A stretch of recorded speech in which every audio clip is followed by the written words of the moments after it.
Galaxy 2 is amazing.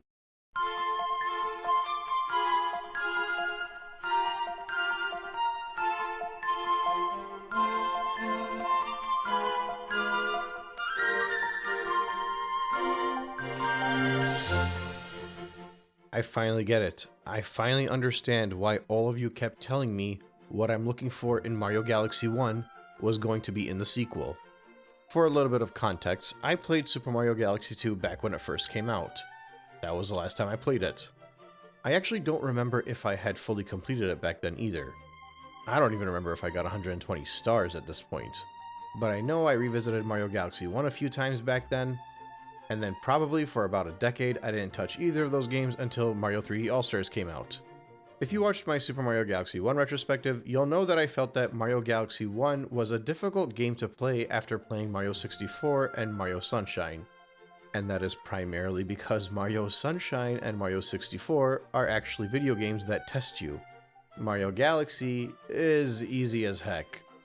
I would say the first half of Mario Galaxy feels like baby's first Mario game, and once you get to about the halfway point, going on for full completion, it increases in difficulty better and better as it goes on, culminating with a purple coin challenge that has ones that are pretty easy, but some that are very challenging and were much more enjoyable as a result for me. And while it was a little bit lame that the bonus content post 120 stars was just doing the game over again with Luigi, due to the slight variation in physics in his control, as well as the uptick in certain difficulty battles against NPCs, I would say playing Mario Galaxy 1 as Luigi is much more exciting to experience if you're somebody looking for a semblance of a challenge. But regardless, by the time I got to the end of Mario Galaxy, I felt like I needed more. Like the game was getting to a good point where the difficulty could just take off from there and the rest of the experience could be phenomenal. But unfortunately, that's when you're met with the abrupt end of the game. Enter Mario Galaxy 2. The difficulty was almost immediately felt. And it wasn't unfair either, it was good difficulty. You'd face challenges in the first world that you had to repeat a bunch of times just to get through it. But they weren't so terrible like the ones you'd face in Mario Sunshine, for example. And as the game just continues to move on, you get more and more points where you realize, hey, I've lost quite a few lives here. A game over screen will pop up, and I didn't even know the Mario Galaxy games had game over screens, because I only played the first one recently. All of the power-ups return except for the Ice Flower, which is unfortunate, but they have some new ones in there to make it more exciting too. You get Yoshi here, and this is a very good implementation of Yoshi, much better than what was implemented in Mario Sunshine in my opinion.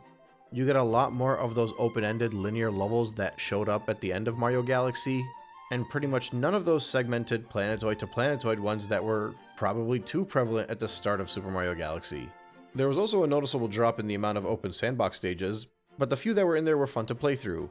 I realize I'm showing my cards pretty early, 3 minutes into this very long retrospective that I'm about to go through, but I don't think you guys understand how eye-opening of an experience this was for me. I've always heard Mario Galaxy 2 was better, until one day it wasn't. Deep down, I always figured it was just a bunch of talking points from younger gamers that Mario Galaxy was their first Mario game. That's kind of what I was always leaning towards. But now that I've actually played the two of them, I completely understand why someone would prefer Mario Galaxy 1 over Super Mario Galaxy 2. Super Mario Galaxy 1 is its own type of experience. But in my subjective opinion, Super Mario Galaxy 1 is not the Mario experience. Mario is a platformer first and foremost. Gameplay matters a lot, including in the 3D Mario titles. Every 3D Mario game, to an extent, has a certain amount of spirit. That feeling of wonder, that feeling of discovery. I'd argue the best showcases of this are probably Mario 64 and Galaxy, but Sunshine and Odyssey are pretty close to it. Galaxy 2 is a slight drop-off below that, and 3D World and 3D Land, while both being great Mario platformers in my opinion, have about as much spirit as the new Super Mario Bros. Series. They're a lot more lighthearted, a lot more fun, out of a lack of a better term. I won't speak too much about 3D Land and 3D World as well as Odyssey yet, because for all I know my perspective might change once I revisit those games. But based off of the first 4 3D Marios, 5 if you count Mario 64 DS, Galaxy, I would argue, is the only game that puts the spirit above the actual gameplay. And it's not that the gameplay is all bad, but I would argue that Galaxy 1 sacrificed too much of the gameplay for that spirit as compared to Galaxy 2, which didn't sacrifice as much spirit for the gameplay. There are still some very fun and challenging moments as you play through Mario Galaxy, but for the most part it feels like an exploration game. And likewise, there are still some hair-raising moments when you're playing through Mario Galaxy 2. It just doesn't come to the same extent as you felt in Mario Galaxy 1. You obviously miss out on the story, you miss out on the Carmen Observatory. These are losses in my opinion. But for me, they're only losses when it comes to Mario Galaxy 1, because in Mario Galaxy 1, the spirit, the atmosphere, the environment, the experience was much more important than in Mario Galaxy 2. So I actually don't think it's that bad that it wasn't included in Super Mario Galaxy 2. Straight to the point. There's not even a real-world map, it's just a straight line. And again, while I could see that as a fault potentially, the gameplay and the level design and the challenge that was available in Super Mario Galaxy 2 makes up for the lack of all of that, in my opinion. Here, let's do a visual animation for this one. We're going to call this the Spirit Gameplay Meter. Galaxy 1, the Spirit is at its peak, I would say. As high as you can get. But the gameplay, when it comes to the actual platforming challenges, and that general Mario feel to a game, is like a 4 or 5 at most, I think. With the later game probably closer to a 7 or an 8. But that early game is really bringing it down. On the opposite side, you have Galaxy 2, where I would say the gameplay is close to the peak, a 10 if you will. But the spirit in Galaxy 2 is not a 4, it's like a 7, maybe even more than that. Again, this is my subjective opinion. When you average these two things out, Galaxy 2 is closer to where you want to be. Or where I want to be.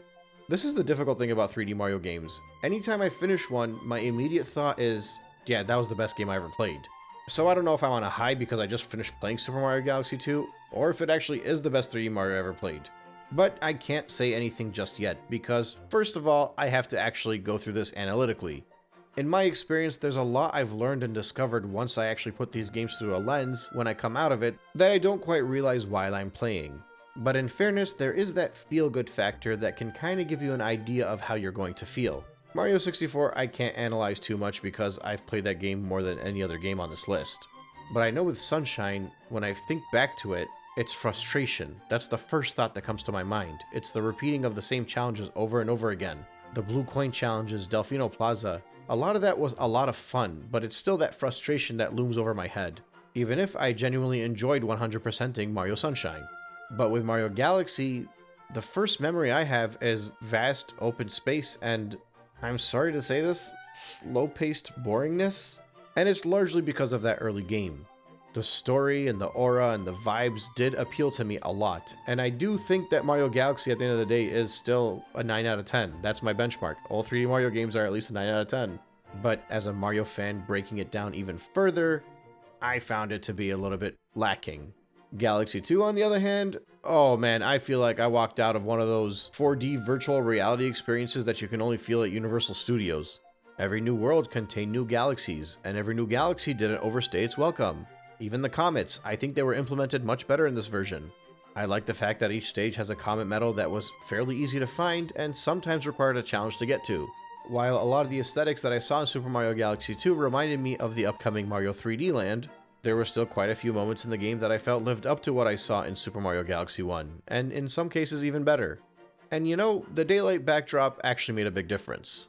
Most of Galaxy 1 had the night backdrop, and it makes sense, it's in outer space after all.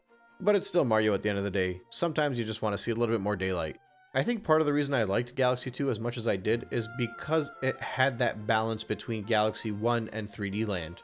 In a lot of ways, this is very clearly the liaison between those two games. I've always liked 3D Land, but I always felt like it was lacking something. That something it was lacking was the Galaxy influence, which I think Galaxy 2 does more than enough to bring it to the table. Because believe it or not, I think 3D Land is more similar to Super Mario Galaxy than it is to Mario 3D World. It's more similar to 3D World when it comes to the controls, but I think the actual experience is more similar to Super Mario Galaxy 2. And that's largely because I think these two games have some of the best platforming when it comes to 3D Mario in general. But I can delve more into that as I go through the actual series. For those of you new around here, I like to break it down on a level-by-level basis. Now, up until this point, it was pretty simple. In 64, Sunshine, and Galaxy, I just did a retrospective on each one of the levels and covered every one of their stars or shine sprites. If I did that for Super Mario Galaxy 2, it would take me like a month to get through this game.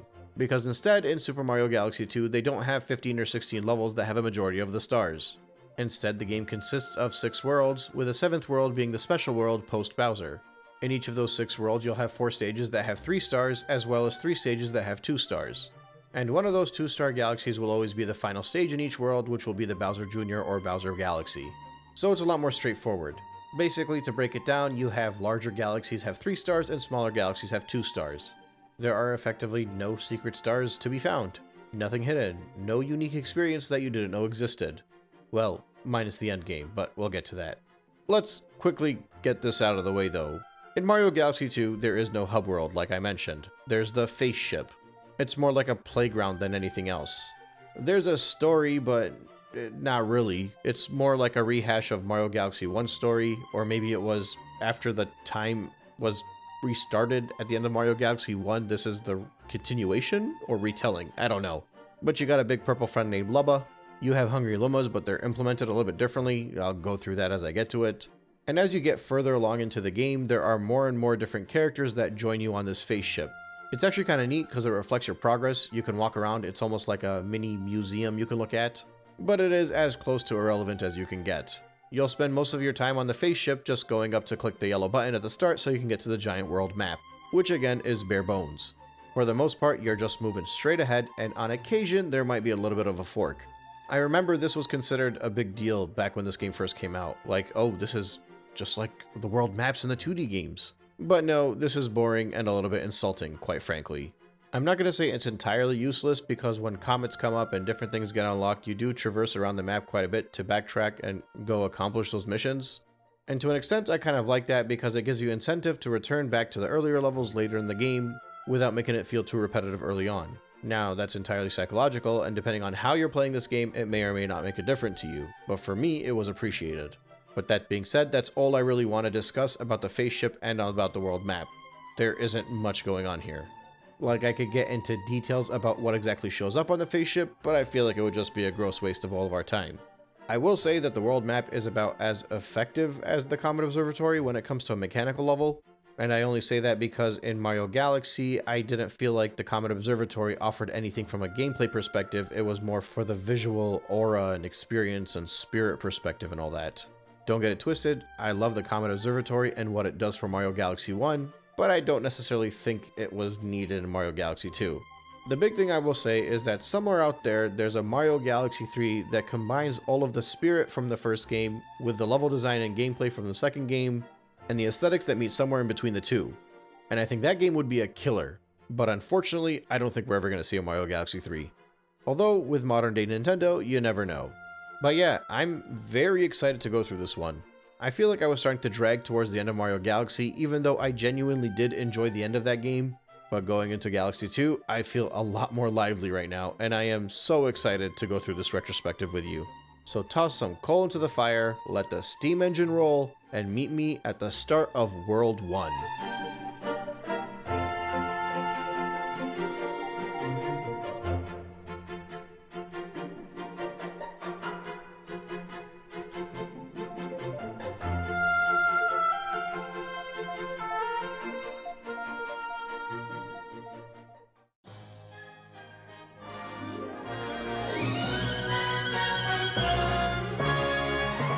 There is a notable brighter tone about Mario Galaxy 2 that's felt as soon as you start the game.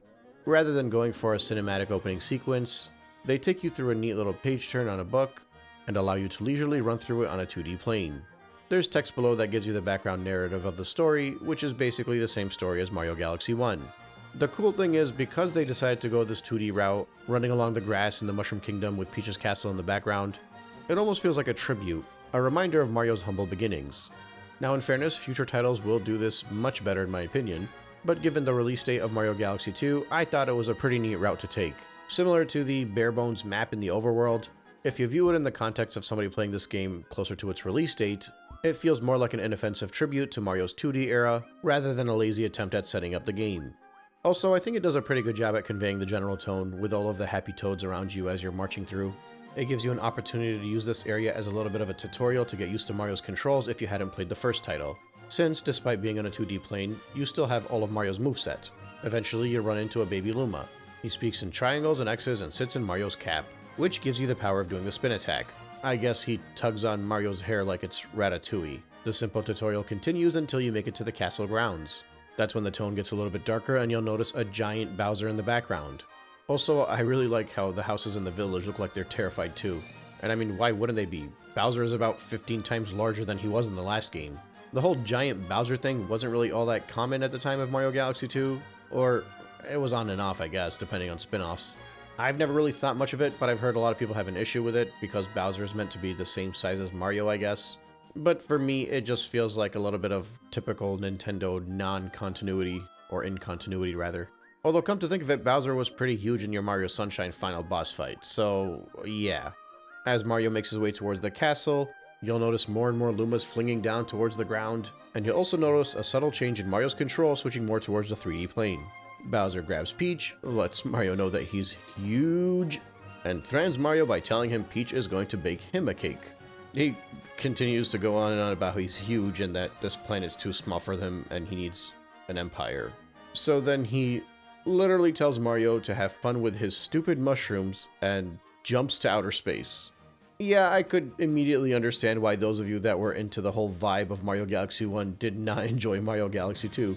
This intro, in many ways, felt like the game should be called New Super Mario Galaxy, a complete tone shift from the first game, which again I think is drastically inferior, but as I stated in the previous segment, the gameplay more than made up for it. You get to do a minor amount of running around on Peach's castle grounds before making it towards the entrance of the castle and speaking to two Lumas. The baby Luma pops out of Mario's hat, everybody has a little bit of a powwow, a launch star is available, and we get thrown directly into our first level of Sky Station Galaxy with the mission Pee-wee Piranha's Temper Tantrum. With little to no grace, Mario soars into and lands on the new planetoid as a commanding soundtrack takes over. Now, I imagine early on I'll be mentioning Galaxy 1 a lot during this retrospective, as much as I want to focus more specifically on Galaxy 2 since this is a Galaxy 2 retrospective, given that this is a direct sequel built off of the same engine with the same controls and all of that, and given how different these games actually are, it would make little to no sense to not compare certain aspects, especially because they differ quite a bit. For example, when you land into the opening area of Mario Galaxy 1, there is a large sense of wonder, not only for Mario, but for you the player. The darker tone and the melody that played in the background reflected the feeling that you had as somebody playing a Mario game with motion controls, someone going on a vast hunt in outer space looking for the stars. In Galaxy 2, you can see all of the different planetoids and the routes you're going to take for them out in the distance. The colors are brighter and the platforming starts almost immediately. The music is commanding. The assumption here is that you accomplished everything in Mario Galaxy 1 and you're ready to take on what there is to offer in Mario Galaxy 2. And I think that's not only reflected in the gameplay, but it's reflected on how the game makes you feel when you get into it. In many ways, as soon as I started this game, I felt like I was getting to the next level. Obviously, the very end of Mario Galaxy 1 is more grandiose than the very beginning of Mario Galaxy 2, but there is a sense of making it to the next world, and this is the first level of that world, which is usually easier than the last level of the world before. But similar to how we did in the first game, we gotta find a way to get to the other side of this planetoid. An orange pipe maze will stick out to you and just beg you to go to the other side, and when you get there, you'll notice a 1-up, but it is trapped in a cage, so you gotta find another way through. Throughout the game, you'll also notice some of these digital screens. They serve as tutorials to help guide newcomers, but they also fit in more with the vibe of a Mario game than the old wooden posts used to, or at least the vibe of this Mario game. You quickly get to the top of the mound, break the giant crystal, fall through the hole to the other side of the planetoid, and meet up with a Luma that'll turn into a launch star. You also might notice the little Yoshi fruit, which will foreshadow what's to come soon. When you take the launch star, you get to the next planetoid. Once again, to draw parallels to Mario Galaxy, these segmented planetoids feel a lot more fleshed out in this game and feel a lot more relatable to the whole Mario vibe. These were not completely neglected in Mario Galaxy. As a matter of fact, I distinctly remember a handful of planetoids that felt similar to this one. But I think they make these ones a lot more relatable to players that are comfortable with the Mushroom Kingdom. Now, you could argue that Mario is in outer space and it shouldn't reflect how the Mushroom Kingdom looks like, and you'd be right, but the familiarity at the time of this game's release was warranted. Which brings me to a theory that I will delve deeper into later on in this retrospective, but I think a large reason why Mario Galaxy 2 does receive more hatred than it probably deserves is because in hindsight, when somebody returns to it, decades after it was released, they might associate the aesthetics with Mario 3D Land and maybe even Mario 3D World, and both of those games can be associated with the new Super Mario Bros. Series, and given the fatigue of that whole era, a lot of people are put off by this.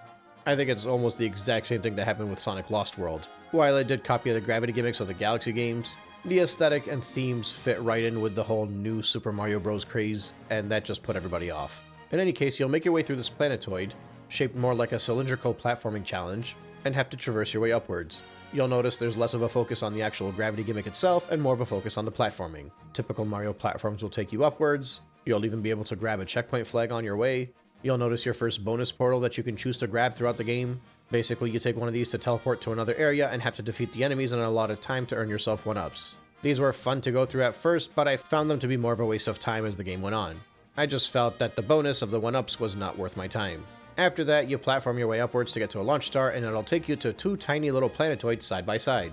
This feels more similar to Mario Galaxy. After you take the launch star, it'll actually show you a 3rd planetoid that's right next to them. Mario will continue to orbit between these 3 planetoids, having his momentum do most of the work, and while you could perform a quick spin to grab some bonus coins, the goal is to get to the 3rd planetoid and spin jump before you pass by the launch star. This takes you to your next challenge, more similar to the Cyclone from Mario Galaxy 1.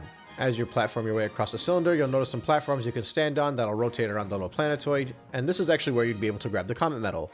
I'll go further into the Comet Medals when I discuss the actual Comet Stars themselves, but basically, every stage has a Comet Medal as a collectible that you can grab on your way. They vary in difficulty, whether that be the difficulty to spot it or the difficulty to actually collect it. But for the most part, you should be able to spot them on a casual playthrough. The Comet Stars are not immediately available for every one of the Galaxies, but you do have to get each one of the Comet Medals in the stages in order to unlock the Comet Star objective when you do reach the other prerequisites. The next planetoid is more of a formality. It allows you to grab the extra life mushroom so you can have 6 hits instead of 3, make it to the launch star, and you get to your first boss battle. And for the 3rd 3D Mario game running, it's a fight against a piranha plant, in this case Pee-wee Piranha. You basically just have to keep spin attacking his backside. He'll get quicker and more aggressive in the way that he chases you every time you attack. And honestly, it might take you by surprise. He moves pretty quickly. You might actually take a few hits. I know I did. And I did struggle a little bit more than I expected to land the final few hits on him. But for the most part, this is an easy fight, just like any other typical first stage boss fight. And obviously, the parallels are here between this fight and the first one in Mario Galaxy 1. It's the same fight, but different. After that's all said and done, you land on a planetoid, you meet this big purple fella named Lubba, which is the embodiment of the difference between Galaxy 1 and Galaxy 2. In that game, you had the mysterious Rosalina. In this one, you get this guy. He's like Patrick Star mixed with Grimace mixed with the Kool-Aid Man. Just ebbing with good vibes. Anyway, he'll just talk a little bit more about how we're trying to save the princess and how you have a baby Luma and that she's trying to find her mother, that being Rosalina. Using the stars, he's able to turn the little planetoid ship he has into Mario's face ship. And yeah, like I said in the previous segment, this is nothing more than just a little bit of a playground or museum of your progress throughout the game. At the start, it's pretty empty, but by the end of it, you'll be wondering why you invited all these guests. There are little bits of tutorials spread throughout this whole area, and some people might find use in them, some people might even enjoy just going around and exploring, but for me, it was really just a fun thing to run through maybe once or twice just to see how it looks. Most of the time, when I finish a stage and I land on the face ship, the first thing I do is go to the control area so I can go back to the overworld. The first time you go, there's a pretty fun and, I would say, Mario Galaxy 1 worthy animation that shows how epic the moment is. There's even a little bit of an explanation of what an overworld is from Lubba, but those transitional animations do get old pretty quickly, even if they are basically hidden loading screens. Anyway, back to Sky Station Galaxy, storming the Sky Fleet is mission number 2. The early area is more or less the same, but you have some chomps rolling around, allowing you to use these green plants to smack into them and destroy them. But this time, there won't be a launch star in the same spot to get to the next area. Instead, you gotta go to the other side, find the correct chomp, destroy it, and free the Luma. This will take you to an entirely different segment than what we saw in the first level. This was pretty common a lot in Mario Galaxy 1 as well, where each star felt completely disconnected from the last one. But given that there are only 3 stars in each stage this time instead of 6, each objective feels much more like a one and done this time around, despite the minor moments of repetitiveness. Every mission feels like its own level more in Mario Galaxy 2 than it did in any of the previous 3D Mario games, and I think the variety is part of the reason I enjoyed this game so much. Future titles might actually do it better, but they have a lot more repeated themes, and they also confine your movements to the 8 directions, so they might not feel nearly as grand of an adventure as Mario Galaxy 2 does. You land on a giant tube that you gotta figure out how to get inside. This was something that was pretty common in Mario Galaxy 1, it happened 2 or 3 times. But you'll immediately notice a barrage of Bonsai Bills headed right towards you. I could be mistaken, but I'm pretty sure the Bonsai Bill only showed up in the final Bowser level of the previous game. So seeing them here immediately gave me that grandiose feeling. This moment right here is actually where I felt that this game was not nearly as watered down and soulless as people made it out to be. It still has some epic moments with epic visuals. Made it feel like the best of Galaxy. In addition to that, once you get inside the tube, it turns into a 2D section, and there's a lot more manipulation of gravity in this area. It's a cylindrical plane, so the gravity is more or less rotating towards the center of the cylinder, and it's on you to figure out how to make it across the platforms and eventually take the launch star to the next segment. If the previous tube was a sign of how grandiose this game could feel, these next challenges are much more similar to the typical Mario platforming, the kind of stuff you might have seen in the small galaxies in Super Mario Galaxy 1. Which brings up my next point of discussion. During Galaxy 1, I felt that there were a lot of challenges that would have made for great routes during a bigger level. So like some of the focus challenges that you find in the small galaxies, or even some of the objectives you'd run into while playing through the larger galaxies. I remember thinking to myself, these would be really fun challenges if they were part of a greater challenge, but they're not large enough challenges to be their own star. I think this segment right here is a good example of that. You basically slowly advance through the challenges, hitting all of the blue switches and turning them yellow as you go along. The added challenges of being chased by the cosmic clones makes for a much more enticing experience too. If they catch up to you, you'll take a hit, so you gotta be a lot quicker this time around. These vary from Cosmic Mario in the previous game. In this case, they actually mimic your exact movements, so you gotta be quicker without having an actual timer. Instead, it's more like rubber banding. If you're quicker and more efficient, they'll be quicker and more efficient. If you slow down, they'll slow down. But you can't be quick and then slow down because then they'll catch up to you. You gotta stay on the move. And I don't know exactly how popular this opinion is, but I think this is a very simple way to add a lot more gravity to the situation. Pun intended. And I actually like the challenges where the Cosmic Mario clones show up because I feel like they make the game a little bit more fun, a little bit more exciting, a little bit more on edge. Finally, the next segment involves carefully running past a bunch of bonsai bills, making your way towards the key, unlocking the gate, and getting the star. I actually completely underestimated the challenge on this one. I kept losing a life because I thought I could just easily jump my way through this without thinking too much about the challenge. But quickly, in only the second star of the game, I learned the hard way that this was Mario Galaxy 2 and not Mario Galaxy 1. The next galaxy we get to is Yoshi Star Galaxy. I wonder what the gimmick is here. The first star is aptly titled Saddle Up with Yoshi. This grassland galaxy requires you to run towards the center of the stage to pick up your green dinosaur friend, whose egg is shielded by a magical force field that you have to defeat Magic Koopa to remove. When that's all said and done, you get to jump on the back of your dinosaur buddy, and I gotta say it feels much more natural to control here than it did in Mario Sunshine. This is largely because there's none of that weird acidic juice that you gotta spit out on anything. Speaking of which, you also don't need to bring Yoshi any fruits to get him out of the egg. And I think the way they implemented the pointer controls with Yoshi's tongue works very well. Which brings me to my next tangent. Actually, two tangents. The first is that when I played Mario Galaxy 1 and the 3D All-Stars came out, I played it in handheld.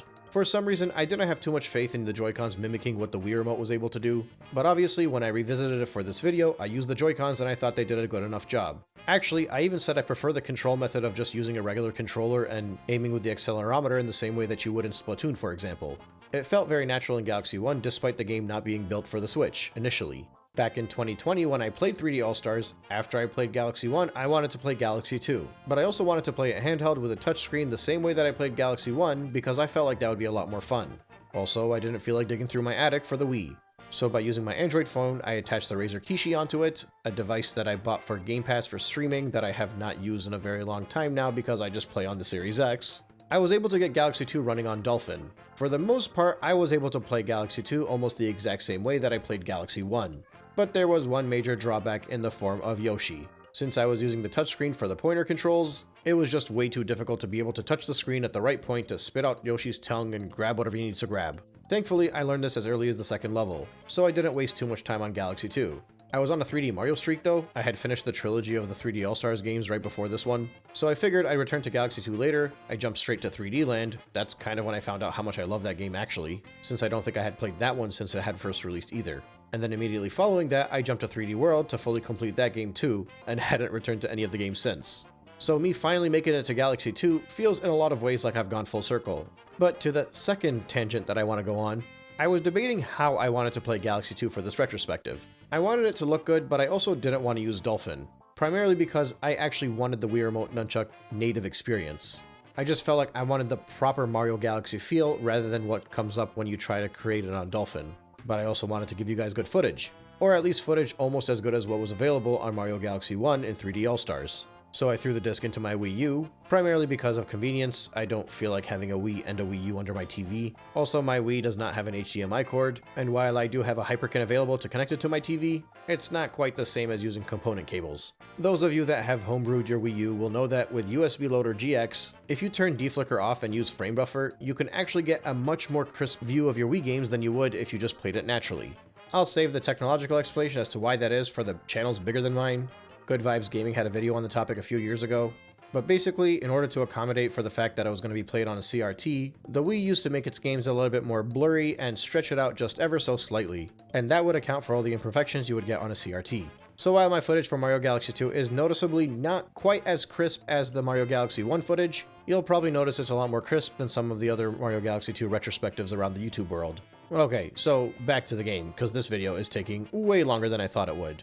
The layout of this galaxy is somewhat of a hub and spoke. You pick up Yoshi in the middle and you move out towards the star. There are fruits all around your route to kind of guide you towards the right direction. Eventually you'll make it to a big glowing golden one. That one will transform into a launch star. You'll get this awesome shot for all of the promotional materials and make it to the next planetoid. The big thing on this small planetoid is the checkpoint, as well as this dice block that you'll see throughout the game. In general, I don't really use these much, but they're a good way to roll a dice and see if you can get yourself some more coins or some star bits, or if you lose, you'll have to face a quick Goomba. Keep in mind, full completion of this game will require you to grab as many star bits as you can because you need the star bits to unlock certain galaxies. When you make it to the next segment, it's another oddly shaped planetoid that you gotta climb upwards on. Or I guess up is relative, but you know what I mean. The planetoid is layered and you gotta find the springs to jump on so you can jump up to the next segments. Basically just keep going in circles until you find out how to get to the top, and at that point, you can tongue grab these little flowers, which allows you to swing with Yoshi. There will be a few pull star challenges similar to the ones in Mario Galaxy, but these things here are a lot more prevalent. They're basically quicker versions of the pull stars, and a test that's more focused on your reflexes. When you make it to the next area, you might notice just how large this game actually can be. There's a giant linear platforming challenge that you need to use a combination of Yoshi's flutter kick as well as his tongue grab to progress through. There'll be spiders cutting you off, platforms that you need to ride and make sure you don't lose Yoshi because otherwise you can't make it to the next segments. And once you finally make it to the top, you crack open a crystal, do a little bit more of those swings and get up to the star. Jumping straight back into it, mission number 2 is Spiny Control. The big gimmick here is using your tongue to grab the Spinies and firing them over to crack open the cages. Naturally, one of the cages will have a launch star. At this point, the game will just find more and more creative ways to use these cages to advance. You might have to blast one off in the distance so it can give you a launch star, grab a Spiny and carry it upwards to break open another cage, and finally it all culminates with a boss fight. I could be wrong here, but when you face off against the bosses, they don't actually say their names over them, which is a little bit confusing, but this guy here is named King Lakitu. You probably guessed it. He's gonna throw Lakitus at you, you gotta eat them up and spit them back at him. The cloud he's riding on is a lightning cloud, so you're gonna have to dodge whenever he attacks you that way. And obviously he'll just get more aggressive, throw more Spinies towards you, and stand further back so that you have to aim the Spinies properly in order to hit him. With enough patience, you'll hit the last hit, the sky will completely clear up, and you'll be able to collect your star. Next up along the map, you'll find a Hungry Luma that will require 300 star bits to unlock.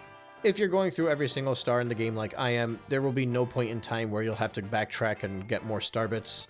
I think there might have been a single level at the end of the game that I had to go back and get more star bits for, but other than that, I was able to move along as long as I did my due diligence. It is admittedly a little annoying that you have to click on the Hungry Luma in order to send it towards the starship and then feed it over there. I feel like you could have just clicked a button and it would have unlocked if you had the right amount of star bits.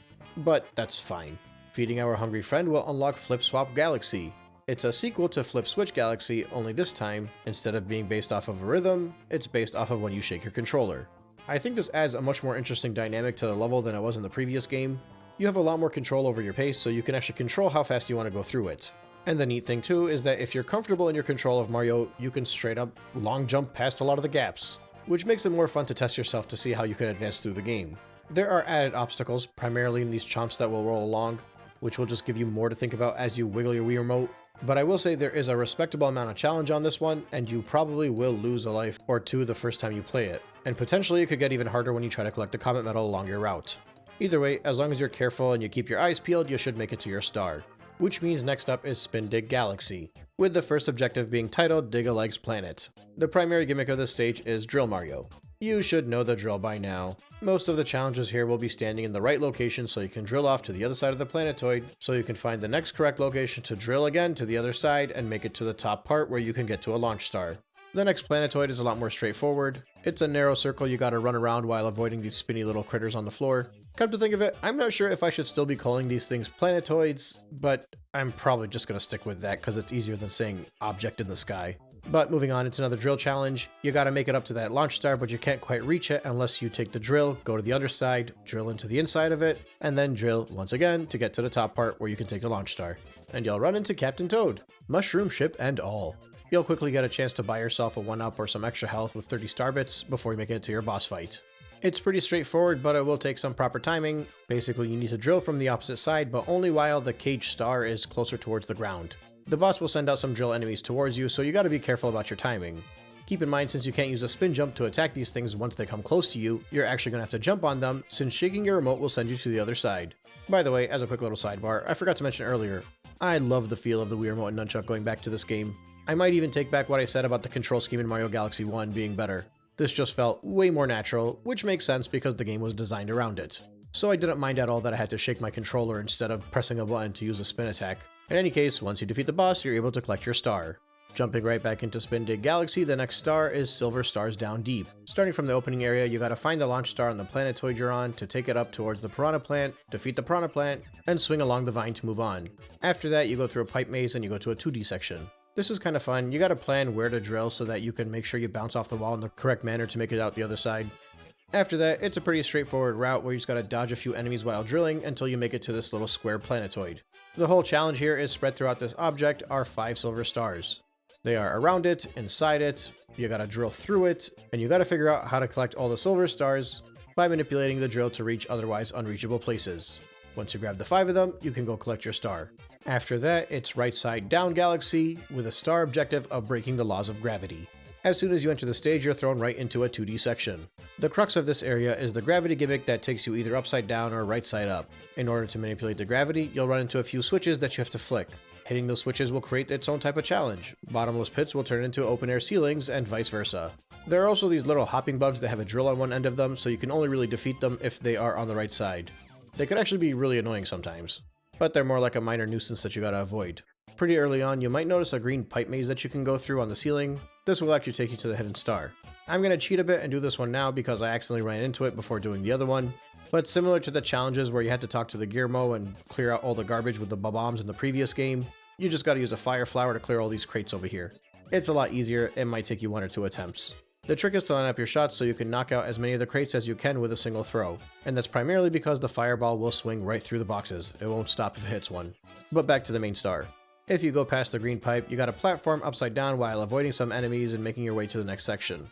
When the gravity flips and you're right side up, you're able to grab your checkpoints, and the challenge just gets a little bit more intense, primarily in being able to switch between the gravity and riding the elevator platforms in the right direction. In the next portion, there's a chain of rolling chumps that might slow you down before making it to 2 thwomps where you have to use them to wall jump off of each other in order to get the Comet Medal. After that, you get the Fire Flower, which, need I remind you, is a timed power up, and you gotta use it to break all the crates along your way so you can continue forward. Some of these crates will be stacked, so you have to destroy them as fast as you can, and also make sure you don't stand underneath them after you break one. But once you get past them, you'll make it to the next segment, which is kind of like a top-down 3D section. There are a few moments like this in Galaxy 2. They didn't really exist in Galaxy 1. They're 3D, but in a top-down view. I would say some of these moments remind me of Mario 3D Land, because I remember there was a lot of segments like this in that game too. But once again, because the controls aren't nearly as limited, it doesn't feel quite as confined. If anything, I think it adds a bit of variety to the game. Instead of just having a typical 3D segment or a 2D segment, you kind of have this top-down, let's call it Legend of Zelda 2D game segment. Similar to the camera angle in Link Between Worlds, for example. But it is a short-lived segment, and then once you pass by it, you just gotta quickly run past all of the thwomps that are trying to crush you before letting the varying directions of the gravity carry you to this star. And finally, before making it to the final stage boss fight of this world, you have to go to Fluff Bluff Galaxy and search for the Toad Brigade Captain. This level introduces Cloud Mario. Cloud Mario very well might be my favorite power-up in all of 3D Mario. It reminds me of the spider animal buddy from Donkey Kong Country 2, where you can spit out a spider web and use that to create a platform and just move across wherever you want to go. But to keep it from completely ruining the challenge in this one, they limit you to 3 summonings of a cloud at a time. That being said, much like every other power-up in both Mario Galaxy 1 and Mario Galaxy 2, since these power-ups are more stage gimmicks than actual power-ups themselves, they do a very good job designing the stage around it. And quite frankly, this is a lot more enjoyable to use than something like the B Mario. Keep in mind, water will make you lose the power-up, so what they do is they create an entire area of shallow water so that you can learn to experiment with the cloud power-up as you move forward to the next segment. Most of the platforms across your path will be clouds as well, and only Cloud Mario could actually stand on the clouds, otherwise you'll fall right through it. You'll notice in general, Cloud Mario is a lot more floaty, a lot lighter. He actually reminds me of how slow and floaty Mario felt in Mario Galaxy 1, but that's besides the point. But yeah, for the most part here, it's all about figuring out how you can use the clouds to get to different areas, whether it's moving upwards or moving across long canyons. The opening segments actually provide both of those. Eventually, a launch star will take you over to a next planetoid, which will be covered in water. You'll notice a comet medal pretty high up, so hopefully you don't jump straight into the water and you go for that first before jumping into the water to lose your power up and collect the 5 segments of the launch star. In order to add a little bit more challenge in this area, they do include the cosmic clones, which again I think is fine, but a popular criticism I've heard is that they create artificial difficulty. I'm not sure if I agree with that. I think it's a lazy way to create difficulty, so I don't know if it's artificial, but gets the job done as far as I'm concerned. After you collect the 5 segments of the launch star, you're able to swing over to the next area. This one is a lot more focused. If you were being carefree with how many clouds you used previously, this is the area where you're going to have to be a little bit more stingy to get through. Eventually you'll find Captain Toad, he'll point you towards the chimp, speak to the chimp, and he'll give you a star. By this point in time, you'll basically have been able to do all that you can, minus a few hidden stars here and there. Various comets will be triggered, but that'll be a little bit further down the line, as well as some other moments in the game that'll trigger some stars popping up in earlier stages. All in all, I think this is a very good introductory area to any 3D Mario title. But even more so, I think it's a great World 1 for any platformer. Specifically, platformers that are actually focused on the platforming and less so on the exploration. If you compare what I just went through in World 1 with Good at Galaxy, or even Bianco Hills and Bob-omb Battlefield, you'll notice a greater sense of urgency. Now that might be partially because I'm exploring more stars and more stages than I was when I went through those ones, but it also has a lot to do with the type of game that we're playing. We're not searching as much, we're not exploring, which for many is a bad thing. And I get that, I love me a collectathon, that's nothing new. But I think the danger of grouping something like Super Mario Galaxy 2 with even 3D Land and World is that I think that it actually limits the potential image of Super Mario Galaxy 2. Don't get me wrong, 3D Land and 3D World are great games, and there's a lot of people who will back those up as their favorite Mario titles. But the way it feels to play Mario Galaxy 2 does not feel like you're playing those games. I mentioned something similar during my Super Mario Galaxy 1 retrospective, but I'm going to use Sonic once again to explain my point. In Galaxy 1, Freeze Flame Galaxy consisted of 3 primary areas. The first one was the snow area, and the second one was the lava area. The snow portion of it felt very much like an open world Mario game, something I equated to Mario 64's Cool Cool Mountain. But the lava area didn't feel like that. It felt linear, but not like what was linear leading up to that point in Mario Galaxy 1. It felt like an open linear stage. Like there was a clear straight path to move forwards towards, but I didn't feel like I was unable to move backwards or look around if I wanted to. I equated it to the different types of 3D Sonic stages. Those of you that have played Sonic will know there are a few different types of games. Frontiers has that open world idea, and then you have the confined boost formula style games. Those are the ones that put you in a narrow tunnel and you just gotta keep moving forward as fast as you can. It's very limiting unless you're moving forward. You can't explore left and right and you can't really move backwards. But the balance between the two of those is what the adventure era controlled like, when there was a linear path you had to move through but you were a lot more comfortable in your movements. More recently, I enjoyed Shadow Generations as much as I did because it felt like it moved the same way that the adventure era games did. I think a similar idea can be applied here, although it would be slightly different, since there's no boost in Mario. You can have that open world level, the sandbox if you will, or you can have a wide open linear level that you can run through, but only on the game's terms. This would be similar to what you see in 3D Land and 3D World, where you don't have that full 360-degree movement, and you're also required to move at the game's pace with the game's camera. What we saw in the latter half of Mario Galaxy 1, as well as the majority of what I've seen here in Mario Galaxy 2 so far, is that sweet spot, that Sonic Adventure era level design, if you will.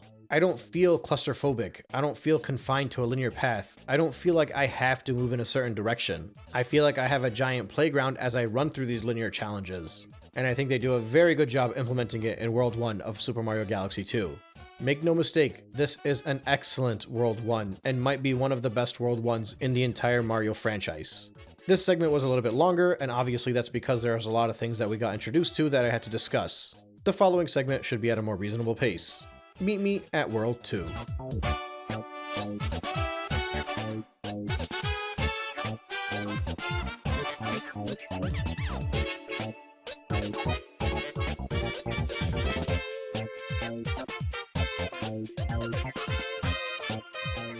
I hope you didn't think the pace in Super Mario Galaxy 2's Second World would slow down.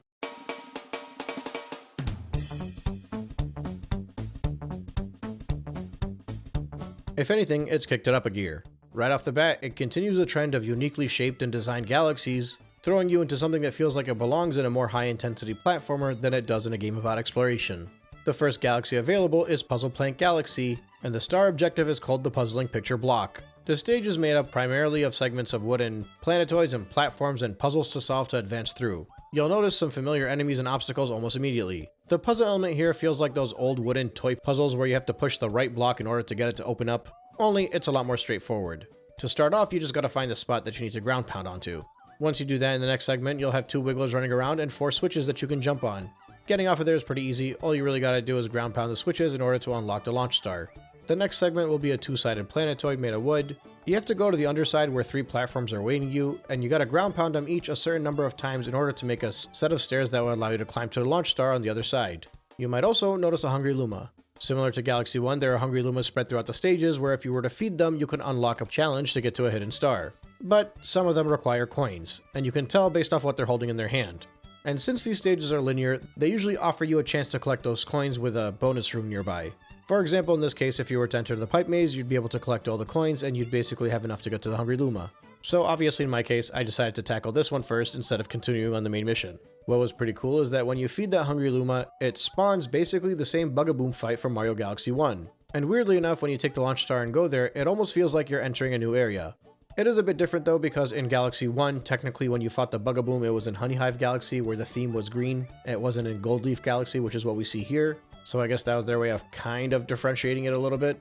But it's not only the change of aesthetics. You get to do the same fight, only this time it's with Cloud Mario, which is actually a lot easier. Or at least I thought it was.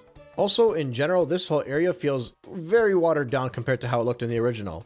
I think it's the plain backdrop. And I think in general they cut a lot of the corners on some of the aesthetics of the environments, which I understand why they did it. The levels here are larger, there are more galaxies available, the challenges are more jam-packed, but it did come at the cost of some of them feeling a bit plain. In any case, once you ground pound on Bugaboom a few times, you'll be able to collect your star. And since we collected the hidden star, we can now go back into the stage and go for the original mission. What I found was pretty cool was that instead of actually going to the other side and ground pounding the platforms to bring them up so I can reach the launch star, I just checked if I could do a backflip and spin jump to get to the launch star myself, and lo and behold, I could. This next area was pretty fun to get through. You gotta make it past all the platforms while the buzzsaws are cutting the stage apart as you move along. This will require careful consideration of your path, your platforming, as well as wall jumping in some instances. I don't know why I enjoyed this portion so much. Maybe it's because the buzzsaw challenge was super fun. I think the blue skies and the clouds and the cheering music too just really helped the situation. At the end of all of that, there's a pretty easy to solve Bugaboom puzzle. That solving will spawn 2 Bugabooms that you can pretty easy defeat with a couple of ground pounds. Once that's all said and done, you're able to move on to the next level. Boulder Bowl Galaxy. The stage gimmick here is Rock Mario, another new power-up and another one that I love. Remember at the end of Mario Galaxy 1 where Bowser randomly turned into a rock and started rolling into you? Well, now it's your turn to rock and roll. Sorry, I had to. You can pretty quickly collect the rock power-up and even use it to break down this giant purple crystal to get your Comet Medal. After that, you can knock down this little bridge and it literally go bowling.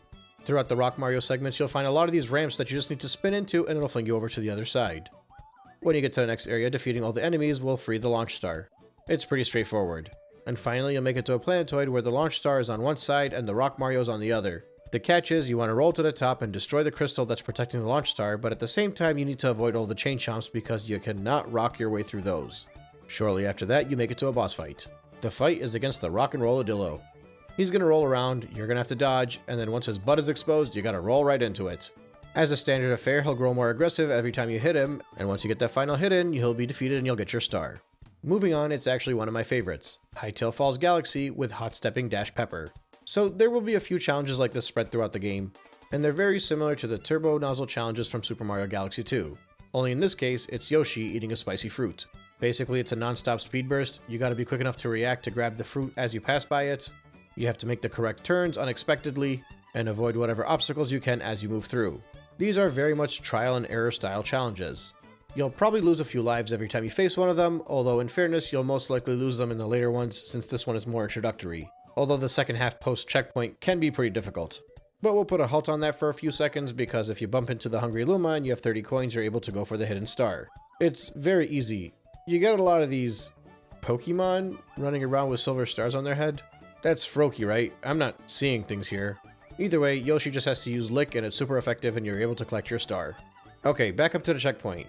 It's more of what you were doing earlier, except there are a lot more dips and turns you gotta make, and you basically have to be flawless, otherwise there's a very likely chance you'll fall to your doom. And it doesn't help that along your path is the comet medal, so you gotta make sure you hit that as you're going around the sharp turn. All in all, it's a fun challenge, it's a good Yoshi test, and there's a very good chance that when you make it to the end, you're actually gonna have to start and do it all over again because you missed the star. Before moving on to the next stage, we are gonna backtrack all the way back to World 1. And that's primarily because there was a chimp challenge that spawned. Specifically, it's the second star in Fluffy Bluff Galaxy, the Chimp Stomp Challenge. This guy will pop up periodically throughout the game and he'll challenge you to score a certain amount of points. In this case, it's 10,000.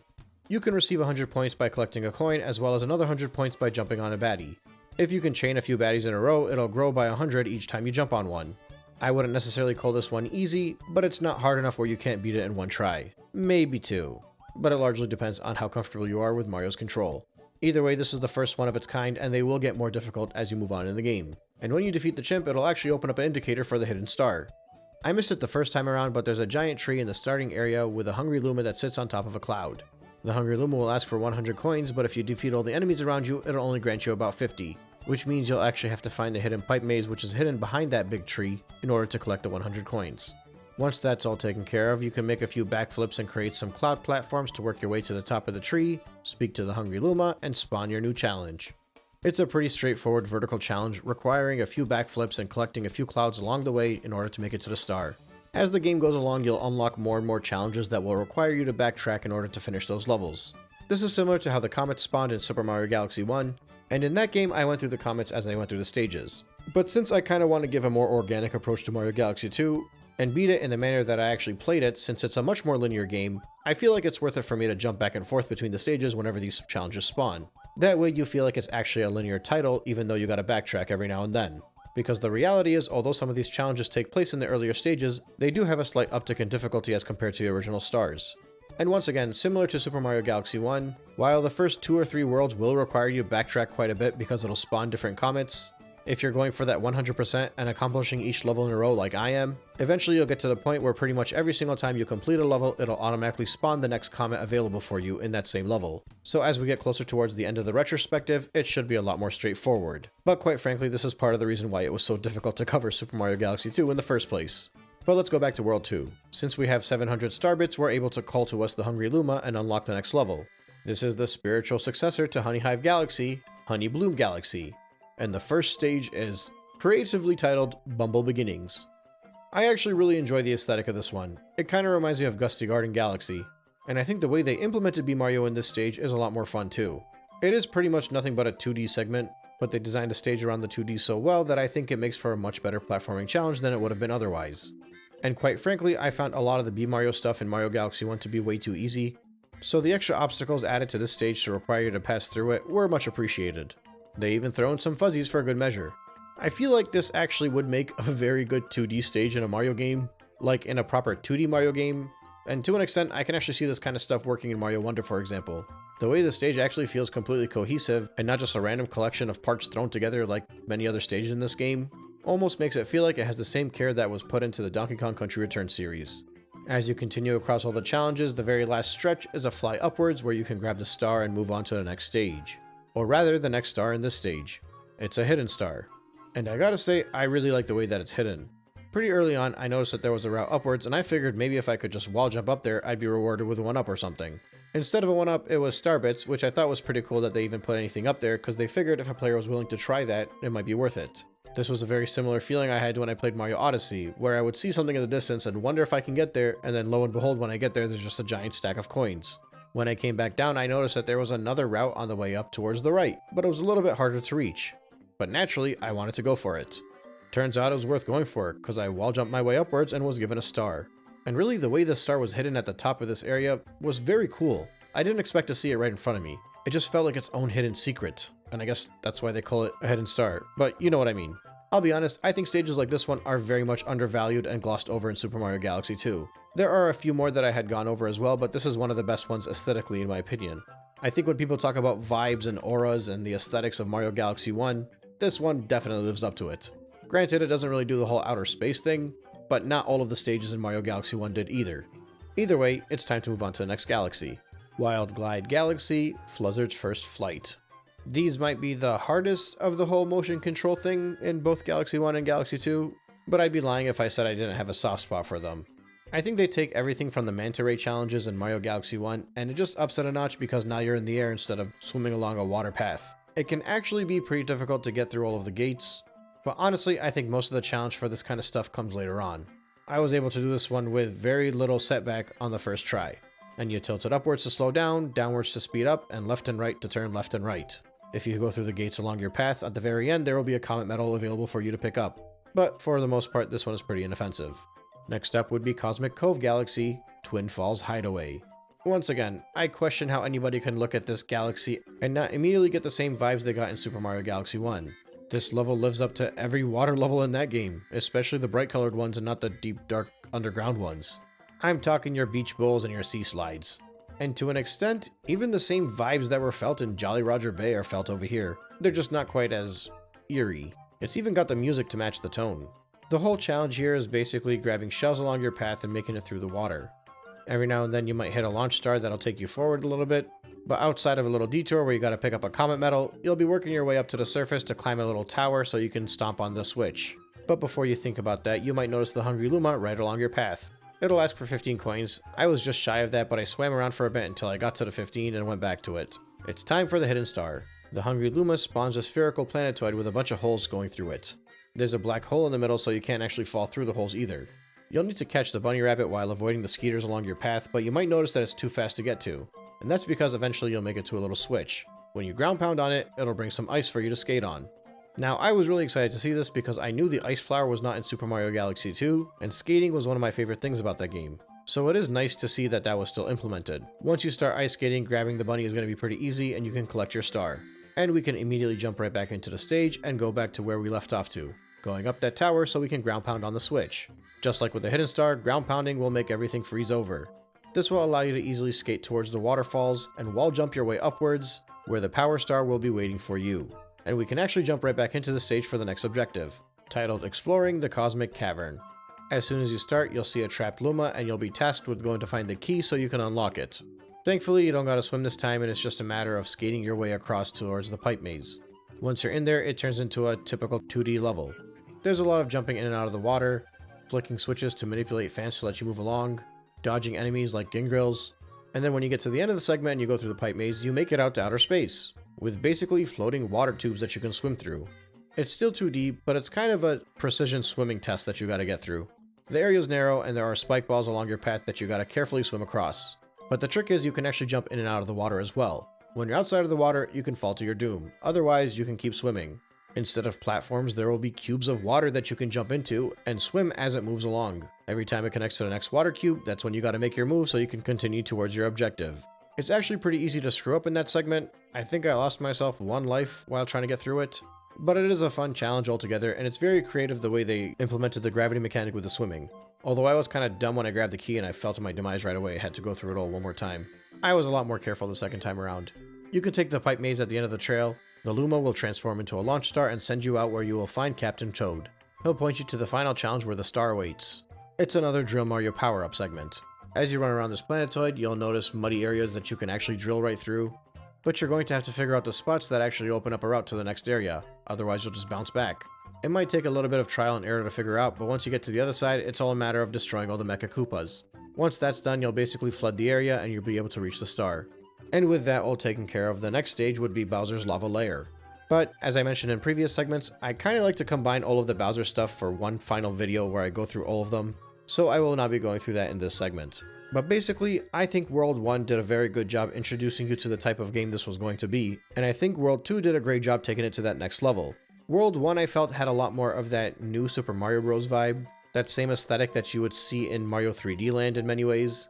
But World 2, I don't know what to tell you, I feel like it could live up with the best of Mario Galaxy 1, or at least a lot of it. There were vibes felt for me, some stages that felt epic in scale. It didn't necessarily have that dark and mysterious tone, but if that's all you're looking for, then I guess you might actually be better off playing Mario Galaxy 1. I mean, sure, the absence of Rosalina and the Comet Observatory are felt, but when you're actually playing through the levels and the galaxies themselves, you can still feel the Galaxy spirit. Or at least I can. Maybe not to the same extent, but enough. But regardless, the spirit of this game is largely in its platforming challenges, in its gameplay, and really in that proper difficulty that at least I know I was craving from Mario Galaxy 1. But that is 2 worlds in, and I am still very much on a high, and I'm excited to talk about World 3. So jump on your face ship and meet me there.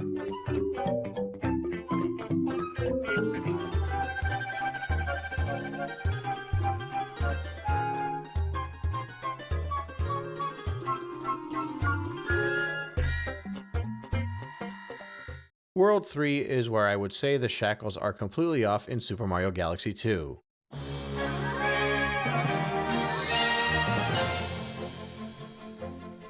Mind you, the shackles were pretty loose in the first 2 worlds as well, but in World 3, the game starts to really open up.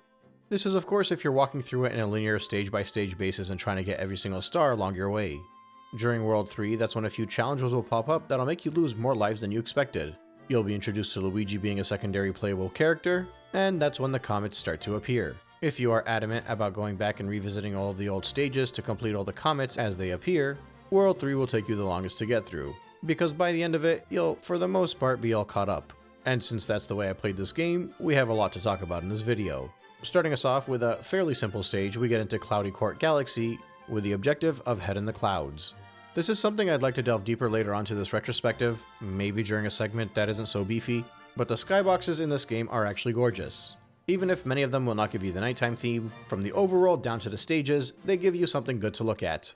There are a few exceptions here and there, but a lot of times I enter a stage and I'm kind of taken aback by how good it looks. I will caveat that by admitting that these moments are a lot more likely when you're playing through Super Mario Galaxy 1, but as I've gone through in a previous segment, I think shrugging them off entirely is a bit disingenuous. For example, I think this stage specifically does the whole segmented planetoid to planetoid linear objective pretty well.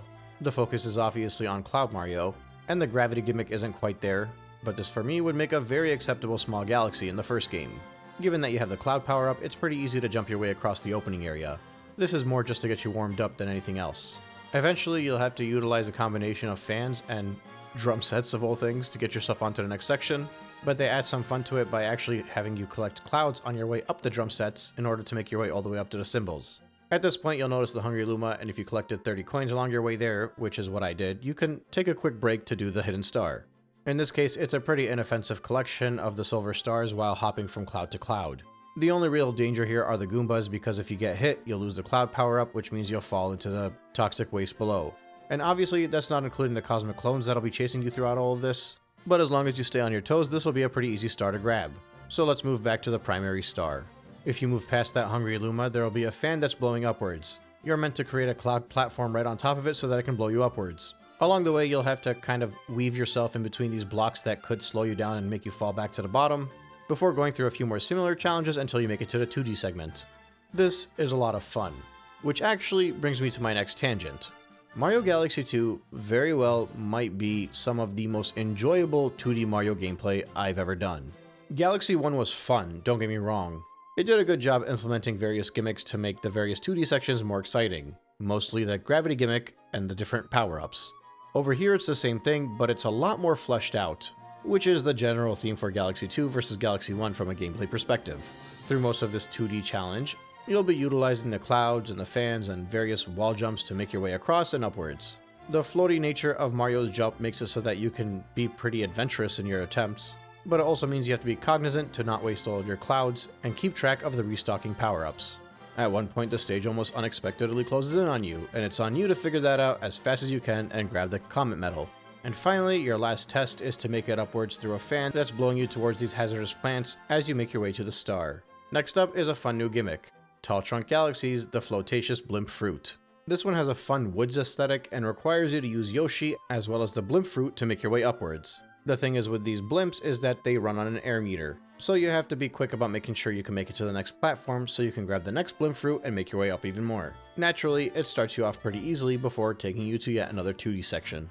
This section puts you on another one of those cylindrical planetoids. So now, the player gets to creatively go between using the Blimp Fruit and the gravity to make their way across the platforms and get across to the other side. Along your way, you'll have to pick up the Comet Fruit as well as the 5 different pieces of the launch star. Due to the placement of these launch stars and where the platforms are and where the Blimp Fruit is, it could actually be a little bit of a challenge to grab at least 1 or 2 of them. Not to mention, if you lose one of the plants, you'll lose Yoshi, and that means he'll just keep spinning around into oblivion until you can grab another one. You won't lose a life, but it'll take a few attempts. And finally, the last section is a little bit of a spiral. It'll mess with your perception, but basically you're going to be using the blimp fruit, again, to make your way around this circular path, dodging the various plants, dodging the Goombas, and grabbing more blimp fruits until you get to the star. And then, Luigi. So, similar to Galaxy 1, Luigi has slightly different physics. But in contrast to Mario Galaxy 1, instead of going on these little scavenger hunts to find him throughout the various different stages and then being able to play with him after you beat the game, he instead will randomly appear at the start of some of the levels you go through and just give you an optional sense of variety so you can choose to shake things up a bit if it's feeling dull. I think this is a really good way to implement it. There's a bit of a risk and reward factor here in that he can move a lot better, but he slides everywhere he goes. And by better, I mean the higher jumps and the quicker movement. I don't think the difference is as noticeable as in Galaxy 1. And I swear, I don't know if I'm making this up in my mind, but I think Mario is less floaty and quicker in this game. Either that or the stages are just designed in a way that it doesn't feel as slow and floaty as the last game did. Whatever the case is, when I grab Luigi, it doesn't feel that much different to play in this case because the difficulty feels the same across the two characters. It feels more like an alternative than an additional challenge. I'll leave it up to the experts that know more about this game than I do in the comments to let us know if there is actually a difference in the physics. Naturally, when you jump right back into Tall Trunk Galaxy, you see Luigi, but you don't even really get to use him in a regular level yet, because this small galaxy not only had the blimp fruit in the first gimmick,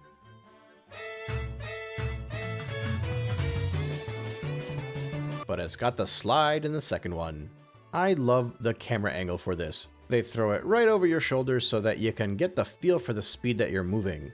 The music in the background just hits that nostalgia spot so well. The cylindrical nature of these slides so that it doesn't feel exactly like the slides from Mario 64, but it feels like a proper tribute in a game with a gravity gimmick. You'll have to obviously dodge various enemies and hazards along your path, make sure you're on the right side of the tube where you get to the points where you have to jump across to the next segment. And actually, that's how I lost a few lives. And every time you lose, you gotta start from the top of the slide. This is a classic challenge. None of those unnecessary checkpoints, you're here to be tested. And if you pass that test, you will be rewarded with your star. And as soon as you make your way back towards the face ship, you will be notified of a prankster comet. I want to save a more in-depth discussion on the prankster comets for a future segment, but I will be discussing them as I go through the game, and offering little bits of my opinion, similar to how I've approached the hidden stars and Hungry Lumas, for example. But in this case, we're back to Cloudy Court Galaxy with a star titled The Shadow Lining. So you're back at the galaxy, but it's a completely different stage. And what I mean by that is it's not a rehash of the stage by any means. There are all of these floating platforms that will build as you run across them, all the while you're being chased by the cosmic clones, and you have to grab the pieces of the launch star. The first area is easy enough, but on the second area, it gets to a 2D segment, and they immediately throw you into a wall jumping section where the left wall is being constructed as you move your way up. After that, it's pretty easy. Take a long jump, get to the launch star, and it'll take you to your star. I wouldn't say this is a groundbreaking comet by any means, but it's more like a fun little sidebar to collect an extra star. But I do like that despite being in the same original stage, it is its own unique challenge. At this point, the comets will start to rain down on you. Almost every star you collect will lead to another comet star from a previous level appearing. So now we go all the way back to Yoshi Star Galaxy.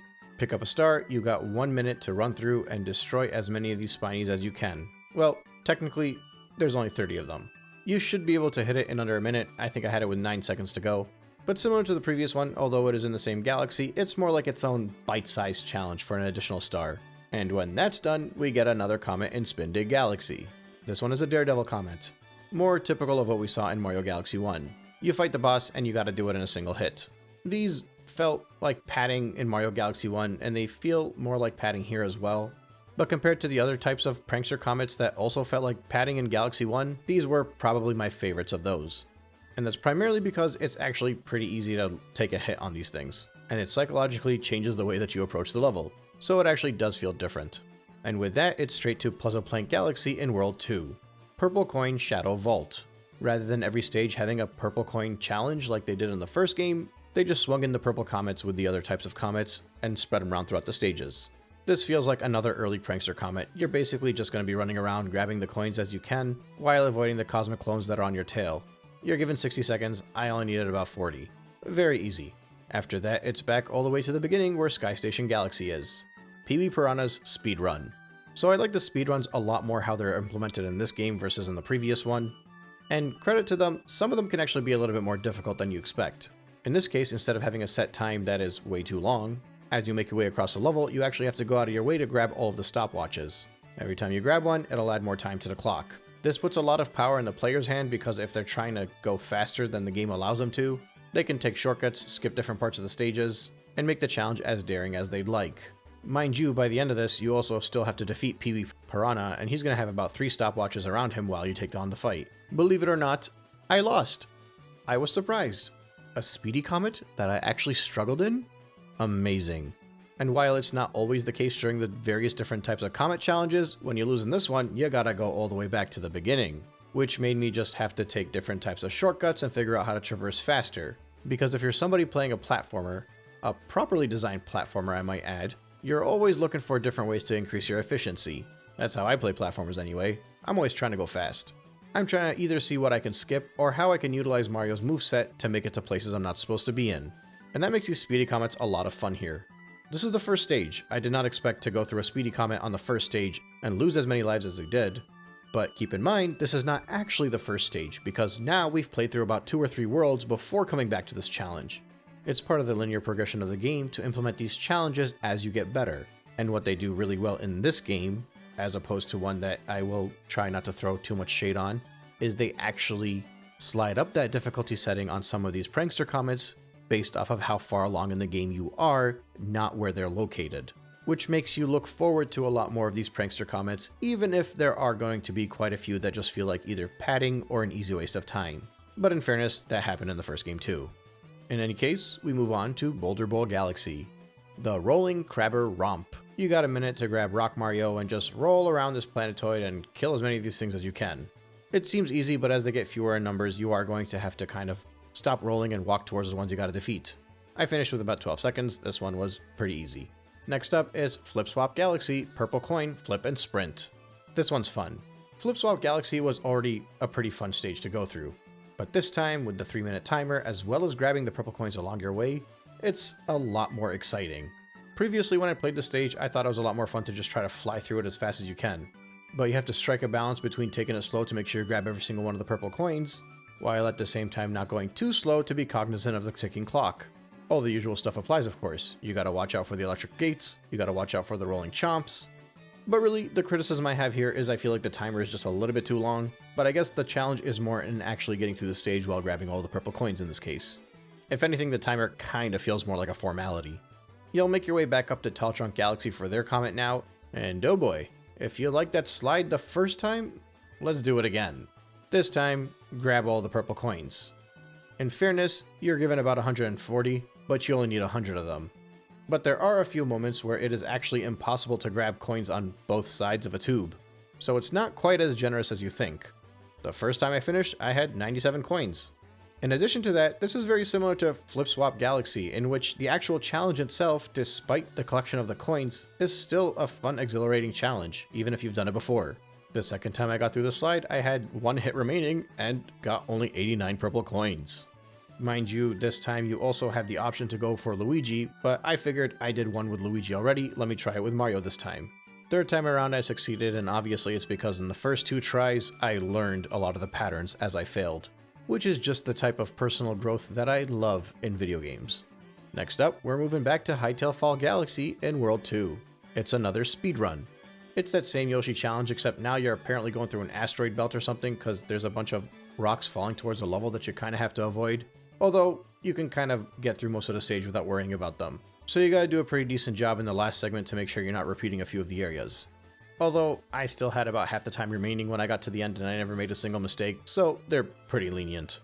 We can probably classify this one as padding, depending on how good you are with Yoshi. But on the bright side, we get to go to a new galaxy, Haunty Hall's Galaxy. Okay, so Mario 64's Boo's Haunted Mansion was good. Mario Sunshine's Serena Beach was awesome. Mario Galaxy's Ghostly Galaxy was good. Haunty Hall's Galaxy is spectacular. I sometimes forget that Mario Kart 8 actually came out a really long time ago, and it was much closer to the release of Super Mario Galaxy 2. I think it was about 4 years between the 2 titles. So while a track like Twisted Mansion might feel modern because it was on Mario Kart 8 Deluxe, Haunty Hall's Galaxy reminded me a lot of that track, and that's because that track was likely based to an extent off of Haunty Hall's Galaxy. Honestly, this one just does a really good job all around. We'll start off with a glimmer of bulbberry. These are Yoshi fruits that will light up the path as you traverse along a stage. But at first you start off on this quick narrow little path where you just gotta avoid a few ghosts blocking your way. But the next area is pretty cool. It's a narrow tunnel, but the stage is frequently scrolling to one side of the stage and coming out of the other. And likewise with the enemies. Kinda like that classic Mario Bros game where you run off from the side of the screen and just pop up on the other end. But it's got that whole dark, dimensional, haunted wallpaper to it. I think aesthetically it looks really cool, and the patterns on the floor itself are nice to look at, while also important to follow along, because as you run up this segment, you are going to have to be very careful about when you make jumps across different platforms and when you have to run around to the other side. If you like risky long jumps, this is pretty fun. You'll go through 3 or 4 different segments like this, and eventually you'll make it towards the end. But before taking the pipe maze, you're going to quickly want to run around the platform to grab your comet medal. After that, it's the Glimmer Fruit. This whole segment is very similar to the implementation of the Dark Matter in Galaxy 1. I won't necessarily say that I prefer one over the other, but I will say that the added challenge here is that you gotta move quickly because the fruit will fade as you run through the stage. There will be various question mark blocks and coins that will help hint you in towards the right direction, and as long as you're careful, you'll be able to collect your star. After that, you can jump right back in for the second star, sneaking down the creepy corridor. I opted to use Luigi for this one because it's a haunted theme, and those are Luigi stages, let's be real. So as you run through the beginning segment, there will be a bunch of boos that'll start chasing you from behind. The more you continue along, the more boos will follow you. If you look at them, they stop. You know the drill. When you get past those first 2 challenges, the second portion of it is running through these long, narrow pathways, while these dark matter eating or creating are taking the stage apart as you run. At the very end, there's a few more of those sliding platforms while you're being chased by ghosts, but it should be pretty quick and easy to get to the star. And after that, you can move on to Freezy Flake Galaxy, Bowser on Ice. Right off the bat, you get to grab yourself a fire flower and head back to the area down below and just start knocking things over with fireballs. Mainly all of these snow sculptures. Funny enough, even the trees are snow sculptures. I don't know why, but I think this is the only stage I remembered pretty vividly from playing this game back when it first came out. Specifically this open area where you shoot the fireballs everywhere. Something about it stuck out to me, and I have a feeling it's because of the location of the hidden star. But for now, you're just knocking down the Bowser statue and taking another slide to the next area. It's a less exciting slide in this case, more of a stage transition than anything else. At the end of it, there's a stack of these frozen blocks that you gotta use the fire flower to just destroy the right one so that you can get to the pipe maze. And finally, in the last segment, you have to manipulate these snowballs by pushing them across the lava, creating a pathway for you to walk across, making it all the way to the fire flower, and then burning down the Bowser statue so you can collect your star. Easy peasy. I kinda like the fire and ice combo for this stage. But this is not the main Fire and Ice stage. For now, we can backtrack a bit to Haunty Hall's Galaxy. There's a prankster comet, Spooky Cosmic Clones Chase. You're redoing this segment of the last star again, but this time there are cosmic clones that are chasing behind you. It's harder than you think it would be, but not as hard as it should be. We'll call it borderline padding. Come to think of it, I think the stage is not as spectacular as I was making it out to be. Like, I'd still take Serena Beach over this one, but that's partially because there's more than one haunted themed galaxy in this game. And since there are fewer stars per galaxy in this game, I kind of just mashed them all together into one stage in my mind. But we'll get to those other ones soon. For now, it's back to Freezy Flake. Sorbetti's Chilly Reception. You grab Rock Mario and make your way back down, and you have to find all the hidden pieces of the launch star. You do this by breaking down more and more of these sculptures, except when you break one down, you'll find the pipe maze. I think this was the hidden star that I had remembered from my younger playthrough. The chimp is back, and he has a new challenge. 500 points here. This is actually pretty fun because it uses the skating mechanic. You gotta be quick on your feet, and you gotta know when to dodge, and you gotta make sure you hit the right golden pieces. I got on the first try, but considering the hidden star here was actually finding the location of the chimp, in addition to the skating challenge, which was fun to go through, I think it's a decent hidden star. Obviously, we can jump right back in and continue the mission. I opted to go through Luigi this time just to change it up a bit. For the most part, this whole area could be summarized as rolling into whatever you can in order to find all the starships. Once that's all taken care of, you can take the launch star to the next segment, which puts you in the heart of a blizzard. It's kind of a maze that you'll have to blindly run through until you find a way out, but if you run around long enough, you'll find your way to the launch star and you'll be able to take it towards the boss battle. You're fighting against Sorbetti. He's going to try rolling over you, and you have to make sure you spin attack him on the nose. I think there's an on the nose pun that I could make for this fight, but it might be a little on the nose. Moving on. Actually, I did have to go back into the stage because not only did I need a single star bit in order to feed the Hungry Luma, I needed to find the Comet Medal. It was right under these blocks. And when I fed the Hungry Luma, it unlocked Beat Block Galaxy, Step to the Beep. This is just a lot of fun. It's your typical rhythm-based challenge. The cool thing is, not only do the platforms transform, but also the enemies that are on there, they just kind of disappear and reappear. And it could actually get a little bit difficult at the very end to collect all the stars without falling off. Those being the 5 silver stars. All in all, it makes for a pretty decent small galaxy. And when I got that star, I actually got a challenge from Wild Glide Galaxy. Jibber Jay is offering me a chance at a race, he's telling me don't chicken out, and my mama taught me not to be a chicken. So I'm flying straight there. Basically, the same thing you did last time, except now you're racing against somebody else. The fact that you actually do have to force yourself to move a little bit quicker through it does offer additional challenge that wasn't there before, and honestly until the very end of the race I was not in first, so while I did manage to beat it in the first try, it was still a fun challenge. But in general, you guys know that I love me a good motion control test. And on that note, Rolling Masterpiece Galaxy Silver Chomp Grudge Match. You know the drill, jump on the ball, tilt your Wii remote in the right direction to make sure the ball moves in the direction you want it to go. The further you tilt it, the faster you'll move. It starts off with a fairly simple challenge, you can't really lose a life, so eventually you will get to where you need to go. But right after that, you have to switch all of these platforms from yellow to blue without falling off, get through this wooded area where the buzzsaws are cutting the platform along your way, and then finally, it's a game of bumper balls. Only this time, somebody actually loses and it doesn't end in a draw. After it's taken care of, you get to pick up your star. The Comet is a little bit harder though. The Masterpiece Speed Run. Do it all again, but in 2 minutes. This is yet another one of those things where it seems already challenging enough to go through this as it is, but then when you add the timer, it starts messing with you. And you guys have played with the Wii Remote, you know how it goes. Once you start getting flustered and you start moving around a little bit too much, it just gets more and more difficult. You start failing in spots that you didn't fail the first time, and then just start trying to move quicker than you need to move, and that causes you to lose another life. I had to repeat this so much that by the end of it, I was struggling to pick up the key that I had picked up very easily the first time around. And just the more I played, the harder it got for some reason. I think I was getting in my own head, but it wasn't just mental, it was also physical because it's a stupid Wii Remote. I'm not kidding, I had to actually put the controller down and step away for a few minutes to come back to this one. I don't think I had done that since one of the secret area challenges in Mario Sunshine. But this is funny because, again, 2 minutes ago I had beat it in one try without even being bothered, and I probably did it in less than 2 minutes. But now, every part of the stage became an actual challenge. At one point I even made it to the Chomp to fight him, and he still ran out of time. I can't be bothered to count how many times I failed on this one, but it did take me 20 minutes to get the star, and it might actually be one of the longer stars I've gotten so far. But with that obnoxiousness out of the way, you make it to the Bowser Jr. Galaxy, which of course I'll be covering later with all of the Bowser Galaxies in a different segment. But for the most part, if you consider all of the detours that I took through World 3, it made World 3 one of the beefiest worlds to actually get through. I think this whole segment was about 2.5 hours of real-world playtime for me, which is probably one of the longer ones, if not the longest. After that, it gets a little bit more straightforward because you do all the comets. I kinda gave you guys a feel for what the comets are gonna be like, but just expect them to get more and more difficult as you go along. And I want to break them down a little bit at the end of the game to figure out how many of them actually feel like they're decent challenges and how many of them feel like they're redundant. Some of them might feel redundant and be a challenge, but that's a different story.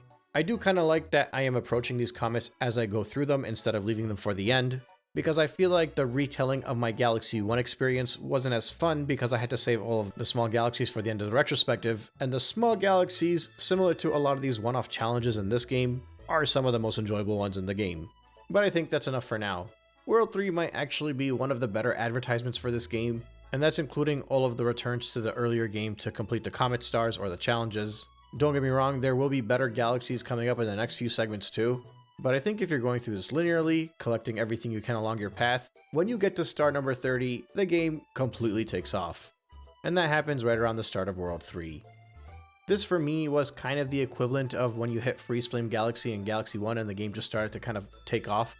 But the difference is, obviously, that I enjoyed more of the gameplay in Galaxy 2 more than in Galaxy 1, including all of the earlier stuff prior to these shackle removing moments. But with that out of the way, head through the dimensional portal and meet me at World 4.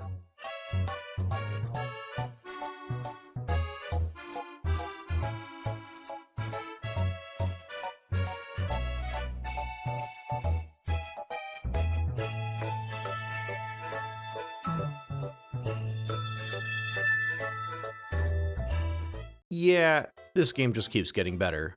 And if it's all the same to you, I think I'm just going to get right into it because this one took me a long time to get through. I think it's a little bit better to save my rambling for while I'm going through the actual stages. especially because the first one is Supermassive Galaxy, which is an homage not only to Tiny Huge Islands from Super Mario 64, but also an homage to the level with the same gimmick in Mario Bros. 3. Mission 1 is appropriately titled Huge Trouble with Big Wigglers. I actually think this one is a little bit bland in its design. It's cool that it uses a lot of those traditional blocks, as well as utilizing giant coins as set pieces and walls you can wall jump off of. I don't know, something about all of these little pieces just floating in outer space doesn't really jive with me. From a gameplay perspective, I think it's a lot of fun though. Rather than everything just being a giant callback, the stage creatively finds ways to use the pipe mazes as well as the thwomps as stage hazards to utilize in order to further along in your platforming, with the thwomps both offering a speed challenge as well as a wall jumping challenge to work your way upwards. And I don't use the word challenge lightly either. I lost a few lives here, mostly because I tried to go faster than I needed, so when I slowed down it was okay. But still, after you get through the initial challenge, you'll make your way to a circular planetoid where you have to take down these 3 different Koopas using Drill Mario. It's a pretty quick and painless challenge. Grab the launch star and get to the next segment. I appreciate the aesthetics in this challenge a little bit more. I think I like the little starship platforms. You get a chance to collect a ton of coins by doing a few long jumps while also maneuvering your way around some giant piranha plants and flying Goombas. After making your way across some ascending platforms, you can take your launch star over to the next planetoid. When you make it there, you'll notice that everywhere you run around, you'll see plants growing out. If you actually run around the entire planetoid and all of the flowers come out, you'll be able to grab your hidden star. Once that's all said and done, you can go back into the stage, do it all again, make yourself to that planetoid, and instead of making all the flowers come out, just take the launch star to the next segment. It's much easier said than done, you just kinda gotta make your way across the cyclone over to the other side. The only thing is, I had to be a little bit more cognizant of the speedy wigglers, since when I try to just quickly jump my way across, they'd bump into me and I'd lose a life. But once you get that star, you'll be able to move on to Flipsville Galaxy, Flip-Flopping in Flipsville. So the gimmick here is that you're on this double-sided planetoid that you have to ground pound on these little grates in order to move over to the other side. There are spiky enemies that'll walk over the grates, and obviously when you ground pound on them, that's your chance to defeat them. The gravity will only shift if you make those ground pounds, however, so you can't just jump from the side, otherwise you'll lose a life. There's a bit of a puzzle element to it too, because you gotta figure out how to make your way across in order to get yourself towards the top where the launch star awaits you next to Captain Toad. After that, they just kind of expand on the gimmick.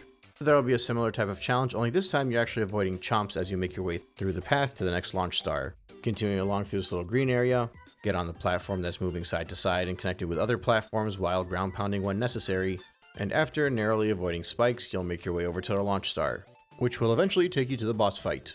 This one should be pretty obvious to figure out. You gotta go underneath the stage and just ground pound whenever it passes over the grate that you're standing beneath.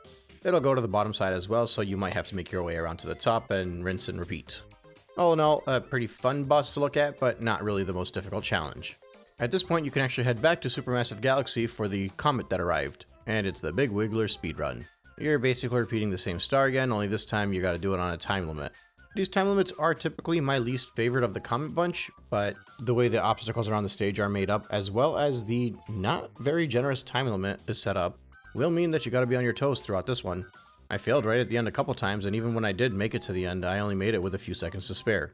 When that was all said and done, it was time to go back to Flipsville Galaxy for Flipsville's new digs.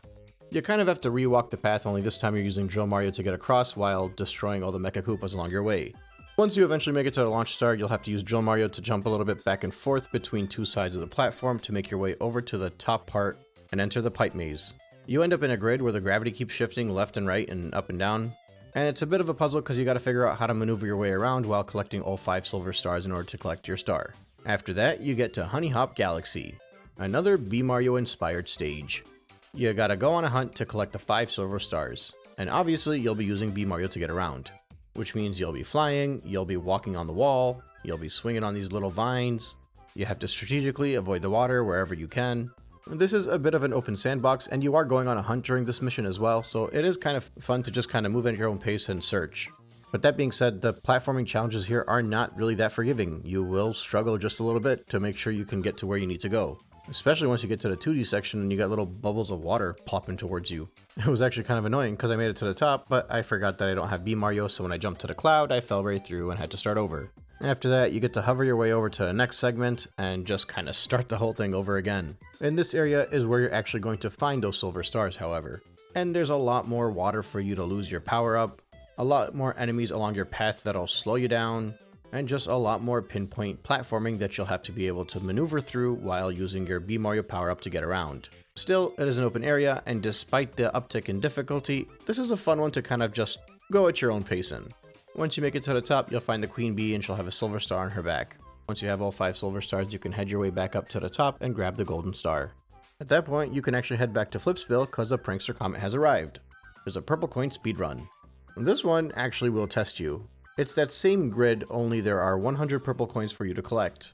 It's all about mastering the timing of knowing where to stand when the gravity shifts so that you can grab all the purple coins before moving on to the next section. You gotta be quick too, know when to wall jump, know when to make your way around to another side. There is going to be quite a bit of trial and error on this one, and since you are more or less beholden to the time limit, you probably will get frustrated a little bit because you missed yourself a purple coin and won't be able to start over. I did use the first couple of attempts to figure out how to make sure I can grab all the purple coins before moving on to another segment though. I think it wasn't until I actually got to the 4th attempt that I managed to get all the purple coins, although in fairness, in my 3rd attempt I got 99 of them. But once that's all said and done, you're able to grab your star and move on.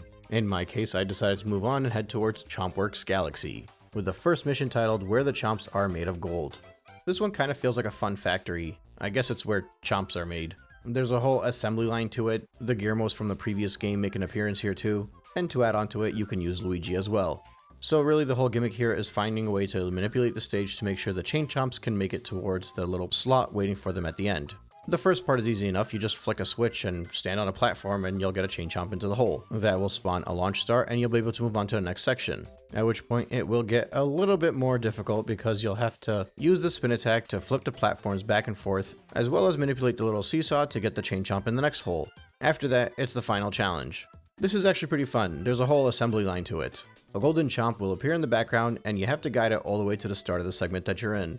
It's more or less the same concept of what you've been doing the whole time, except it gets just a little bit more difficult. And not to mention you gotta be pretty quick to stay ahead of the chomp, as well as make sure you don't screw up near the end because then you will have to start over from the beginning again. Not to mention there's always the added risk of getting hit by an enemy, landing in a lava, and maybe even losing a life. Either way, there's a little bit of trial and error here as you figure out how to make sure you manipulate the stage just enough to get the chomp towards the end. And once that's all taken care of, the golden chomp will implode and you'll be able to collect your star. And getting that star will trigger a challenge from Gearmo in a previous stage, which means you gotta go all the way back to World 2 for Boulder Bowl Galaxy. This is a hidden star, so you're actually repeating one of the earlier challenges, only this time, along your way you have to find the Gearmo. He'll pop up on this planetoid somewhere around the end of the stage, and if you speak to him, he'll ask you to guide a Goomba towards him. The catch is you'll have to avoid the chomps and the boulders that are rolling around, and not only stop yourself from getting hit, but stop them from crushing the Goomba. It is a little bit easier said than done, but at the same time, it's not the most difficult challenge in the world. You're kind of just herding a sheep at this point. And once that's all said and done, you can head back to World 4. Back in Chompworks Galaxy, we're able to go to the next mission, Spring into the Chompworks. You'll be going through the same part of the early stage, except this time you'll be using Spring Mario to get around. I think this is one of those moments where people dislike Spring Mario because you kind of have to be more precise with your movement with him. Timing over exactly where to jump as the chomps pass through can be a bit annoying, but honestly, after the first or second time, I figured it out. Honestly, I think the issue is you can't really easily jump left and right to recenter yourself, but it's one of those things where the more you bounce, the more you figure it out, and it shouldn't really be that much of a nuisance. In my case, I like Spring Mario, I like these challenges, and I like that it's really putting my accuracy to the test. Although, the second area where it's narrow and you get the little chomps after you can be annoying, but it is what it is. I still think Spring Mario gets way more hate than he deserves. When you get to this final area, the challenge definitely kicks up a gear. But by this point, I think I was so comfortable bouncing around with Spring Mario that it wasn't really a bothersome at all. Next up is Starshine Beach Galaxy. It's a Mario Sunshine callback, basically. Except it's not really a Mario Sunshine stage per se, it's just filled with Piantas, which is awesome. It reminds me more of that secret star from Mario 64 DS that was also kind of an homage to the Sunshine game, had the same music and everything. But it is an open sandbox, it's fun to move around, it's fun to take on all the challenges, and I don't know, I feel like it just got good vibes all around. The first stage is a 5 Silver Star collection challenge, and finding the 5 Silver Stars isn't really the hardest thing in the world, but a few of them will require a little bit of problem solving to figure out how to reach them. It could range from something as simple as using Yoshi to spit a spike in order to break the cage that it's in, or grabbing a blimp fruit in order to hover your way upwards to grab the Silver Star. I do like the one where you have to stand on this platform that's floating in order to get it to stand upright in order to jump upwards and grab the Silver Star. All in all, this first challenge is a good way to get your feet wet, to get comfortable with the area, in order to see all the different sections it has and collect your star.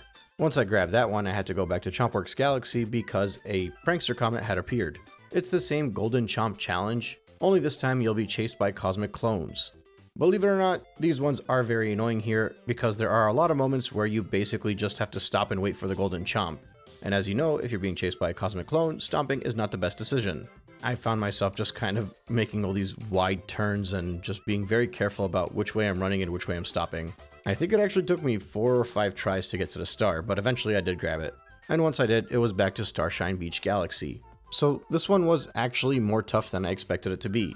You have to figure out how to climb towards the top of this segment over here, but since there are clouds that you gotta move upwards on, you gotta use Cloud Mario to get there. Now, mind you, I spent quite a bit of time looking around for the cloud power-up at first. And that's because I actually had to swim through the underground alcove in order to ground pound onto this little switch and get the Cloud Mario power-up to spawn. I actually still struggled with this. So obviously with the cloud power-up, you only get 3 clouds that you can spawn.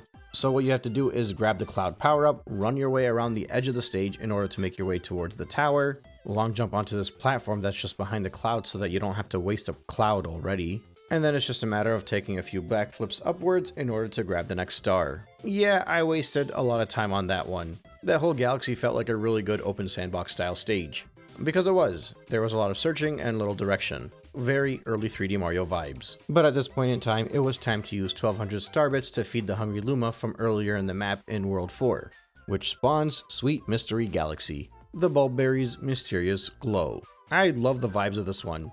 It's a sweet theme, which obviously for me is awesome. It's got the space backdrop, except it's not like boring and black space backdrop. There's a little bit of stardust in the background, and amongst that dust, donuts. The bulb fruit is also one of my favorite gimmicks in the game because it reminds me of the dark matter stuff from Mario Galaxy 1.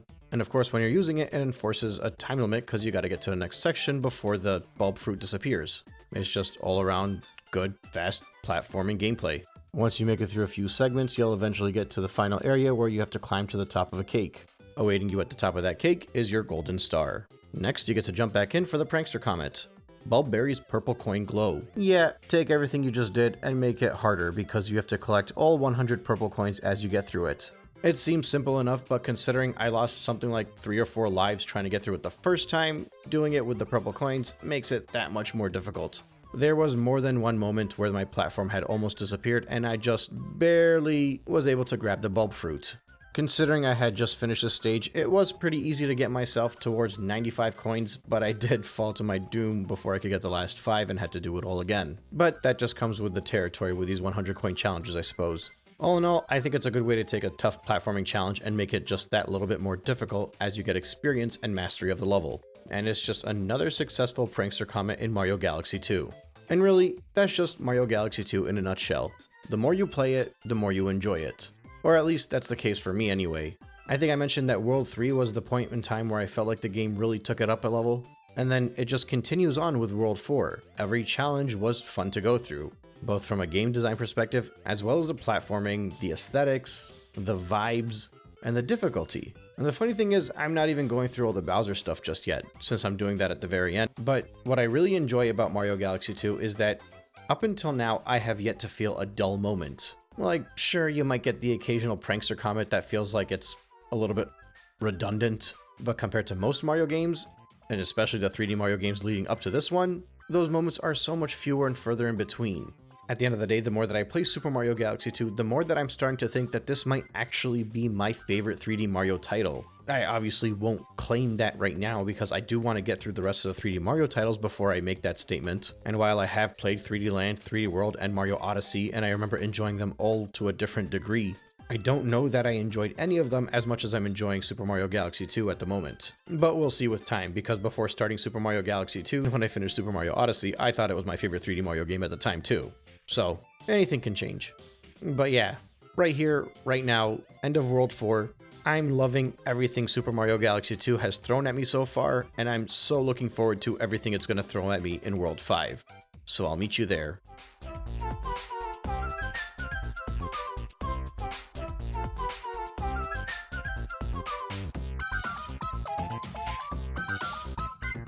World 5 is just yet another great world in Super Mario Galaxy 2.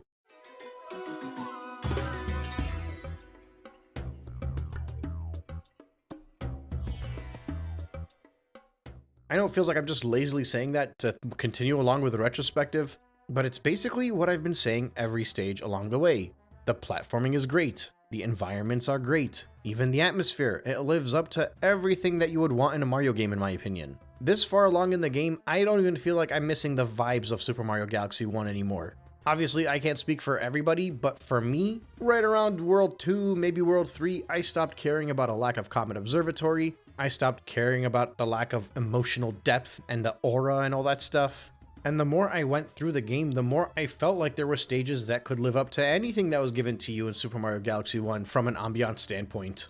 It just so happens that the game continues to quickly move along, with slow points in between, but not nearly as much as in Mario Galaxy 1. So while in that game there were a lot more moments where you can stop to smell the roses, or so to speak, in Galaxy 2, it's all about that next challenge, that next adventure. And I mean, if you've been following along from when I did Galaxy 1 and leading up to this retrospective, you'll know that I value this a lot more than what was in Mario Galaxy 1. And again, that's not to say that I didn't like Mario Galaxy 1.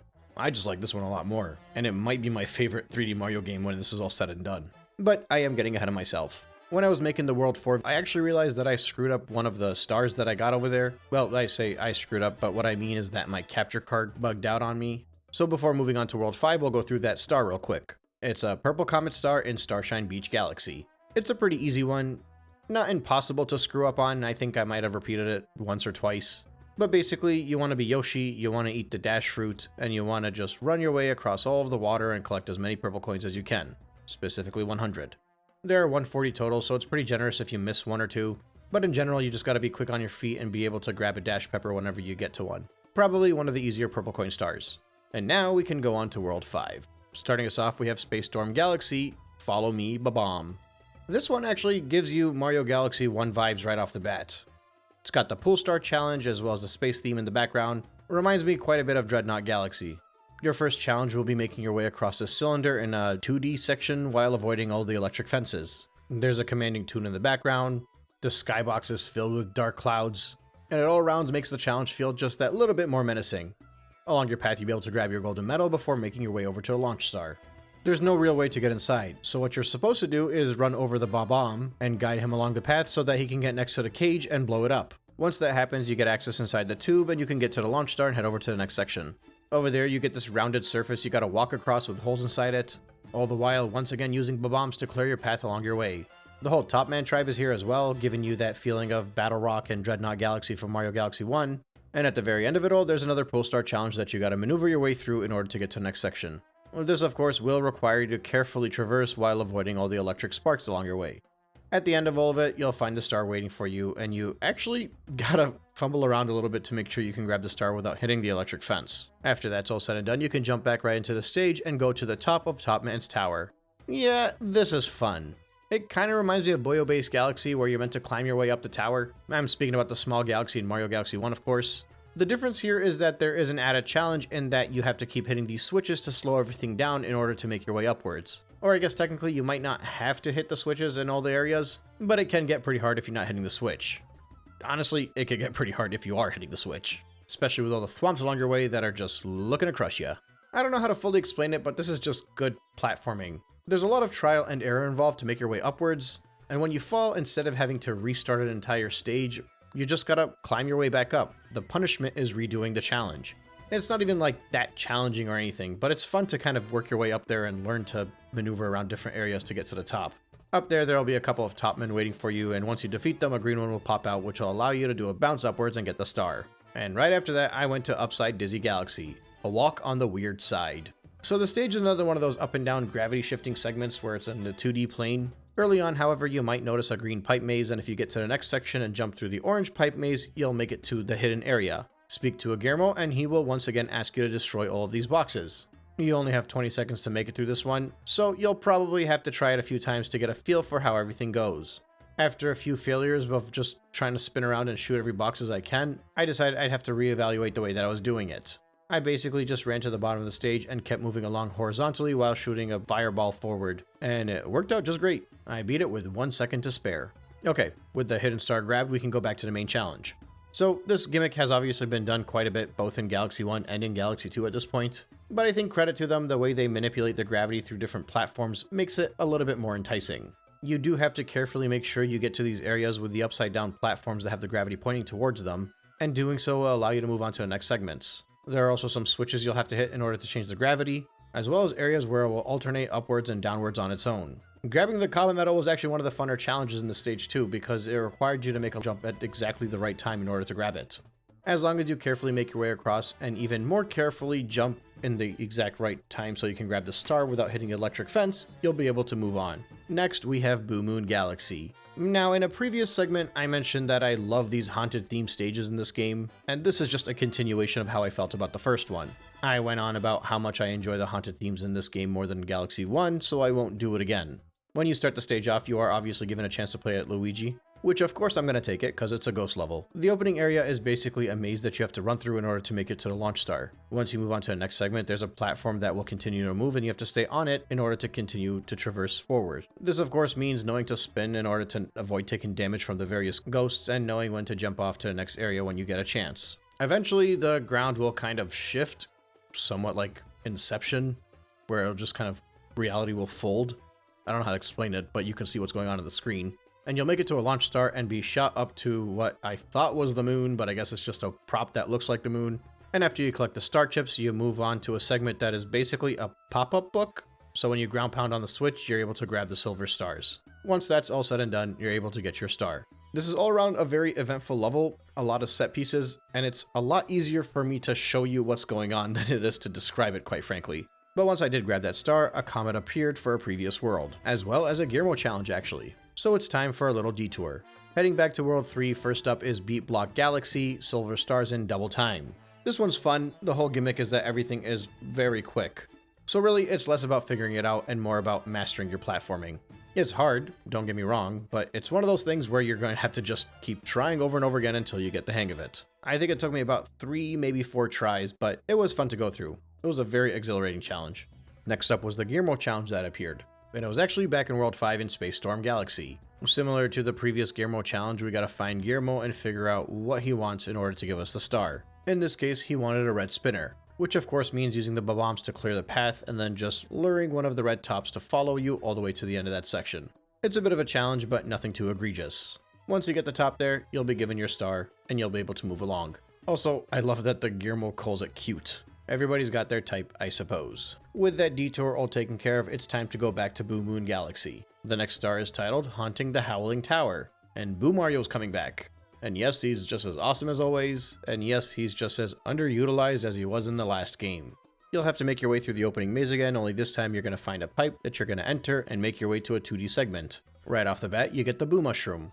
Most of the challenge here is timing when to shake the controller in order to turn invisible so you can make your way through the cages. There will be gusts of wind pushing you through these sections as well, so you just gotta be careful about when you do and don't shake the controller. And of course, you'll have to weave your way between the ghosts. Honestly, it's not really that exciting of a challenge. At this point, I've yet to see anything with Boo Mario that really wowed me, but I love the way that Mario looks with this power-up. Heading right back into the stage, now you get to go for the hidden star. And when I entered the stage this time, I noticed that Luigi was just waiting for me. So I didn't know this at the time, but somebody in the comments mentioned that Luigi is actually a ghost of your previous playthrough of the stage. I don't know if that's true, or maybe it's just a ghost that you can race against, not necessarily your own previous one. But what I actually do know is that when I did this star, I was following the arrows of Luigi's footprints. I noticed that at the very end, when there was a launch star that I was supposed to take to the next segment, Luigi ran right past it. So I just continued to follow along, and eventually he took me to the star, which I thought was pretty cool. He guided me to the star without me even realizing it. And after that, we were able to go to Shiverburn Galaxy, the successor to Freeze Flame Galaxy, which I personally felt had to do a lot to live up to Freeze Flame because Freeze Flame was one of my favorite ones in Galaxy. Actually, I'm pretty sure I ranked it at the top. Either way, I might feel stronger about Freeze Flame just because of how much of an impact it left to me when I played Galaxy 1, but Shiverburn is awesome. The first star is Prince Picante's Peppery Mood. You start off on a phenomenal looking plane of lava, with platforms that you have to make your way across in order to get the Cloud power-up. Using a combination of the Cloud power-up, as well as these switches that'll turn everything into ice, you gotta make your way across to the launch star. Naturally, when everything's iced up, you get to just skate away across too. Before getting to the launch star, you'll notice a pipe maze, and that'll take you into another challenge where you can collect a hidden star. It's another chimp challenge, and it's one of those skating whack-a-mole style challenges. Pretty easy to get through, you might lose once, but I doubt you'll lose twice. Still, it's a fun skate speeding test. Once that's picked up, you can head back into the stage and continue on along your mission. This time when you do make your way to Launch Star, you'll get over to this next segment, which actually reminds me a lot more of Melty Molten Galaxy than it does Freeze Flame Galaxy. It's just high intensity platforming to make your way to the other side of this obstacle until you get to the Launch Star and move on to the next segment. Shortly after that, you'll bump to this segment where there will be a bunch of these octopi spitting coconuts at you and you gotta slam them all back and knock them all down one at a time. It could get a little overwhelming at first, but you should be able to handle it. Once you take care of all those guys, the platforms will rise up and you're able to get across, skating on ice that is melting away until you make it to the final boss. So this fight brings back the whole thing where you gotta swing a coconut back into the enemy. It's just a lot more in-depth than it was against King Caliante in the first game. You spend a lot of time skating and being careful to avoid getting damage, either from the enemy or from the pools of lava on the ground. For the most part, you just gotta keep your eyes peeled for the coconut and be ready to attack when you see one getting spit out. And just like we went to Dusty Dune Galaxy after finishing Freeze Flame in Mario Galaxy 1, over here you head over to Slip Sand Galaxy, and the first mission is Squizzard's Sandy Sinkhole. So the first challenge is this long tube of quicksand that you gotta make your way across without sinking into it. In the next segment, it'll just be more typical platforming stuff, but at the same time, it's on quicksand, so you just gotta keep jumping and spinning to make sure you don't fall down. Eventually you get to a fire flower, which means you're gonna have to light up some torches in order to move on. Finally, you get to a pretty fun slide section, which basically is just a matter of strafing left and right to make sure you don't get crushed. After that, you get to a boss fight. So the whole thing here is making sure you time it so that you shoot the fireballs into its mouth when it's wide open. Obviously, all the while you gotta dodge the projectiles. It's a pretty fun boss fight for me, but I think it's kind of brought down because his face it's kind of goofy. I don't know. I mean, I don't think most bosses in Mario games look sophisticated or anything, but Squizzard's face is just not doing it for me for some reason. Either way, it's pretty easy to defeat him and move on. The next star is Sailing the Sandy Seas. When you start off in that same opening segment of the tube, you'll go down a pipe, and that'll take you into a 2D area. There's a bit of a puzzle element to figure out how to manipulate the gravity in order to make it out the other side. Once that's done, the launch star should be just ahead of you. This last section is a callback to the Sandbird, I think, but it's basically just a platform that you gotta survive your way across while avoiding the cacti as well as the magic Koopas. It could be pretty challenging, and it can get annoying if you fail because you'll have to start over from the beginning. Especially at the very end where the rolling chomp just chases you around, so you gotta carefully survive and avoid it in order to get the star. And after that, it's back to Shiverburn Galaxy for the Comet. This one's fun, or for me it is, because you just get to skate around and grab Invincibility Stars and just destroy all these Octoombas. I don't think it's challenging by any means, but I do enjoy skating, I enjoy moving fast, and I enjoy destroying Octoombas apparently. Well, let's move on. We can go straight back to Slip Sand Galaxy for that Comet now, which is just a quick Daredevil Prankster Comet against Squizzard. So you gotta do the same fight again with a single hit, and it's actually pretty hard, but not the worst thing in the world. I've said it a few times before, but I think having a single hit during a Daredevil Comet actually does add a lot to the game because it makes you psychologically play differently and a lot more defensively than you would have otherwise. Either way, that pretty much wraps up everything for World 5 outside of the Bowser Jr. Galaxy. If you had a keen eye and you were paying attention, you might have noticed that the stages here were, for the most part, pretty dark. And that's in contrast to the previous stages where most of the worlds were bright colored. This world for me actually felt the most like Mario Galaxy 1, especially in the early game when everything was dark and mysterious. And it even had a lot of very similar stages too, or rather similar themes. Space Storm felt like Dreadnought, Slip Sand and Sandy Dune, Shiverburn and Freeze Flame, Boo Moon and Ghostly. The only outlier here really is Upside Dizzy Galaxy, but even then it's got that 2D gravity gimmick that did take place in Mario Galaxy as well.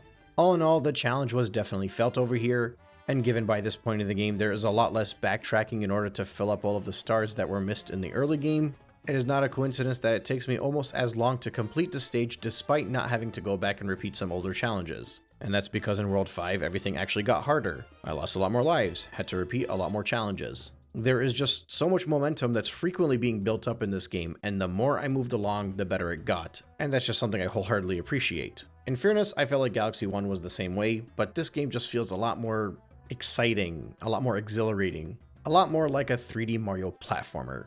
At least to me anyway. Something I felt a lot in Mario 64, a lot in Mario Sunshine, and sometimes in Galaxy 1.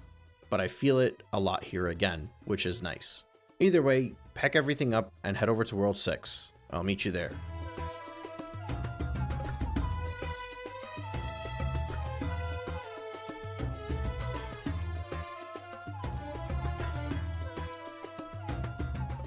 Just a quick heads up, I lost about 3 or 4 hours of gameplay footage because my capture card bugged out, so you might have noticed that I skipped a few stars.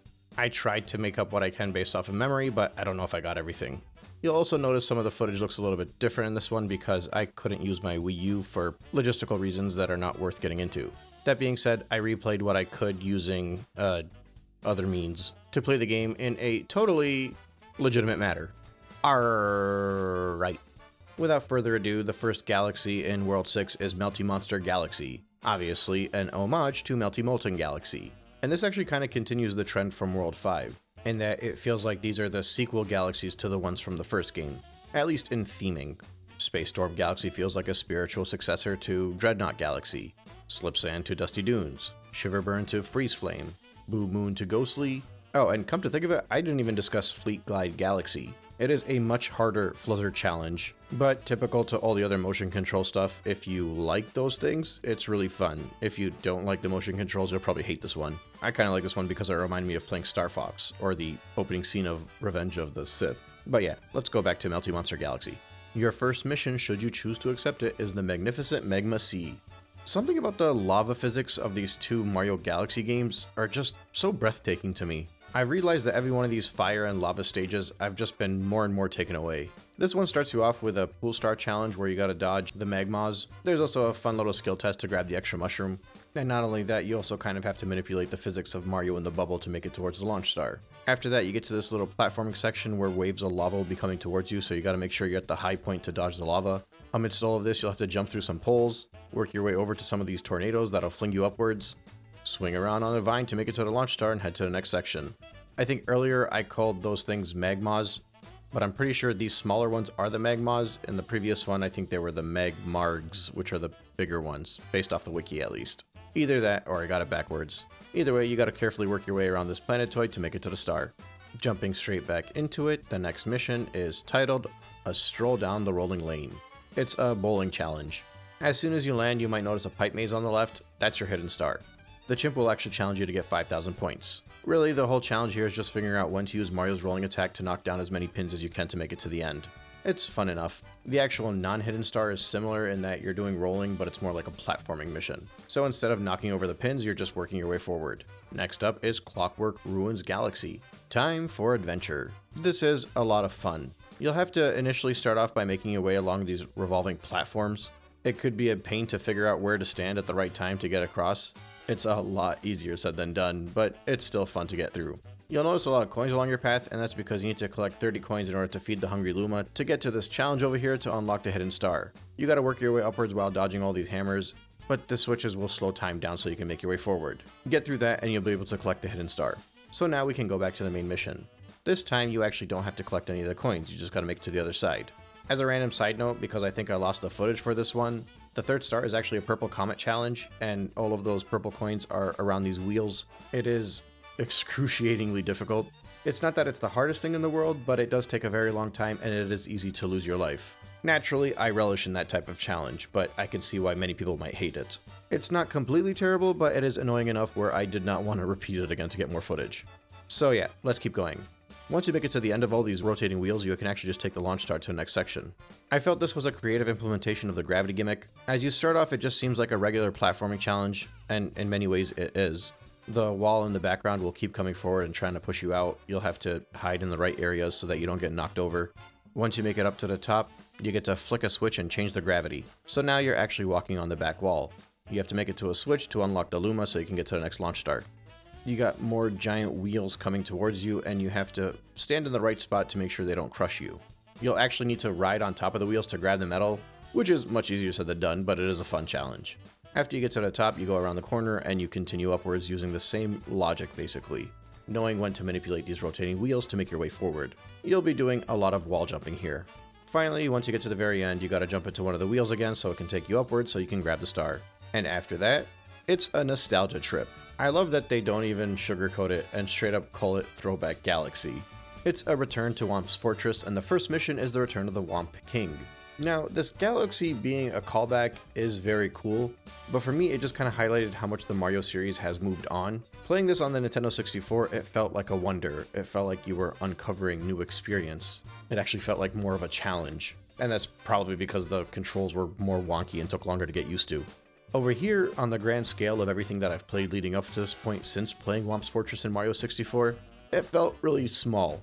It felt plasticky. It was very cool when I saw it for the first time when the game came out, but playing it now, so many years later, it's cute. I will say I do like that when you get to the top and defeat the Whomp, the game takes you to the underside of the actual fortress where you fight an even bigger Whomp, the Whomp King. Beating him is basically the exact same thing, it's just a little bit more menacing this time. Still, as a Mario 64 fan, I wholeheartedly love the callback, but I think of all of the callbacks they've done in this game, this one might actually be the most underwhelming, funnily enough. But yeah, for the time of when the game came out, it was cool. Now, it's alright. I gotta say, I do appreciate that the second star is a Silver Star challenge because that makes it more like a callback to Mario 64 DS. But in a similar manner, during the star you get Cloud Mario, which means you get to jump around and run around a lot more, making it very easy to treat this whole stage as your own personal jungle gym. Which again is very fun, but I just don't think the layout of the stage works well for Galaxy 2. At least not as well as it did for Mario 64. The third star is just doing the Silver Star challenge again in under 2 minutes. It's very easy, doesn't feel too much different. Especially if you're comfortable enough with Mario's controls, you probably beat it in under 2 minutes the first time as well. After that, it is Battle Belt Galaxy. I might have said this a few times already, but this feels like the most Galaxy 1 Galaxy of this entire game. So much so that they actually named the objective Mini Planet Mega Run, which is probably what I should have been referring to them in the first game. I just kept saying planetoid to planetoid or object to object challenges, but it seems like Mini Planet would have made a lot more sense, or at the very least would have been easier to say. But yeah, this basically takes the idea of Galaxy 1, where you jump from planet to planet, either beat a bunch of enemies or accomplish a specific task in order to create a launch star so they can move on to the next segment. The objectives are much more simplified than some of the later levels in Galaxy 1, in that the settings here are more basic, but in order to continue to move forward, there is challenge involved. So while the objective is actually simple in and of itself, the means of which to complete that objective can be more difficult, and it gets just harder and harder as you move along. But as long as you keep grinding and take it slow to keep an eye on your health, eventually you'll make it to the final planetoid and be able to collect a star. Alright, let's pause and actually go back to Honey Hop Galaxy. I don't think I covered this one previously, but I remember this is one of the harder chimp challenges that I did. You have to get 10,000 points by jumping on all of the Octoombas in the allotted time limit. Part of the actual challenge here is figuring out where you need to go because some of the Octoombas are hidden around corners that you can't find. So I think the first or second attempt, you're probably just trying to figure out the optimal route. Once you figure that out, it's just a matter of being efficient and trying to make sure you can keep a bouncing streak. All in all, it's a pretty fun challenge, and it is an open sandbox stage, so it's kind of fun to just create your own route. And I think at that point, we're kind of caught up, so I can go back to my original footage. There's a hidden star fight against the Gobblegoot yet again in Battle Belt Galaxy, but that's just a repeat of a previous fight. Let's talk about the Comet. You're redoing the Mini Planet Mega Run, only this time it is a Daredevil run. Unsurprisingly, this is much harder than you'd expect, and that's obviously because it's very easy to get hit a single time. The only caveat is they do give you checkpoints on this, so it kind of takes away a lot of the challenge that would have otherwise existed, almost to a fault, I would argue. But I did get a game over, so I did have to start over at one point. In any case, once that's all said and done, you can move back and call over the Hungry Luma so that you can move on to the next stage. Keep in mind this is technically a branched off path. There are a few of these throughout the game. You don't always have to beat every single stage, but I mean, you guys know how it goes. It's a Mario overworld. You don't have to beat every stage to beat the game. Next up is Flashback Galaxy, and the first star is titled Jumping Around in the Dark. This is more or less another rhythm style stage. The only difference is that the light lights up every few beats. Once you get a feel for a stage, you end up picking up a Yoshi, and there are a bunch of blimp fruits that you gotta use to make your way upwards. Everything is kind of placed in a way where you might have to use some trial and error to get around. It's probably not uncommon to fall to the bottom and have to start over again. Thankfully, you won't necessarily lose a life if you fall to the bottom, so it's not that terrible. But it can be annoying since if you do take a hit, you'll lose Yoshi and have to make your way back down to pick another one up. There are a few Yoshis spread throughout, so you might not necessarily have to go all the way back to the bottom, but it's enough to be annoying. But you can grab the Comet Medal and you can make it over to the launch star and get to the next section. There is a narrow pathway you have to follow to make your way towards the star.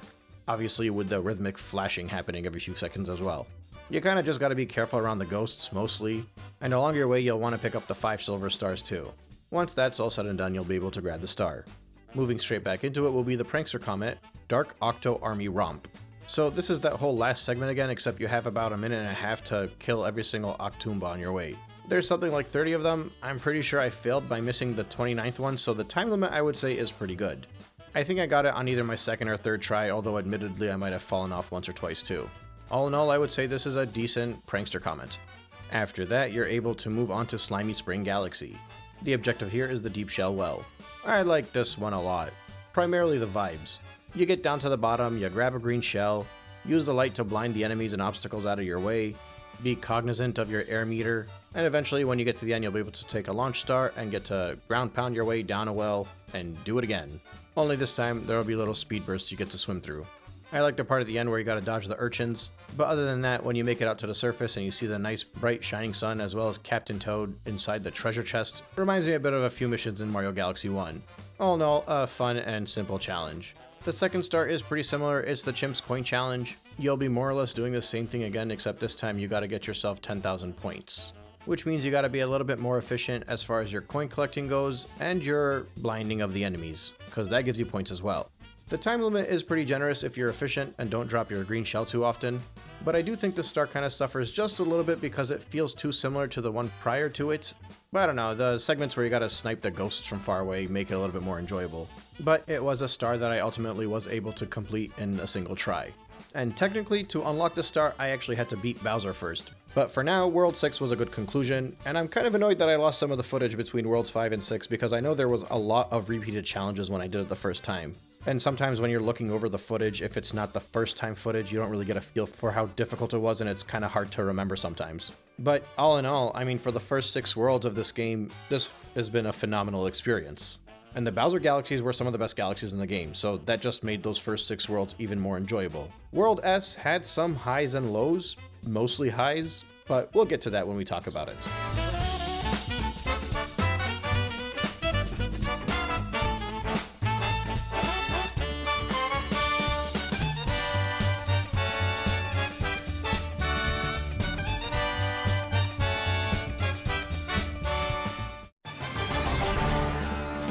The Bowser Galaxies are solid endpoints to each world. I felt like the Galaxy 1 Bowser stages did a very good job, both thematically and in the tests that they would put you through in order to complete the objectives. And I gotta say, I think this is one area where I don't think Galaxy 2 needed to improve on as much. And that's obviously because they were so good the first time. But the difference is in Galaxy 2, I feel like it all just flows much better. There's a proper difficulty curve as you go through the worlds that caps off with the Bowser stages. And then obviously it goes back a little bit on the start of the next world and works its way back up to the next Bowser stage. But regardless of the difficulty outside of the Bowser stages, I would say I enjoy the ones here as much, if not slightly more, than the ones in Galaxy 1. They're a lot closer than the rest of the game.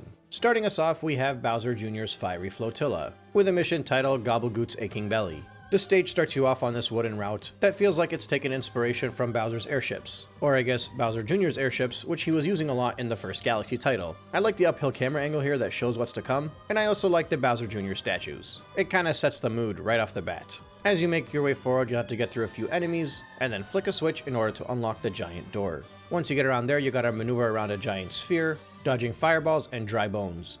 There will be random Goombas and Magic Koopas along your route, as well as an extra health mushroom to get you through to the end. When you make it to the launch star, you'll encounter Bowser Jr., he'll summon the Gobblegoot, and your first boss fight will commence. I like this thing. It'll chase you around and eventually dive into the ground. It's got all these weird little bumps throughout its body. Every time one of those bumps makes it to the ground, you gotta go up to it and you gotta hit a spin attack in order to pop it.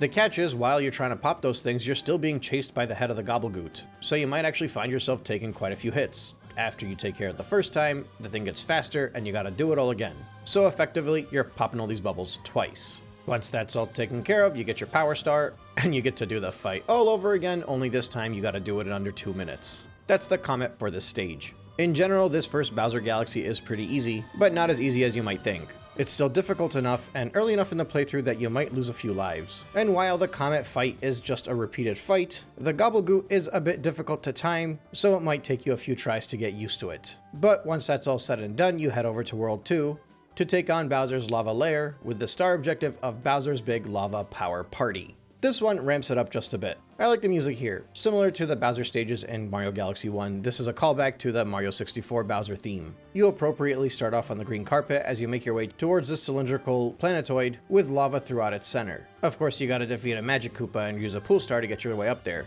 Once you get through that planetoid, you'll make your way over to a similar one. This one has fewer platforms over the lava, but a quick long jump will get you through, and you'll be able to grab a launch star to grab the checkpoint in the next segment. Shortly after, you have to face off against a hammer bro. Once he's taken care of, a launch star will spawn, will take you up to the next segment. Avoid the little wheel of fire, ground pound on the platform to send your way downwards, make your way across these rotating platforms and avoid some thwomps, and you'll find yourself standing on this golden ball. Ground pounding on the ball will break the lock of the door that's right beyond you, and you'll be carried to the next segment. Over here, you'll have to make your way across some of these dark matter creating creatures, and then once you get beyond that, you're in a section over lava where a moving platform will guide you through to the rest of the stage. Obviously, in typical Mario fashion, you'll have to avoid a few fire wheels, you'll have to avoid some magic Koopas, and you'll even have to avoid some Bowser statues that are creating electric fences. Finally, after you get through the Hammer Bros, you're in the final segment. You got a checkpoint. On your left, you get to grab yourself a mushroom that gives you extra health. And then you have to unlock the door in front of you by ground pounding on the ball 3 different times at slightly different angles in order to break down all of the locks.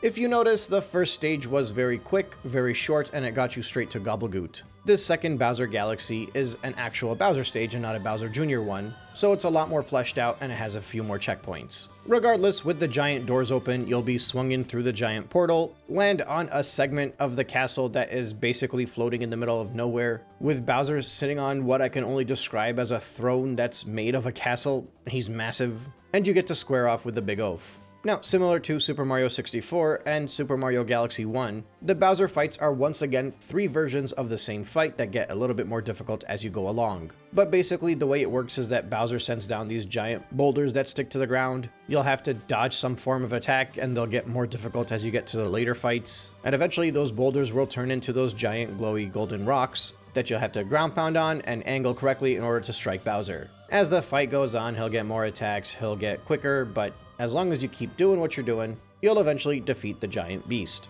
Grab your power star and you'll be able to move on to the next world. But of course, we have the Comet Star. The Comet objective here is another one of those time-based ones. It's the lava layer speed run, and you gotta grab all the stopwatches along your way to make it towards the end. I'd say this is actually really fun because this stage is designed in a way where it just kind of begs you to try to see what kind of long jumps you can make to skip whatever areas. Similar to the other stopwatch challenges throughout the game, I felt this one was pretty good. It really lets you put your speed-based platforming to the test. Now, at the end, you won't actually have to beat Bowser again, which I think is definitely for the better because that fight is kind of redundant already. But make it to the end without running out the clock and you will get your star and move on to the next stage. In World 3, we have Bowser Jr.'s Mighty Mega Hammer in Bowser Jr.'s Fearsome Fleet. I like this one. Where the first Bowser Jr. level felt like it could be a little bit too easy, this one kicks it up and also lets you ride Yoshi. You're going to be working your way across these platforms that are moving, all the while having bullet bills fired at you, which you'll either have to use to break down obstacles in your path or to defeat some enemies. It's a really good test of your ability with the pointer controls, and just a fun implementation of Yoshi in general. And that's largely because it's more than just a pointer control challenge. You'll have to platform your way around and make sure you don't fall off or bump into any enemies. Yoshi's flutter jump will help you out just a little bit, but having to be cognizant of where your character's placement is, plus being able to use your pointer to grab the bullet bills and fire them back appropriately at the intended target, will make this for a pretty dynamic challenge in my opinion. After you get through the first main hovering platform area, you'll get to a stagnant segment in which you have to jump your way around, grab some bullet bills, blast open a cage in order to unlock the switch to move on to the next auto-scrolling challenge. I think the visuals in this whole segment is pretty cool. The dimensional portals will open up across your path, airships will block your way and you'll have to jump on them and make your way to the other side, while avoiding all kinds of different hazards including enemies and maybe even collecting an extra health mushroom on your path. There's even a metal comet on one of these ships, so you gotta go out of your way to grab it before moving on to the next area. At the very end of the segment, you'll have to grab yourself another bullet bill and fire it into the cage in order to clear the path towards the next checkpoint. And with that all taken care of, you get to the boss fight. This is also really fun. It takes a lot of what you've already been doing and allows you to continue forward with it. The enemy will fire out bullet bills at you, you'll have to grab them with Yoshi's tongue, fire them right back, and break the little blue domes that are sticking out of the robot. Each dome takes a couple hits, and once they're destroyed, you gotta make your way towards the back and break the dome over there as well. After that, you're back in front of the robot with Bowser Jr. in front of you. He'll slam the hammer down a few times and you'll have to avoid the lasers on the ground. But while those lasers are coming through, you actually got to do a flutter jump in the air and fire the bullet bill straight at Bowser Jr. in order to defeat him. I found the first part of the fight pretty easy. It did take a second to figure out what you have to do, but not too long. But once you get to the second portion, you might actually lose some health. And that's largely because you have to juggle Yoshi's flutter jump with firing the bullet bill straight at Bowser Jr. And the reason I am emphasizing that is because the Comet Star for this stage is a one-hit Daredevil run against the same robot. And since basically this requires perfection, it makes that last moment a little bit more difficult in order to defeat Bowser Jr. I lost a couple lives while getting through this one, but overall it was inoffensive and pretty fun as a challenge. Next up is World 4, Bowser's Gravity Gauntlet, breaking into Bowser's Castle. This one puts you in the middle of a lava ocean with a thin platform you gotta run through, and the gravity will effectively have you walking up lava walls. You'll have the usual stage hazards along your way, but with the overhead camera angle and the narrow pathway that you're meant to follow, you could easily find yourself taking a few hits. As you traverse, if you're quick enough, you'll be able to grab an extra health mushroom before making it over to the 2D section. This area kind of feels similar to the part that came before, except this time you're in 2D. You'll find yourself sideways, upside down, making jumps around turns while avoiding rotating fireballs. Heck, eventually, you'll even have to swim through some water. Once you get past that, continue along your path, doing basically what you've already been doing until you get to this little wheel where you gotta work your way towards the bottom of to take the launch star and get to the final area. You know the drill by now. Unlock the door, and face off against Bowser. And like I said before, this is more or less the same fight, it just gets a little bit harder. There's an extra attack that he has that involves lasers. More or less the same thing, ticked up just enough to make it feel a little bit different. And once that's all said and done, once again, it's yet another speed run. Basically, what I said 2 stages ago, it makes it a little bit more difficult because you get to traverse and see how quickly you can move along. You gotta grab all the stopwatches along your way. And obviously, once again, at the end, you do not have to face off against Bowser. Instead, at the very end, when you make it towards that giant wheel, you have to go all the way around the wheel and do a proper wall jump to grab the star before the time runs out. And now we can head to World 5. Bowser Jr.'s Boom Bunker, with the objective titled Bowser Jr.'s Boomsday Machine. This is pretty cool. I don't think I noticed this before, but I'm pretty sure starting you off in the stage is the boss that you defeated the last Bowser Jr. stage. You'll have to guide a bullet bill in order to crack open a cage for you that'll let you jump into a cannon, fire your way towards a target, and then face off against 2 boomerang bros. Once they're defeated, you get to take a launch star in order to get to another cannon where you once again get to shoot yourself across the stage towards a target, and you gotta jump through this object with a bunch of platforms going around, but you get to pick up a cloud mushroom to make it a little bit easier. At the end of that, you take a launch star and you get to face off against Bowser Jr. The trick here is to use the upwind draft from the ground to float your cloud upwards so that you can get on top of Bowser Jr. and do a ground pound. For the final hit, he will be a lot taller, which means that you'll have to be a lot more careful in the way that you line up. Every few turns, he'll suck everything in around him, so you have to simultaneously keep your distance while also being cognizant of the amount of clouds that you have as you work your way towards a higher elevation in order to ground pound on top of Bowser Jr. and once again finish him off.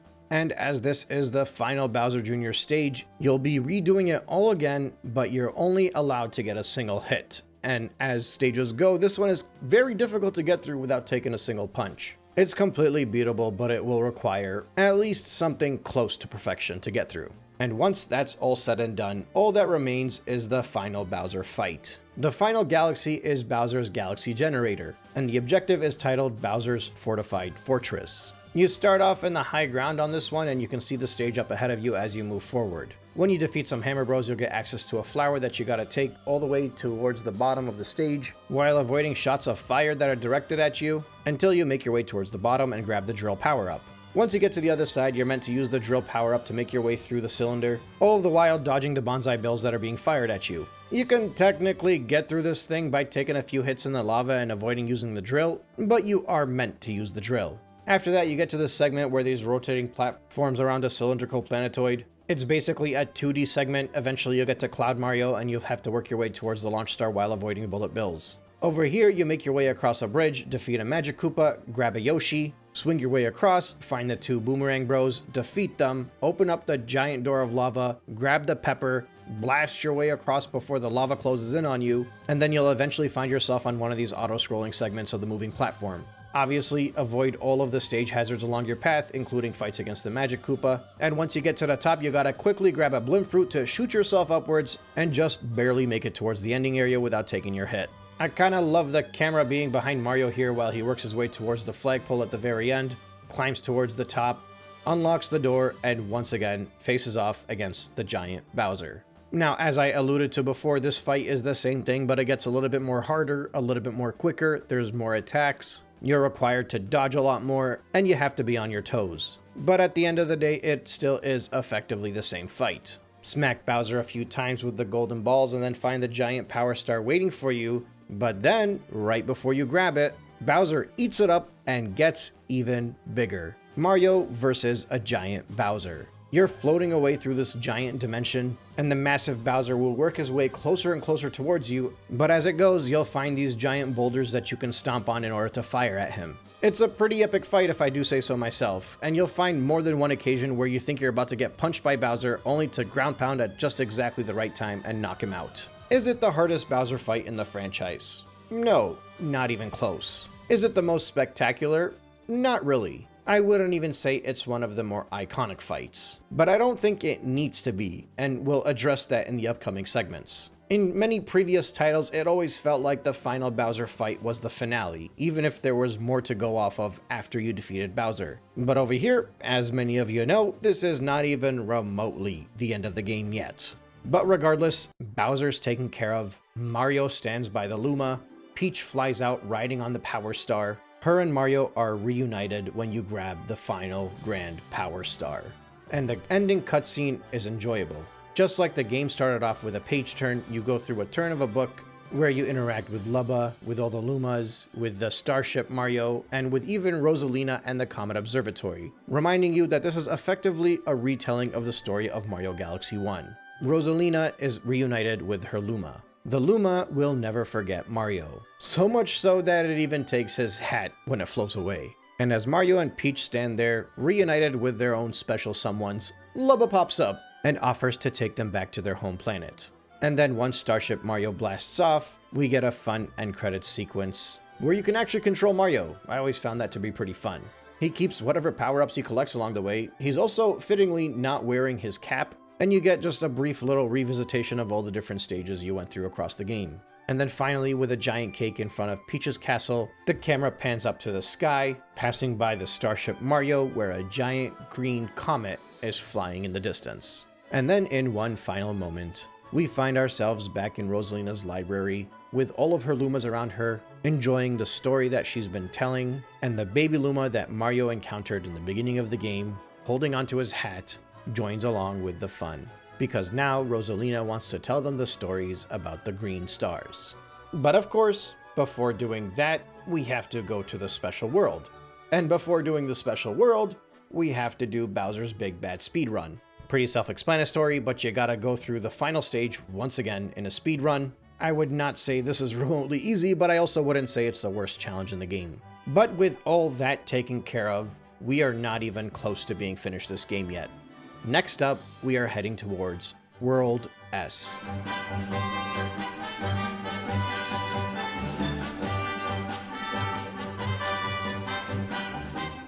Galaxy 2's Special World might be some of the best post-game content that I have seen in the series so far. Considering the post-game content in Mario 64 was going around and collecting the remainder of the stars, Mario Sunshine had the same thing in addition to all of the blue coins, and Galaxy 1 had all of the stars plus the purple comets, and then just playing the game again with Luigi, Mario Galaxy 2's World S feels like it was created as a direct challenge from the developers to not only treat you to some nostalgic moments, but to also give you a chance to really prove your worth as a Mario gamer.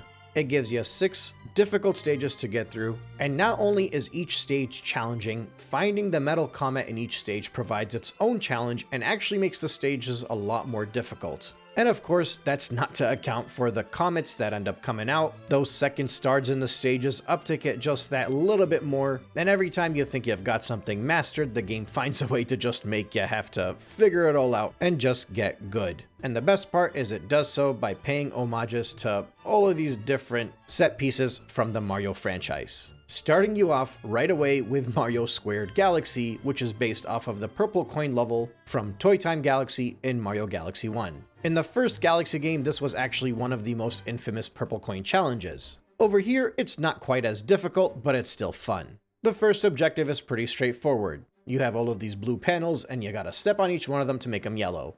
The green floor panels will disappear, you'll have a few enemies across your path that might slow you down a bit, and the comet medal is hidden off into one of the corners. Similar to Super Mario Galaxy 1, one of the most difficult things about this whole stage is that when it's all said and done, and you've changed all of the floor panels to yellow, and a lot of the stage has faded away, you'll have to make your way back to the star, which means being extra careful in traversal, and really hoping you can land those long jumps. Like I alluded to, it's not the hardest thing you'll play, but it definitely will give you a challenge. and then it gets kicked up a gear with Luigi's purple coin chaos.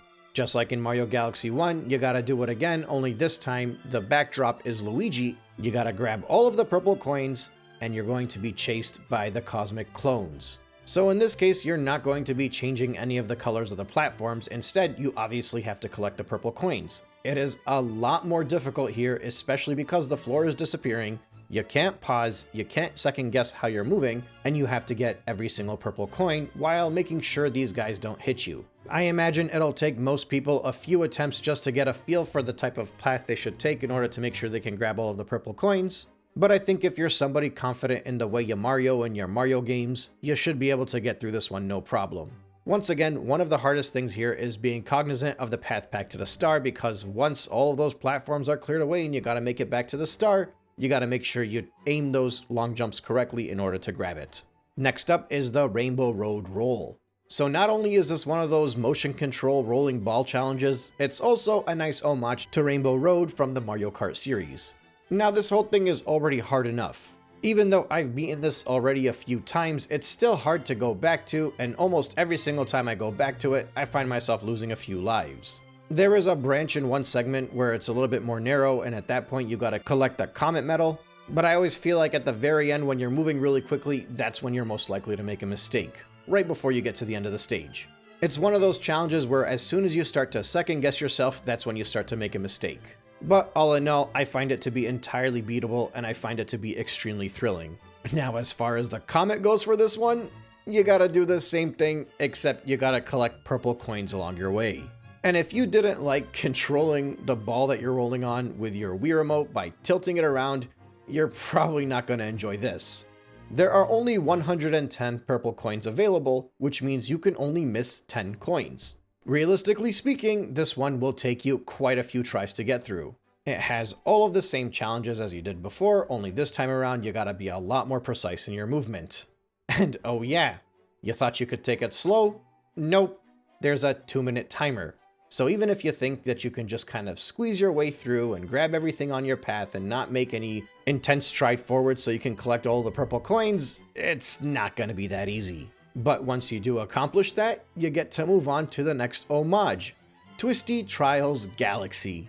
This is awesome. Back when I covered Throwback Galaxy, the homage that was paid towards Whomp Fortress in Mario 64, I mentioned that later on in the game, there are better homages, better respects paid to the games that came before, and World S is just full of that. Twisty Trials Galaxy is based off of the Secret of Rico Tower in Rico Harbor of Super Mario Sunshine. And both the first star as well as the Comet Star in this one pay different types of respect towards that stage. And I swear when you're going through this stage, it feels like the physics are all wonky just like they were in Sunshine. As the platforms rotate, you feel like you can just kind of jump over the angle to move to the other side, but you just slide down and it doesn't work exactly as you like, and that just reminds me exactly as how it felt in Mario Sunshine. Along the way, you will be able to grab a cloud power-up as well as the metal comet, and that will make it a lot easier in the same way that when you got to repeat the secret area challenges with Flood in order to collect the red coins, it made those stages a lot easier. But on the second attempt, everything is just way faster, double time.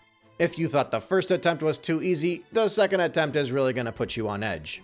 Luckily, there is a 1-up early on, just like in Mario Sunshine, and that will at least save you the time from getting a game over, getting thrown out of the stage, and having to go back into it. Playing this stage with the Mario Galaxy moveset almost made me wish they brought back all of these secret area challenges from Super Mario Sunshine, as I feel like they fit a little bit better with this title than they did in that game. That extra spin jump you have allows you to course correct, and it makes it just a little bit more manageable, despite the fact that it still is extremely challenging.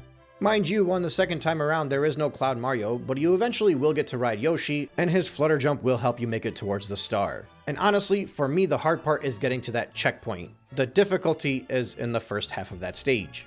And then, once that's all taken care of, it's time for another Super Mario Galaxy 1 homage. We are back on the Stone Cyclone, and we have to collect the silver stars. Oh man, this is hard as heck, and perhaps what makes it even harder is the fact that not only do you have to collect the silver stars, but you're going to have to collect the Comet Medal. So that's 6 collectibles you gotta grab while everything is moving fairly quickly, and there are a few switches you can stomp on along the way that'll slow things down just a little bit, but not nearly enough to make it easy. You will likely see a lot of game overs in this one.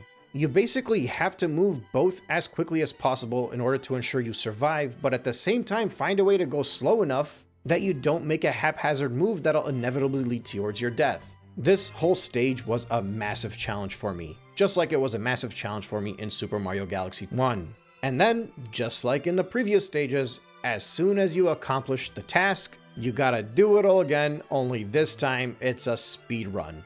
You don't need to grab any silver stars, but you do gotta grab the stopwatches along your way.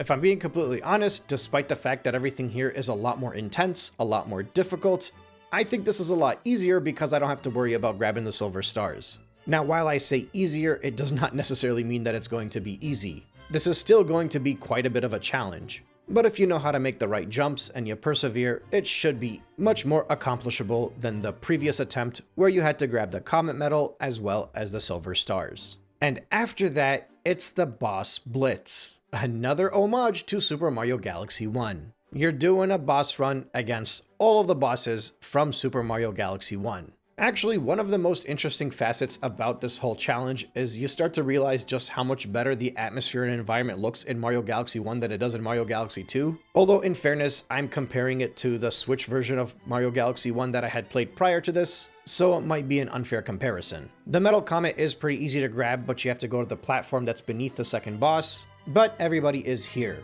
The Dino Piranha, King Caliante, Major Burrows, the Boulder Geist, and the Fiery Dino Piranha. And then, if you thought that was hard enough, you're gonna do it again, but you gotta do it in under 5 minutes. And let me tell you, that's not easy either. Actually, it is pretty hard. There are no room for errors. If you screw up, you're gonna run out of time. If you waste too much time timing your hit against Major Burrows, you're gonna run out of time. The Boulder Geist will realistically eat up the most time if you're not able to time those dark boo hits against it. Realistically, you'll make it to the final fight.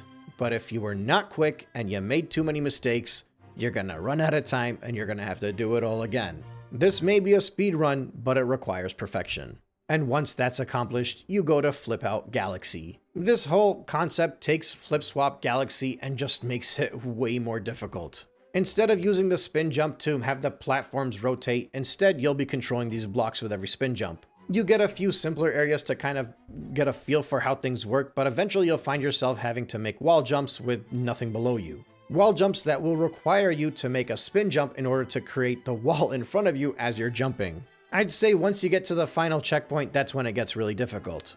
And it's primarily because after you get through all of the spiked areas, there's just a lot of wall jumping and a lot of maneuvering with the spin jumps in order to make sure you're doing it right.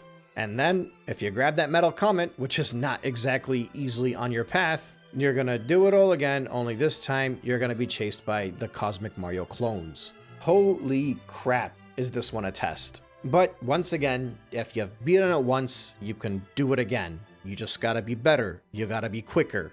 And that's how everything works in Super Mario Galaxy 2.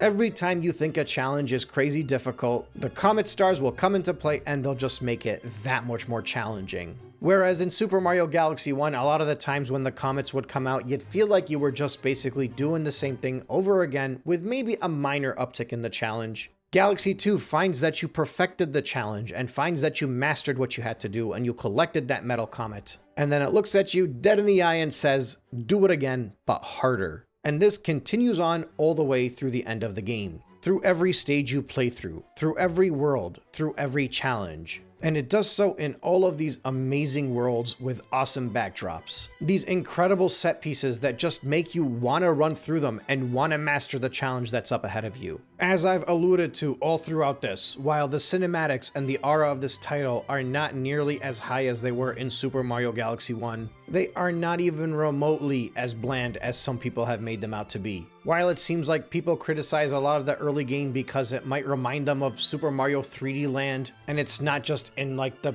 black darkness of outer space, I think if you were to put all of the galaxies side by side with Galaxy 1 and Galaxy 2, you would find a lot more similarities in the visuals than you'd expect. The big difference is, in my opinion, the way that Mario Galaxy 1 starts off, you feel like you're in outer space. The dark cosmos beyond you, the quietness, the feeling of being alone is felt a lot more in that game than you do in Galaxy 2. Whereas in that first world of Galaxy 2, it feels more like these are challenges that you have to overcome rather than a spectacle that you have to take in. But if you ignore the hand that's played early on and you actually compare all of the various different types of beautiful galaxies of this game with the beautiful galaxies from Super Mario Galaxy 1, you'll find a lot more similarities. And even if that vibe, that aura is taken down a few notches in Galaxy 2 compared to Galaxy 1, the amazing gameplay challenges that are put into Super Mario Galaxy 2 more than make up for it. And that's seen in every single world, in every single galaxy, in every single comet that you face, and especially in the post-game content after Bowser. Because not only do you have to accomplish World S, but just like in Super Mario Galaxy 1, you gotta do the game all over again and grab 120 more stars. Only this time, you don't have to do it as Luigi, and it's not the exact same game. Let's discuss the green stars.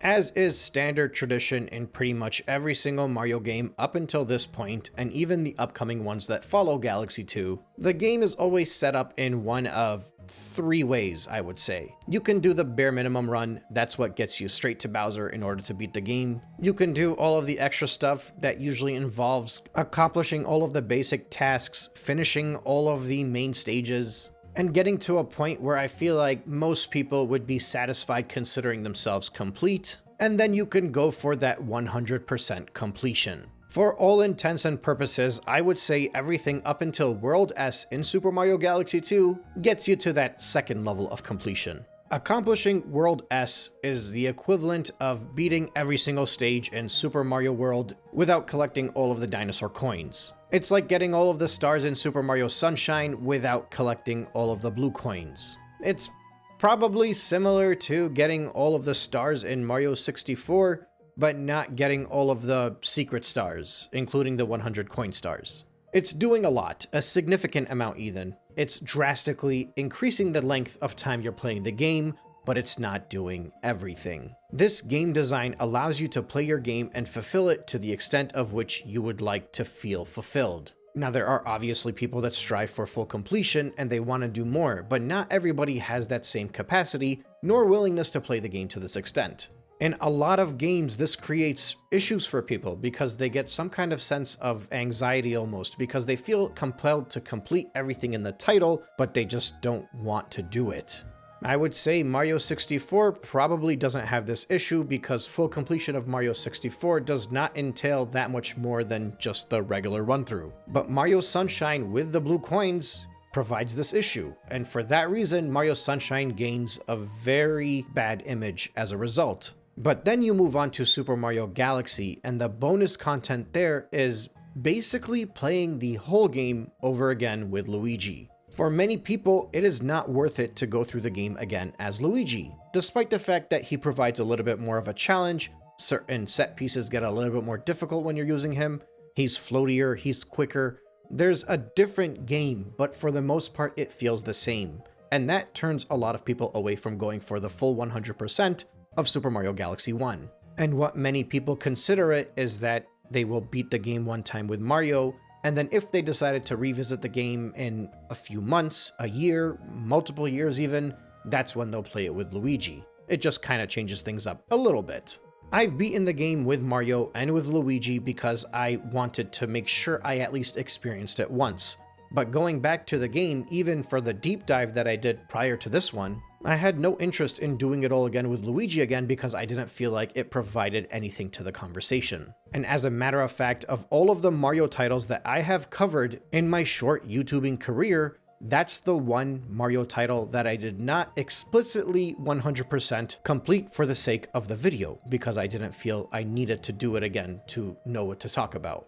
And I thought I would be dealing with the same thing for Super Mario Galaxy 2. A big reason why this video is as delayed as it is because I didn't think I was going to be grabbing every single green star necessary in order to beat this title. I have a completed save file. I could have done the Grandmaster Galaxy without doing all of the green stars, and I could have just made a quick segment about the green stars. I thought I would spend maybe 20 minutes jumping around throughout the game and grabbing all of the green stars. But what I found while playing through the green stars is an entirely different experience than what I felt during the initial playthrough. And I am just going to say it as it is.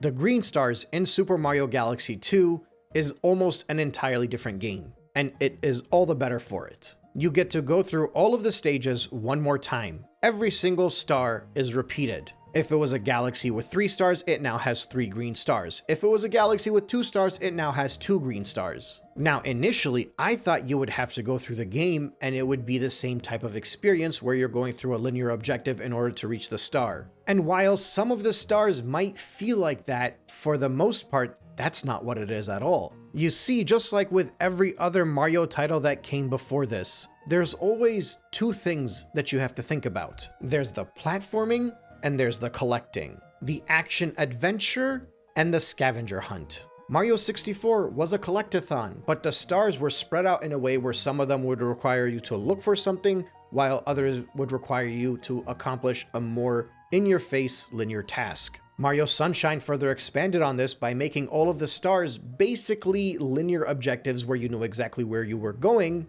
but still gives you the blue coin search at the end of the game to pique that interest of exploring and turning the stages inside out to look all over the place and ensure that you grab every single blue coin. Galaxy 1 unfortunately didn't have this, but they still had the purple coin challenges at the end and gave it to you to an extent. Not entirely, but it was still there to an extent. And I loved the purple coin challenges in Mario Galaxy for that reason alone. The reason Galaxy just didn't have that open sandbox search through the stage that you would expect like you saw in Mario Sunshine and Mario 64 is because the stages were a lot more linear. So they couldn't really give you this feel of just searching on a scavenger hunt to see if you can find it. Or at the very least, that's what I thought.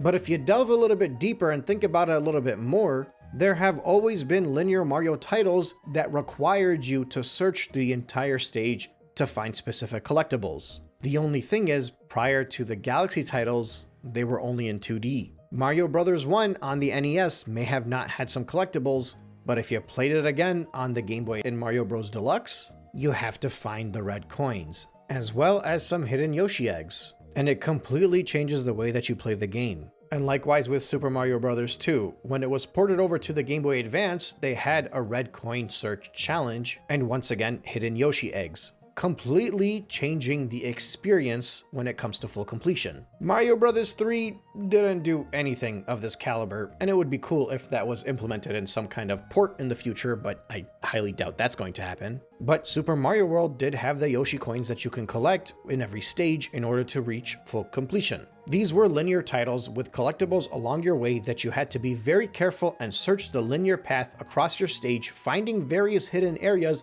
in order to grab every single coin. Some of them are easy to spot but hard to reach. Others require you to find a secret area in the stage. But the point is that there is a precedent set in these classic 2D Marios, as well as the new Super Mario Bros. Series, where you can still experience that collectathon feeling while not playing a collectathon Mario title. And the way that was implemented in all of those linear 2D titles is translated almost perfectly into Super Mario Galaxy 2. And really the only reason I say almost is because these green stars should realistically have been available to grab all throughout the game so you can collect them as you go along the adventure. Basically the same way that you had to do a little bit of extra searching to make sure you collect all of the comet medals, you should have done the same thing to grab the green stars as you go through the stages. And I think it would have flowed much better if you actually weren't kicked out of the stage to restart the level every time you grabbed a green star. Now, this isn't as egregious as when you're kicked out of the stage in Super Mario 64, for example, and that's primarily because every single stage only has 2 or 3 stars, and sometimes the green stars are placed in different objectives, so the level changes a little bit more than it would in Mario 64, because obviously in Mario 64 the level basically doesn't change for the most part, but it's still entirely noticeable, and it would be nice if you can just grab the green star and move on and collect the rest of them as you go along.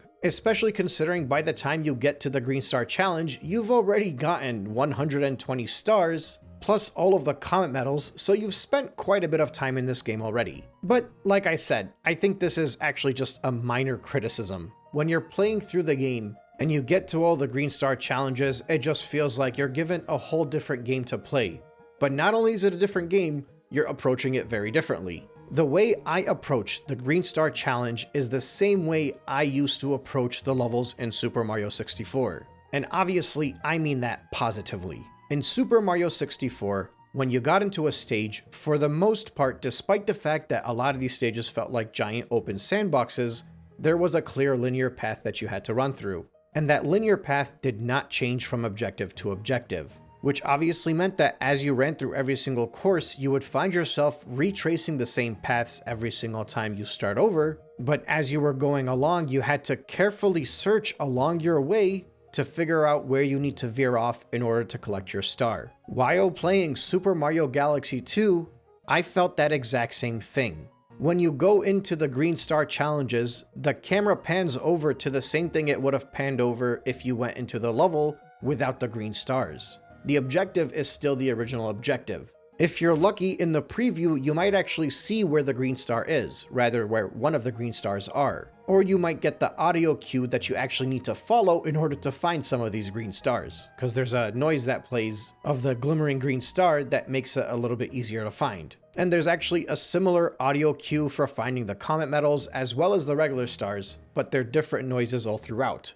Once you start listening for that green star noise, you're going to find yourself listening for it the entire time you play this game for the green stars. As a matter of fact, I usually like to have podcasts playing in the background, maybe a show on the TV while I'm playing. But when I did the Green Star Challenge, I had to have everything else on mute because I didn't want to pass by a green star that I couldn't see, but I was meant to hear. And I think that audio cue adds more to the game. It feels like you're connecting in the real world a little bit more. Similar to the way that you get feedback from when your controller vibrates. The audio feedback when you're close to the green star helps in giving you that sense of immersion. But regardless, with every single mission selected, I ran through the stage while searching everything and finding all of these different creative ways that I felt that the game developers were personally trying to test me. Whether it was hiding a green star in a location that I would never think to look, or hiding it in plain sight in a location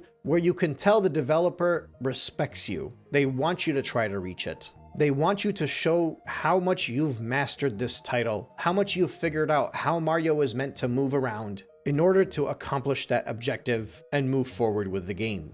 And as a result, what I found while playing for these green stars is a 3D Mario experience like no other. Actually, I shouldn't necessarily say like no other.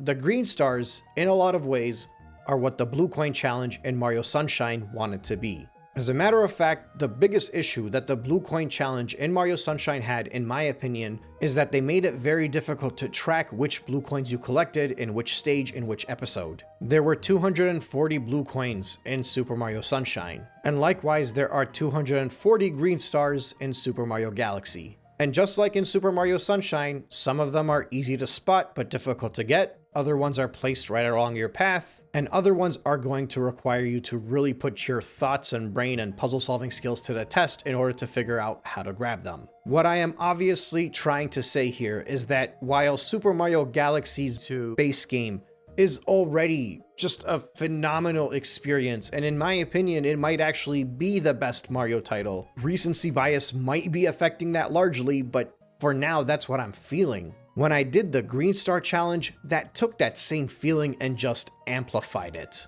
Now, in most cases, that would be enough. I would say that, I would end the segment, I would move on to the finale, and we would just move on from the whole collectathon aspect of the green stars and just continue on with the retrospective without going into too much more detail. But I like these things too much, so I'm actually going to rapid fire through all of these green stars. There are a few of them that I'll probably say I like more than others, and there are a few of them that I will be sure to point out just how annoyingly difficult they are. But for the most part, we're just gonna fly right through this. This isn't a small feat. This was roughly 10 hours of gameplay to collect all of these green stars. So I almost feel like it would be a sad waste of my time if I didn't go through every single one of them. Are you ready? Let's go. Sky Station Galaxy. The first one is pretty much right in front of you on the other side of the big platform in the starting area. The second one is a little bit further along. You have to make an accurate leap of faith over this fence in order to land on it. And the third one is in the giant cylindrical capsule in the 2D segment at the very end beyond the launch star. Next up is Yoshi Star Galaxy. One of them is above this mound. You gotta do a flutter jump and a backflip to grab. This is basically the exact same location that the Comet Medal was in, but it's a lot higher and will be the first time in the game where you feel like you gotta do one of those Yoshi dismounting jumps that you used to do in Super Mario World, where you send Yoshi down below you and get that extra height. You're gonna be doing that quite a bit for the green stars. The next one is at the very end of the stage, except you have to skip the star and continue swinging along all of the petals, while once again using a dismounted Yoshi jump in order to reach the height of the green star. And finally, the last one is in the starting area next to that golden apple that would turn into a launch star. You gotta jump to the right, land on the side of the little mountain, and grab the green star. Next we have Spindig Galaxy. The first one is hidden on the side of the actual planetoid that you're standing on. You gotta do a backflip, land on the fence, and then you can jump up and grab the star. The next one is high above these disappearing platforms, which means that not only do you have to do a triple jump to reach it, you gotta appropriately time the triple jump in order to be able to jump at the right time to not fall through when the platforms have disappeared. Pretty early on, you can feel the challenge start. I also started to notice that every time you lose a life, that's when you start seeing a green screen now instead of the black screen. It really gives you that thematic feeling of collecting green stars. And the final one is in this 2D section, where you'll have to do a backflip followed by a wall jump to grab it. Now we're in Flip Swap Galaxy. The first one can be spotted pretty early on, and once again you gotta do a carefully timed triple jump in order to be able to reach it. Likewise with the second one, only this time it's in the area of the rolling chomps, so you just have to be a little bit more cognizant of your timing in order to make sure you can grab it without losing a life. After that, it's Right Side Down Galaxy. This one shows up further along in the stage when you transition from being in the 2D segment to the overhead segment. You have to kind of line yourself up in the top-down segment, do a triple jump, transition to the 2D segment, and grab the green star before you fall down. And then the next one is just beyond that segment, where you actually have to do a backflip to get onto the area that you're not supposed to be on, and then find the green star and drop down right onto it. Technically, you could also jump on top of the thwomps, make your way to the wall, do a backflip, wall jump, spin jump, and you'll be able to grab the green star. After that, we're back to Fluffy Buff Galaxy. In the early segment here, the green star is right above where you began. But you obviously need the cloud power up in order to grab that green star. Still, that should be easy enough because you're right next to the cloud power up. The next one is a little bit further along, but not really that far. You just gotta make your way upwards, do a quick long jump, use the cloud, grab the star. And the final one is basically all the way at the end of the stage after you speak to Captain Toad. It's on top of the little mound on the left. Using the long jumps with your clouds, you should be able to reach it pretty easily. Next up is the Bowser Jr. Galaxy. The first one is just beyond the launch star at the end of the lava planetoid that you have to traverse across to get to the boss fight. But you actually gotta jump in the lava, burn your butt a couple of times, and then grab the green star. And the next one is in the area just beyond when you open the door. Likewise, you gotta burn your butt a couple of times to make it over to the further wall, and then wall jump and spin jump your way upwards along the corner in order to get to the top where you could find a green star waiting for you. Those are the World 1 green stars. You can feel the tone that's being set here. They're not the most challenging stars, although some of them will make you repeat the level a couple of times, but they do a very good job reconditioning you into how you should approach the remaining of this game. And just like World 2 was a good, proper step up in difficulty from World 1 in the base game, likewise, the challenge here to find the green stars in World 2 takes it up to that next level. Starting off with Puzzle Plank Galaxy. You have to be very careful with this one because if you break the block that has the star bits on it, you effectively cannot reach the green star and you gotta start over. But basically, you have to carefully use the spring in order to find a way to get on top of the block. It's a lot easier said than done. It'll take you a few tries, realistically speaking. The second one is further along in the stage during the area with all the buzzsaws. You gotta do a quick triple jump and then wall jump in order to reach it. And the final one is just a little bit further along where you actually have to wait for the stage to start to fall downwards, make the jump, and grab it because it's below the next platform. After that, it's Hightail Falls Galaxy. It's that same Yoshi Dash Pepper challenge, only this time we're in the area at the beginning when you gotta run upwards very quickly, you have to find a way to keep yourself towards the left. I had to repeat this quite a few times, but for the most part, it was easy enough to just fall down and start over. The goal is to make it all the way to the top where this penguin sits, and in order to do that, you actually have to grab a second dash pepper on your way up there. It's a fun implementation of that same challenge. The next one is further along in that stage where you're running across the wall near the end of it. You have to carefully jump off the side of the wall, land on the top of the whole wall, and then do a flutter jump in order to grab the green star. And finally, the third one is when you gotta use those flowers to swing Yoshi around once again. And once again, you gotta properly time your flutter jump while dismounting Yoshi at the right time to grab the star before you fall down. And after that, it's Boulder Bowl Galaxy. The first one is easy enough. In the second area, after you get the checkpoint, you'll find it on the back platform just off of the edge. It is actually a bit hidden, but if you notice the glimmer and you're listening for the audio cues, you should be able to find it, assuming of course you're doing your due diligence and properly searching the stage as you go through it. The next one, which is actually the first or second one, but I missed it, is just beyond the ramp next to the bowling pins. Same thing, you gotta line yourself up and jump off the edge and grab it. And finally, the last one will require you to carefully do wall jumps while spin jumping your way upwards on the plank before it falls down, standing on the top of it, and then doing a backflip and spin jump in order to reach the green star. Those first two are grouped together and they're very easy to pass by and miss it and go to the third star. And I think this was the first stage where I genuinely had to really put my searching skills to the test for more than one star. After that, it's Cosmic Cove Galaxy. The camera actually shows you where this one is when it starts because it's in the same area as the main star for the main objective. If anything, this one feels kind of redundant because you're basically doing the exact same mission over again. The big difference is after you wall jump your way upwards, you're making an extra jump off of the edge to grab the green star. There'll be a few stars that feel redundant to the same extent, but it's not all that common. The next one is in that 2D section where you're swimming in outer space. You gotta work your way upwards, fall off the little notch on the side that is leaning over the star, and make sure when you're out there, you land on it. And finally, that next one is in that same 2D section again, except it's a little bit more hidden, and you have to make a long jump off the top of this platform over here in order to reach it. After that, it's Wild Glide Galaxy. So in the main game, I actually didn't mind the fluzzer challenges. I thought the motion control was pretty good. There's a bit of an extra challenge in order to make sure you can get the Comet Medal in the main game, and that's by going through the gates to unlock the availability of that Comet Medal, but it's also very difficult to be accurate in order to grab that Comet Medal in the air. Well, that's basically how all of the green stars are in these gliding sections. I think I spent like 20 minutes on these two stars alone, but basically one of them is in the beginning on the very lower area. It's all about aiming and making sure you grab it.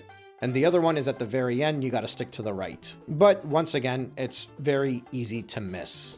These were definitely frustrating more than they were fun, in my opinion. Motion controls are not bad, and I enjoy the motion controls in general during the Mario Galaxy games, but that's only fun if they don't require pinpoint accuracy, and since these two green stars required pinpoint accuracy, I didn't really enjoy them that much. Even after grabbing the stars, I felt like it was more based off of luck and less based off of skill. But after that is a stage that I do enjoy, Honey Bloom Galaxy. The first one is pretty far along. You gotta bounce on top of these grapes in order to fly your way upwards and grab the green star. And for the second one, near the end of the stage, when you get to the swinging area, you gotta swing up, stand on top of the log, and fly upwards and to the right to grab the hidden green star. This was once again one of the more difficult ones to find, and realistically speaking, the only reason I was able to find it is because of the audio cues that they give you when you're near to a star. So I knew I was in the right area. And next up is the Bowser stage. The first one you might notice off in the distance while you're passing by the Womps, and that's because the glowing green aura of the star is showing beyond the rock that it's hiding behind.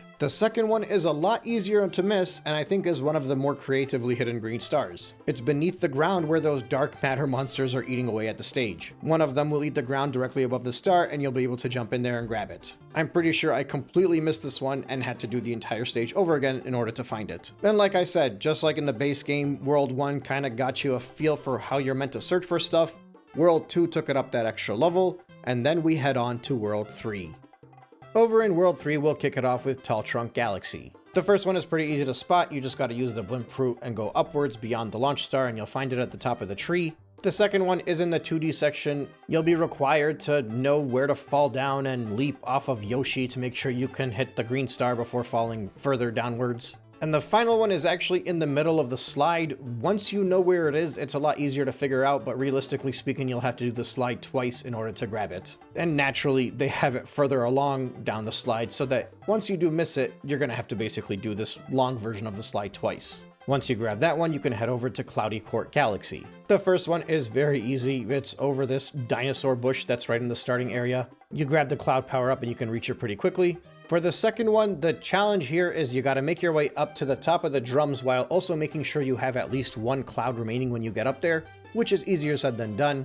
After that, if you make a couple of long jumps, you should be able to reach the green star. And the third star is another one that feels a little bit redundant. You get to the very end of the stage, and instead of grabbing the star, you have to backflip beyond the windmill in order to grab the green one. Like I said, there were a few that felt redundant, but so far, that's what, like 2 or 3 maximum? That's not too bad. After that, we move on to Freezy Flake Galaxy. The first one you'll actually spot very quickly while going down the little slide. You gotta be quick, because if you miss it, you're gonna have to start the stage over. The second one is in the final lava area. It's a little bit harder to reach, primarily because of the camera, but as long as you are careful, you should be able to grab it with a simple long jump followed by a spin. The third one is in that blizzard. There's a platform that just kind of goes off the edge. If you fall down that platform the first time, you would have gotten yourself some 1-ups. There's a coin there, so it kind of hints you that there's something down there. And if you go down there, you'll find the green star next to that 1-up. After that, we get to Haunty Hall's Galaxy. The first one is just below the platform that takes you to the bonus room early on in the stage. You have to jump off and do a quick spin to grab it before you fall. The second one is in the area with the 2-dimensional portals where the ground is kind of sliding in one side and coming out the other.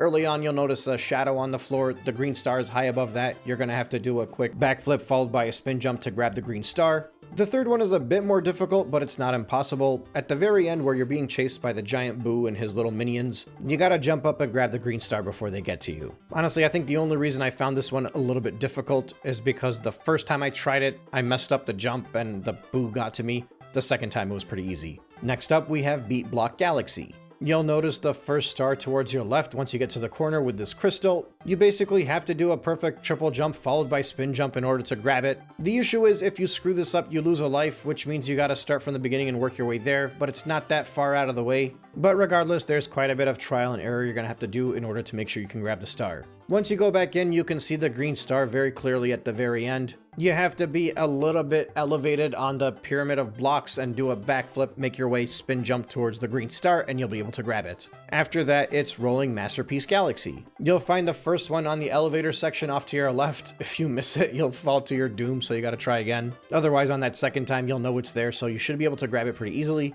And the last one is actually closer to the end of the stage where you do the bumper balls challenge against the chain chomp. Just avoid it, go to the corner, jump up, and you should be able to grab the star. Finally, that puts you in the Bowser Jr. stage. While you're floating across on the platform, you'll notice one to your right where you just gotta jump off the platform and grab it. And the second one is off in the distance at the end of the airship. I actually didn't even see it. I just had a feeling that the green star would be at the end of one of these ships, so I searched both ships and I heard the noise when I was looking on this one. In order to grab it, I took Yoshi up to the tip and flutter jumped my way upwards, which finally allowed me to move on to World 4. Starting off with one of the worst green stars in the entire game in Supermassive Galaxy. So in fairness, both green stars in this stage are pretty easy to spot. The first one is floating to the right of this gold coin, and you have to properly time a triple jump off of the coin in order to grab it.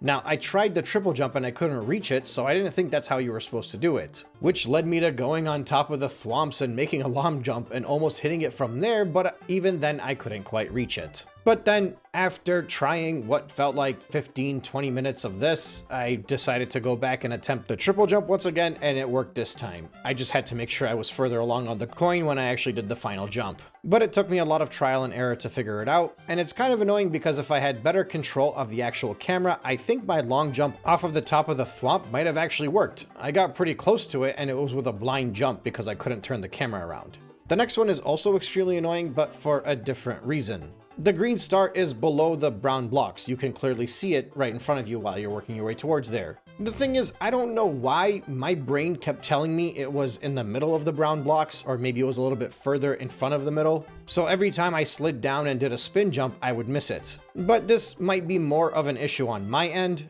It's right at the front of the brown block. You can actually tell once you realize how close it is to the front. so you just gotta make sure when you slide down the wall, you're sliding in the right area. All told, both stars in this stage were extremely frustrating, and in both cases, it was probably more my fault and less the game's fault, but still, it was one of the examples of green stars, actually two of the examples of green stars that I found to be extremely annoying and not really properly designed. And then the third one in the stage is a lot more straightforward. It's in the area with the circular planetoid with the Koopas running around. You gotta do a triple jump while following one of the Koopas, and make sure you spin jump at the end of it so you can grab the green star. After that, you get to Sweet Mystery Galaxy. You'll notice the first one just floating in the air below where you're walking, so you have to wait for your bulb fruit to run out and then drop right onto it. And the second one is just beyond the platform that had the comet medal on. It's a little bit easier to find. Just a quick flutter jump and you'll be able to grab it. After that, you get to the next frustrating green star in Flipsville Galaxy. Well, actually, the first one is not frustrating. You just have to make your way to the top part over here, walk across the wall, and drop down onto it. The second one is not really that frustrating either. You have to find a way to get on top of this building in the area where the chomps are rolling out with the narrow corridors. It is more difficult than you'd expect it to be because you cannot walk on the roof that the green star is sitting on, so not only do you have to wall jump up there, you gotta kind of just finagle your way across until you grab the green star. I think I actually had to do a triple jump followed by a wall jump and then a spin jump in order to be able to grab it. This last one though might actually be one of the worst ones in the game. In this area right over here, you have to just jump off the corner and hope you land on the green star. The problem is not only do you lose a life if you miss it, you actually have to go back to the most recent checkpoint, which means you gotta go through an auto-scroller portion in order to get to the star. Now, by the time I had fallen about 30 times, I got so good at running through this portion that I wasn't even going through the auto-scroller anymore, but I still have not figured out what I did differently in order to grab the green star. I just kept doing it over and over again for what felt like, I don't know, 30 minutes, maybe longer, in order to grab it. Supposedly, if you do the homing ground pound, which is when you shake the Wii remote and then ground pound, it'll make it easier to grab. I kept trying that, it was not working. I don't know how I got this green star. It is awful. And I don't want to use that term lightly. All the other ones, I'm like, maybe it was me making a mistake. Maybe there was an easier way to do it. Maybe I just didn't figure it out. But for this star specifically, no, this is a terrible green star. And it might actually be the worst part of this game. For now, there's another part that I didn't like, but that's coming up. After that, it's another Bee Mario stage. We go back to Honey Hop Galaxy. The camera pans over to the Queen Bee so you can actually see the green star that's right in front of her that you have to reach. But on your way there, when you get to the area with the balloons, you might notice one of the balloons glowing, and it's because inside that balloon is a green star. Obviously, if you pop the balloon, you can grab the green star just beyond it, and then when you do the level again, you go up to the Queen Bee, climb her, jump up, fly, and grab the green star. Next, we have Chompworks Galaxy. The first one is just off in the distance. You have to make your way around the chain chomps and then long jump out there to grab it. The second one is hidden further along in the stage where you have to make a backflip to get to the higher area where you're actually not supposed to be, and then jump your way across and you can grab the green star while also collecting the star bits that are shaped like a chain chomp that are hidden as a gift for you for finding the secret area. The third one is going to require you to spring Mario your way to the end of the stage where you had to climb that giant tower, only this time off to the side on the right is the green star. And then after that, it's Starshine Beach Galaxy. For the first star, you're going to want to use the bulb fruit to get on top of the tree and then jump on top of the block and make your way upwards and grab the star. Keep in mind, if you accidentally break that block, you're probably going to have to exit the stage and come back and do it again. The second one will require you to carefully use the dash pepper with Yoshi over the water, where you have to jump at the right time early enough and flutter your way and hope that you can touch the star. You'll probably have to try this a few times. It won't take too long. I did think it was a creative puzzle that you kind of had to solve to figure out how to reach that star, however. And the third one is in the mission that requires the cloud power-up, so you gotta swim back down to the depths in order to get that unlocked again. Use the leaf boat, which is a nice callback to Mario Sunshine. Jump on top of this thing and use the cloud power-up to get higher and higher up in order to grab the green star. And then after that, you find yourself in Bowser's Gravity Gauntlet. If you're carefully searching, you should be able to find this one pretty easily. You might notice a little cylindrical tower while you're going through the main path, and if you're curious enough, you'll realistically jump up there and try to see what you can find. Sure enough, there's a green star. The second one is closer to the end. Once you get to this yellow starbit block, you might notice there's a shadow on top of it. If you jump on top of the block, a perfectly executed black flip plus spin jump should allow you to grab the green star. By this point in time, you're in full stride. Almost every single star is at least difficult to reach, or pretty obscure to find. You'll get a handful of them that are either extremely frustrating and kind of annoying, and then you'll also get a few of them that are just blatantly in your face and too easy. But I'd say for the most part, by this point in time, you've been tried and tested in every which way through these Green Star challenges, which was a great preparation and build up for the challenges that were to come in World 5, World 6, and World S. So next up, we'll go to World 5, which starts off with Space Storm Galaxy. I managed to pass right through them all and finish the stage without seeing a single one. I had to go back and realized early on when you do this pool star challenge, you gotta actually fling yourself forward and float off into the abyss and grab the green star up ahead of you. It's a little bit difficult because these pool stars are rotating, but eventually you should be able to grab it. The next one can be grabbed by jumping on this fence and walking up to the side of it and seeing the green star there. I think technically you can also go from the top and jump down. And the final one was super hard for me to spot, but once I noticed where it was by panning the camera around, it was pretty obvious that you're meant to use this water cannon to blast you off to grab it. Which means now we can move on to Blue Moon Galaxy.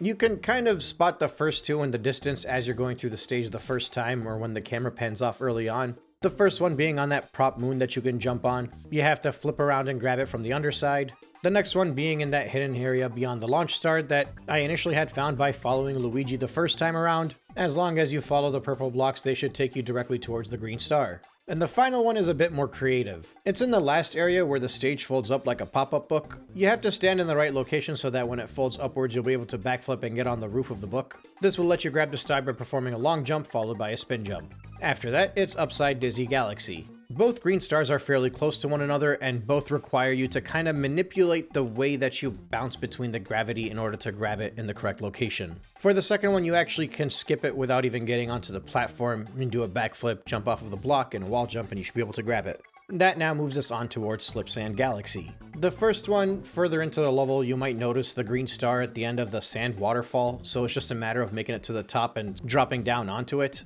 And then the next two are both on that giant sand slide. The first one, as soon as you get on there, you gotta swing over to the left and hope you can grab it. Keep in mind, if you miss it, you're gonna have to fall to your doom and start over, which for me was about 2 or 3 different attempts.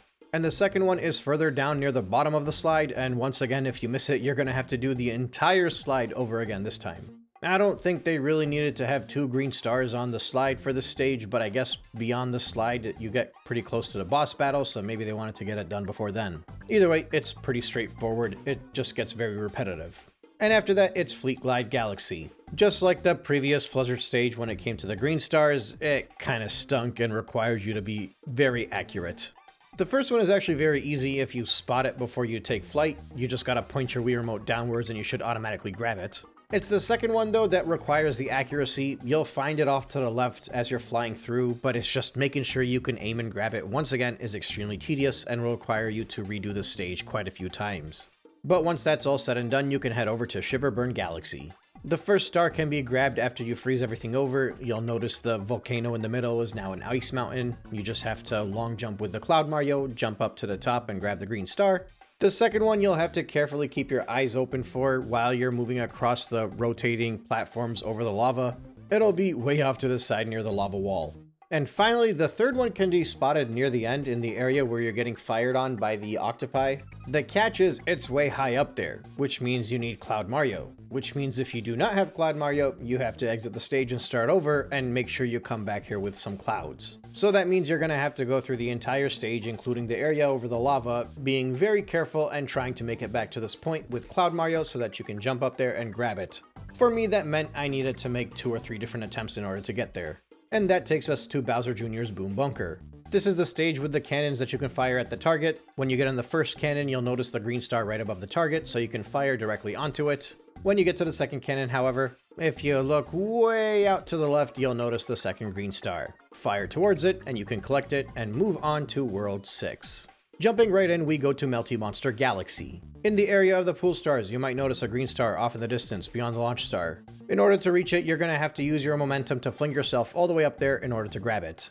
Number 2 is a bit harder to spot. I noticed the shadow on the ground, but I also heard the audio cue, and that's how I figured out where it was. When you get on the tornado, you gotta fling yourself upwards and you can grab it. And this last one is definitely a pain in the butt. At the very end of this bowling challenge, when you're bouncing back and forth, right before you get to the start, you have to angle yourself perfectly so that once you fly off to the side of the stage, you can actually grab the green star. Now, what's unfortunate is I didn't realize this until way later, but at the very end, there's a brown block you can jump into, which will turn you back into regular Mario instead of Rock Mario. And then once you do that, you have to be very careful with the first long jump over the bumpers, but after that, you can just run your way straight to the green star and jump into it. Very annoying and very satisfying once I figured out there was a workaround. And that takes us straight into Clock Ruins Galaxy. At the top of one of the rotating set pieces that you're going to pass by, you might notice a shadow at the very peak. You kind of have to perfectly time when to jump and do a spin in order to grab the green star. If you miss it, you have to wait for it to get around again, so it can be a little bit annoying and it'll take you a few attempts, but for the most part, it's doable. The next green star can be seen in this area over here where you're meant to flick a switch in order to get the wall to pop out. The trick is once the wall actually pops out, you're meant to jump onto the side of it where you're not supposed to be walking, work your way to the other side and pick up the green star. And the third one is more or less the same challenge that you had to do to get to main star, so it does feel a little bit more redundant. Once again, instead of grabbing the star while you're rolling your way down, you're just gonna roll right past it and make the jump to the green star. And that throws us into Flash Black Galaxy. At the end of the first 2D segment where you use the blimp fruit to get upwards, instead of going towards the launch star, you might notice a green star way high up there in the distance. A carefully timed backflip, wall jump, spin jump will land you the green star. The second one is all the way at the end of the stage where you're meant to collect the silver stars. You might notice the green glimmer off the bottom of one of the platforms. You gotta jump off, leap of faith, land on the green star, and it's yours. Which takes us back to Throwback Galaxy, aka Whomp's Fortress. Now, interestingly enough, due to the way that these green stars are hidden, I think this is actually a lot more fun than when I played it the first time I was collecting the silver stars. It actually feels a lot more like you're doing a proper search and collection in the stage, like you did in Mario 64, as opposed to how it was when you were doing the main stars earlier. And due to the open sandbox nature of this stage, I found myself looking quite a bit. And I'm pretty sure I didn't even grab these things in order. I think I was just looking around until I found them. When I climbed the giant flagpole, I noticed one that was just above the Whomp on the top of the stage. So I figured you kind of have to bait him to try to crush you in front of the green star, and then when he worked his way upwards, I did a backflip spin and was able to grab the green star. The next one I spotted down below in the area where the platforms pull back, so I had to wall slide my way downwards in order to grab it before falling to my demise. And the final one was in the variation of the stage which gives you the cloud power up. Off in the distance where one of the silver stars were, you need to have a few clouds in order to long jump your way towards it. I will say that the camera angle does make this a little funky, but it's definitely achievable. And just beyond that, we get to Battle Belt Galaxy. I think this one is pretty bad. If you recall, this is just one of those planetoids to planetoids challenges where you have to defeat all the enemies in one segment, move on to the next one, etc., rinse and repeat. It's very similar to the early stages of Mario Galaxy 1, just a little bit more difficult. But basically, as you move along, there are these little domes that are locking something off, whether it's a pipe maze or a launch star. You'll make it to one, jump on top of it, grab the green star, and then you'll do the stage again, have to go a little bit further, jump on the next one, grab the green star, and then you'll start the stage over again, go a little bit further, jump on the next one, and grab the green star there as well. It's very redundant, very tedious, feels like a giant waste of time, feels like you're playing the same stage over and over again. I understand it, there was really not much else you can do in that type of level design, but it was still kind of annoying. But then after that you get to Slimy Spring Galaxy. When I made it to the launch star at the end of this path, I heard the noise of the green star, so I just allowed myself to drop, and sure enough, right next to me was both a 1-up and the launch star. And it turns out that was actually the second green star, so I figured wherever the first one was, I must have swam right past it. Sure enough, I went to do it again, and I even noticed in the preview that it was glowing behind one of the pillars. So obviously, I swam right past it the first time because I wasn't really looking that hard. And finally, we end up at Bowser's Galaxy Generator. In the area where you're hovering downwards with the flower, you'll notice the green star out of the corner next to the lava. Basically, simple enough, you just have to make sure you drop down onto it. For this next one, when you get to the end of the bridge, you might notice off in the distance there's the green star. And once again, it's very far away. And once again, this is a stage that had Cloud Mario earlier on, which means you gotta go back, start the stage over, and make it to the same location with Cloud Mario, which is once again easier said than done, and if you lose the cloud, you're gonna have to start over. It's not too terrible because technically you only need a single cloud in order to reach the green star. But of course, once you grab that one, now you can go over to World S where we can get the last bunch of our green stars.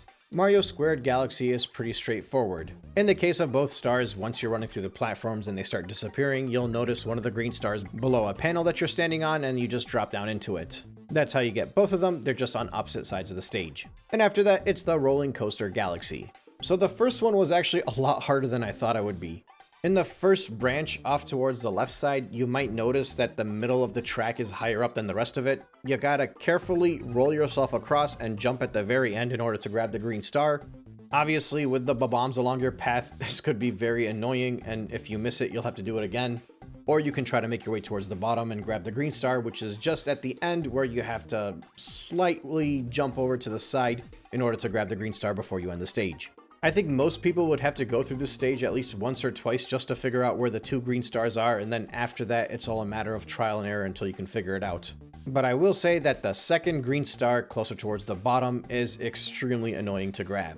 A lot more annoying than the first one. This challenge altogether kind of gives me the same energy of the Fluzzard Galaxy, although this one is not nearly as bad as that one. Just that motion control that requires too much precision. Luckily, this isn't as terrible as those. Once that's all said and done, you get to head back to Twisty Trials Galaxy. The first green star is pretty quick to spot. As soon as you get Cloud Mario, you can long jump off to the right in order to grab it. You gotta make sure you hold on to your clouds though, because nearing the end of the stage, you're gonna have to do the same thing. Long jump off the end of the pathway in order to get the green star. And then next up, we're back to the Cyclone. Once again, because I did not have to focus on collecting any silver stars, I didn't find this to be too tedious. But since in general, having to maneuver through this thing is challenging in and of itself, it definitely took me a few tries, primarily to grab the first star. Don't get me wrong, it's very easy to spot. The issue is you have to have kind of like a pin perfect triple jump in order to grab it. I tried a handful of different strategies. I tried starting from different locations. I kept losing my life and had to start over. I even tried jumping on or wall jumping off the tox boxes. I tried slowing time down. But much like with everything else in Mario, I stopped thinking too hard and I just felt like I had to run away from a tox box that was chasing me. So I tried the triple jump and was able to grab it. I don't know if the enemy actually gave me the extra push that I needed in order to reach it or not, but I got completely lucky on this one. I won't deny it. The second one is a lot easier. It's all a matter of carefully making your way towards the end where you can long jump and grab it. After that, you get to Boss Blitz Galaxy. The first one is hidden next to the tree next to Major Burrows, and the second one I noticed glowing just off the edge in the fight against the Bouldergeist. This stage does kind of suffer from the same repetitive feeling of going through the other linear stages that require you to redo the paths over and over again, but by this point I've done these boss fights so much that it was just not really bothersome at all. Finally, that takes us back to Flip Out Galaxy. Thankfully, the game is kind enough to put the first one pretty much at the starting point. You'll notice it off the edge, so you just gotta find a way to work your way upwards while manipulating the walls and jump off to the side and grab it. The second one is at the very end of the stage, which means you gotta do the whole Cosmic Mario thing all over again, which is just as annoying this time as it was last time. You'd think after doing this a bunch, I would get the hang of it, it would get easier, but no, this is such an annoying star. I mean, don't get me wrong, I appreciate the challenge, I just hate having to do this one over and over again. It took me about 20 minutes to get through. The thing is, at the very end, you don't actually go all the way to the top. You have to wall jump and then just do a quick spin so that you can move the wall out of your way and hope that you fall to the right and grab the green star.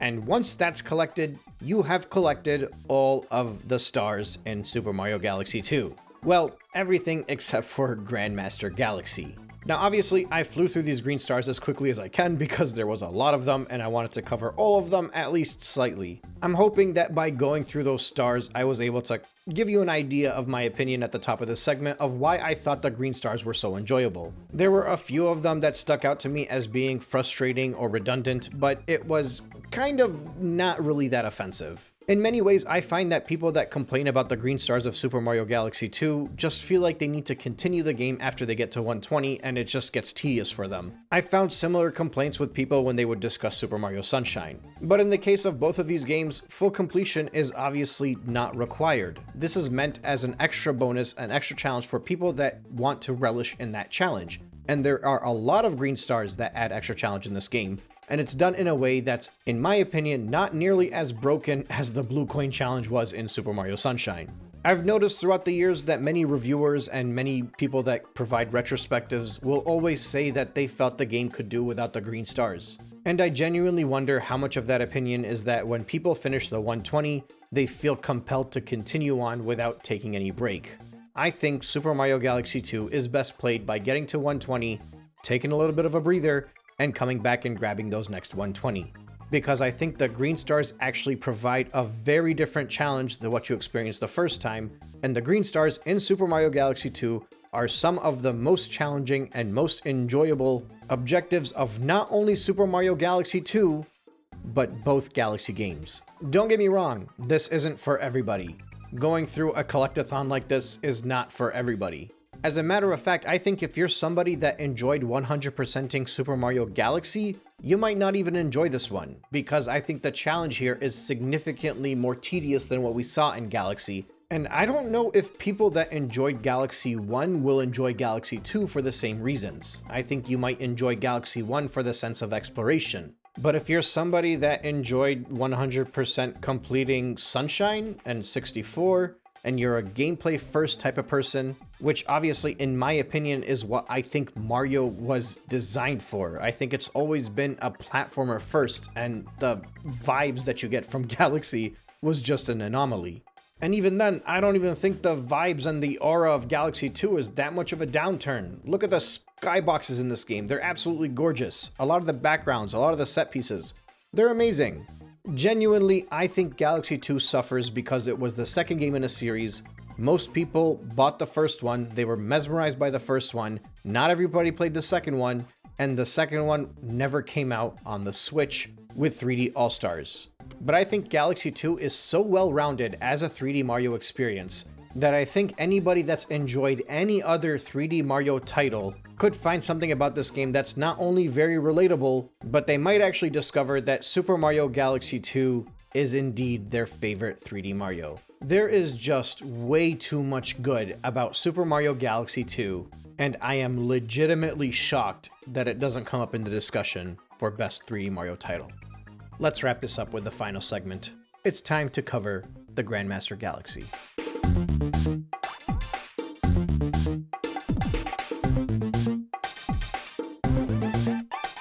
Galaxy 2 feels like it has never-ending post-game content. You think you're done when you beat Bowser, but you gotta go back and complete all of the stages. That of course includes collecting all of the Comet medals and then going back and doing the stages for the Comet stars. And once all of that's said and done, you also unlock a whole other world in World S. You get your way up to 120 stars, you think the game's done, and then it throws 120 more stars at you, going through every single stage over again for the green stars. And then when you're at a nice round 240, you think you're all done until the Grandmaster Galaxy appears. Now the idea of a final stage in which you have to be perfect to get through kind of previously showed up in the previous Galaxy title, although admittedly not to the same extent. You just had to make it through Melty Molten Galaxy without taking a single hit, which was definitely difficult, but it wasn't a specific stage created to test your mastery and your control of Mario. Super Mario Galaxy 2 is the first game to create such a challenge, and that has continued on with all of the 3D Mario titles since Galaxy 2. And I think it is a phenomenal trend. I think there's an argument that can be made for a lot of people that they should be able to access this level without collecting everything up to 100%. Like for instance in this game, maybe you don't want to do all of the green stars, but you wanted to do the final galaxy, but I beg to differ. I think this is as good of a post-game reward as you can get. And yes, I am referring to the stage itself as a reward. Because let's be real, it's better than a cutscene, it's better than a random power-up that you can use, it's better than anything that you can give me. As a reward for accomplishing everything in a 3D platformer, I love the idea of being put through a test to see if I can prove my mastery not only to the developers but to myself. And I gotta say, this game really puts you through the ringer. Now initially, you wouldn't really think so. If you go through Grandmaster Galaxy initially, you'll just find a regular stage. Don't get me wrong, it will challenge you, there will be obstacles all along your way. You very likely will lose a life or two, you might even get a game over. But as you traverse through the stage, if you take a hit, you can still recuperate your health. If you fall down, you can still respawn at a checkpoint. When the challenge starts you off, you'll be able to grab Yoshi and swing across through these flower petals. Along your way are these flying Goombas, but they're pretty easy to avoid. And the bullet bills and the floating mines will also not really do much. After that, you run through these panels while avoiding the laser attacks and have to make them all yellow so you can move on to the next segment where you get the cloud power-up. You kind of have to get through this segment without taking a single hit, because obviously if you take a hit, you're more than likely going to fall to your doom because you're going to lose the cloud power-up. The gust carries you forward and you gotta use your momentum to make your way through it all. Overall, it's not really all that challenging. Next, you get to the section where you have floor panels that will either disappear or they will shift from blue to red if you shake your controller. Assuming you have some clouds left over from the previous segment, this one should be pretty easy to fly through as well. Finally, in the next area, you have to hop across some blocks while avoiding the electricity, and then it's a little bit of a pool start challenge that you have to carefully time across while avoiding the Goombas and the electric fences. And then finally, when you make it to the last area, there are a bunch of Hammer Bros, a lot of platforms in front of you, some that will spin if you stand on them too long, and waiting for you at the end are 3 different Boomerang Bros. If you manage to defeat those 3 Boomerang Bros, you will receive your star. Now, as an initial run through, it doesn't seem all that bad. Like I said, you're very likely to maybe lose a few lives, I know I did, but I didn't get a game over. I was able to make it to the end in about 7 to 10 minutes. I actually thought I was done. This objective was called the Ultimate Test, it was Grandmaster Galaxy, and I was under the impression that that's how you ended the game of Super Mario Galaxy 2. But then when I finished, I noticed something. There was a comet medal in the stage that I hadn't collected. Now it turns out it was at the very end of the stage, right before you get to the fight against the Boomerang Bros, and for whatever reason, I didn't notice it floating off to the right earlier on. And then in typical fashion, when you're playing a 3D platformer, you think you're doing great, you think something's easy. When I decided to repeat the stage so I can collect that comet medal, I found myself losing a lot more stars. I think it was just psychological at that point. Now, I still wouldn't say that this ultimate test was an ultimate test by any means. It just turns out that that first run where I finished it in 7 minutes was more of a fluke. The second time around, it took me about 25-ish minutes to get through. But when I was done, I had the comet medal. Now, once again, at that point, I thought the game was done. Nothing popped up. I still felt this was not the ultimate test. Something was missing. And it turns out required for full completion in Super Mario Galaxy 2, there's a Toad on Starship Mario, you gotta talk to the Toad, and you have to deposit 9,999 star bits to that Toad, which meant it was time to start farming. So I kind of wish I knew this all along because in general, I hate farming in games. If there's a game in which I know that I'm going to have to farm to get through, usually I make sure I collect everything I can along the way. In fact, throughout this whole experience, I thought that I was always collecting all the star bits that I needed because every time I would find myself next to a hungry Luma, I'd be able to feed them and unlock the new galaxy. So I guess while I was going through all the green stars, I didn't expect this sudden rug pull that would see me having to find a way to collect as many star bits as I can. Now luckily, I was just under 4,000 star bits shy of what was necessary, and then when I looked online, it says one of the best ways to farm star bits is to go to Grandmaster Galaxy, a stroll down rolling lane, and just keep doing that mission over and over and over again. But don't collect the star because that'll waste too much time, it'll throw you back to the starship. Instead, when you get to the end, you can usually just bounce off and lose a life. Realistically, with every attempt you're gaining at least 1 or 2 lives anyway, so it shouldn't make that big of a difference. This is the quickest way to do it. Obviously, your starbit counter caps off at 999, so once you get up there, you gotta end the stage, and go and deposit those starbits, come back up here and do it all again. In the entirety of Super Mario Galaxy, there were a few moments that I found frustrating. There were some fluzzer challenges with the green stars that I was like, oh, this must be the worst thing here.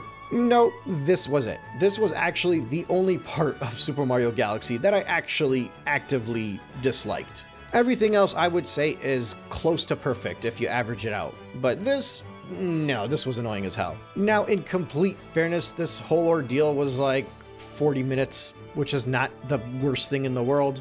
I just found it to be very annoying that I even had to go and farm for starbits in order to get to that last challenge. And instead, what I kind of wish was that as you get through the green stars, you would have to collect starbits along your way to unlock more and more of those green stars as you advance. Because at least that way, if early on you find out that you need starbits in order to continue along with the game, you'll know to collect them as you're moving through the stages, meaning you'll realistically have enough starbits by the time you get to the end just by naturally collecting them as you advance. Now, despite that, what followed was actually the ultimate test of the game. And that is something that is famous across the whole of the Mario fandom, Super Mario Galaxy 2's Grandmaster Galaxy's perfect run. I'll tell you, this was good. Like really good. They make the beginning point a little bit more difficult because they move the Goombas, and with that minor change alone, you realize that this perfect run is going to test you and you're going to lose a lot of lives because you cannot take a single hit. from start to end.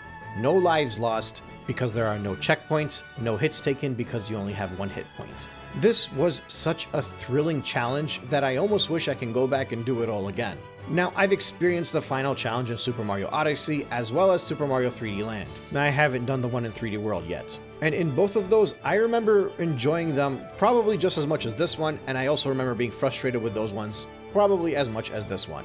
But in all of these types of stages, these perfect runs that you have to run through, there is nothing that I've ever experienced that feels more like a true classic 90s style platforming experience than these missions. If anything, once I was doing this, I forgot just how good we have it, how much easier we have it that we don't have to redo parts of stages in modern gaming. Do any of you guys remember owning so many different games on your Super Nintendo, so many different games on your Sega Genesis? Classic Mario titles, classic Sonic titles, Castlevania, anything.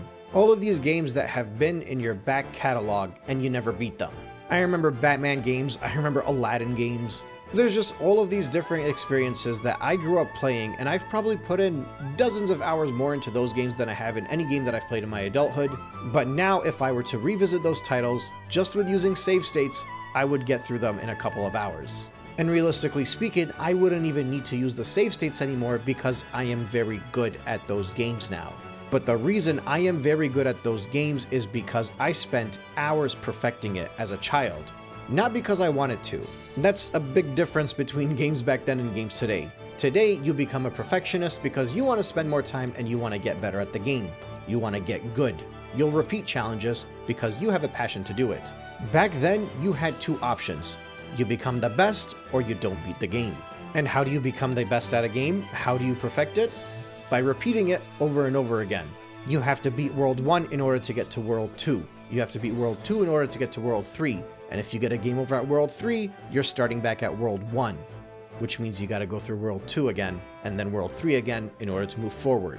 But there might be one stage waiting for you at World 4, where you only have 4 or 5 lives coming into it, and throughout that entire stage, you keep finding yourself dying at the exact same point until you figure out how to get through that point by all of the repetition that you have to do every single time you come back to it. But the thing is, every single time you want to come back to it, you have to go through so much of the game already leading up to that point. You are unintentionally perfecting yourself as a player, as a platformer, in order to figure out how to get through those difficult moments. With every loss of a life, you have to start back at the beginning. And with every start back at the beginning, you get a little bit further and further along in the title.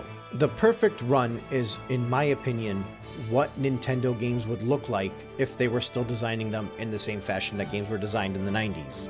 This is what getting good is. And if the entire game was like this today, nobody would play it anymore. That's just the reality. I don't even know if I would. I'd be like, yep, this is way too hard, I don't have time for this, and I'd put it down. But there's just this nice sense of accomplishment with every beating that this game gives me that reminds me of the games that I played as a child. And it's so weird that this sense of frustration, this sense of repeating it, this sense of blaming the game and thinking that it's broken, that I'm weirdly nostalgic for. Nintendo always tends to find ways to appeal to people's nostalgia. They find ways to use your nostalgia in order to continue to enjoy games that they're putting out to this day. The games could be better, they could be worse than what you experienced, but there's always one consistent thing, is that Nintendo knows how to tickle that nostalgia bone of yours and make sure you are remembering how you felt as a child. And while you can do that through the characters, you can do that through the IP, you can do that through homages spread out throughout stages, that's cute, but that's just child play. Those are Disney tactics as far as I'm concerned. But for me, what works most is that gameplay. If you can make me feel what I felt when I was playing games as a child, not only because of what I am playing, but because of the challenge that it provides, the game mechanics that you throw in front of me, the level design that lives up to the best of the franchise, the classic moves and maneuvers that, even though they're being used in a more modern title, still feel exactly how they felt back then in my memory because of how well you adapted them. That's when you strike my nostalgia bone. That's when I know the designer, the developer, and the creator all came together and agreed that they would put their heart in the game to make sure that I feel exactly as they intend for me to feel because I loved the games that they gave me as a child. Basically, what I'm trying to tell you all is that Super Mario Galaxy 2 is a phenomenal video game, and the perfect run is the perfect ending to that title.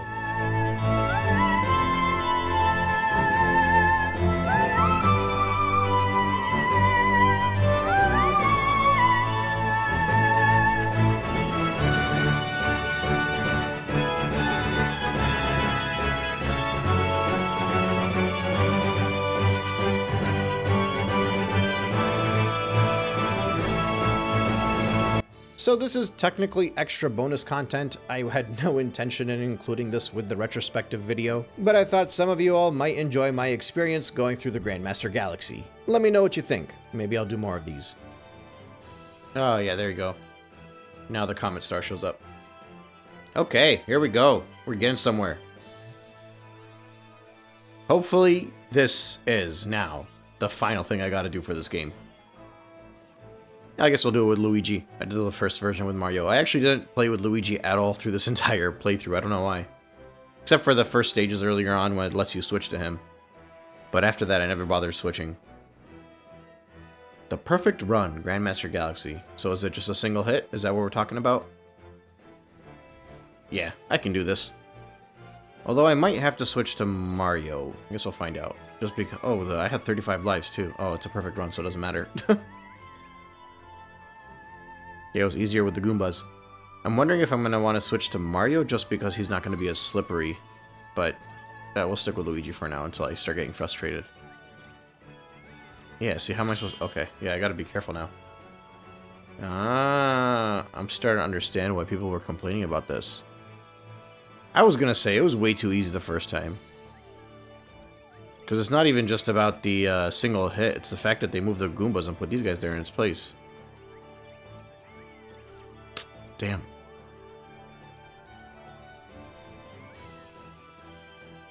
Oh, so dumb. I was trying to see if I can reach the further one. Maybe I just gotta speedrun it. If I move fast enough, I can get past everything without losing a life. No! Woo! Quick save. Nope, that was stupid. Almost lost it there. Keep Yoshi, get the extra hit the next round. No, I couldn't make it. Alright, that gets easier. So once you start using the flutter jump, it becomes a lot easier. This was pretty easy, and in saying that, I realize I'm probably going to get hit now. Yep, definitely no more checkpoints. Okay. This is what I'm worried about, because Luigi's a little bit more floaty, and I just haven't used him enough in this game to get used to how he moves, so hopefully that doesn't screw me up. See, this is rough because I want to take a hit because I don't want the cloud anymore, but I can't do that. Okay, I guess I'm stuck with the cloud till the end of the stage. It's going to make it very floaty. Let's see what I can do. Hop. Hop. Hop. Go slow. Shoot. Wow. Wow, I almost lost it there. Okay. Oh man, I thought I was going to hit that coconut thingy. Man, I want to get rid of the cloud. I'm extra floaty. Oh, okay. Woo! Okay, take it slow. I really don't want to do this again. No! Okay. Don't take it slow. I'm definitely getting better at these earlier parts. Especially because I got a lot of practice with it the first time around because I had to get the comet medal. The metal comet, rather. And the thing is, now that I've gotten used to Luigi's physics, I don't know if it's worth switching to... Oh my god. I was going to say I don't know if it's worth switching to Mario anymore because I'll feel like he's too heavy. And I think I've, like, adapted to Luigi's physics now at this point. But apparently, I haven't adapted to anything because I just keep doing worse now. So these first 3 sections aren't too bad, actually. Up until after the cloud portion, that's when it kind of gets annoying, when it gets to that area.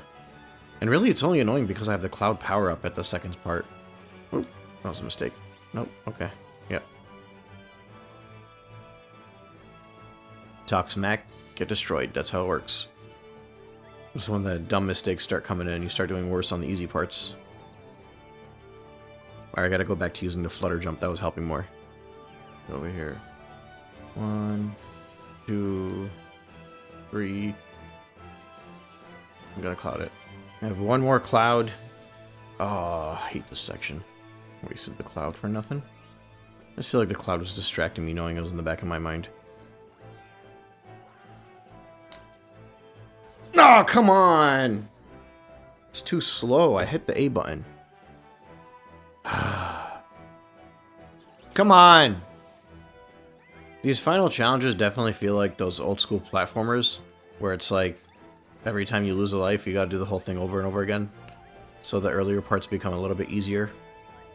And you still might lose a couple lives, but as you progress, it just gets easier to move along. And then because you lose so many lives, you gotta keep repeating it over and over again, so you just become better and better at it. Oh my god. The dumb clouds. What's funny is I wanted to do the finale here after finishing the green stars. Like when I got all the green stars, I was like, you know what, let me take some time off. I'll wait until the next day and I'll do the Grandmaster Galaxy. And that way I'm not like flustered because I just finished playing a bunch of Mario and sick of it. You know, I want to come into it excited. But then after I did the first thing and then I got the Comet Medal, then I had to do all the star bits farming.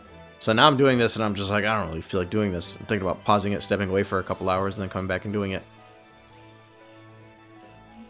But also, I'm kind of determined, so I don't know. And I think it's affecting my game.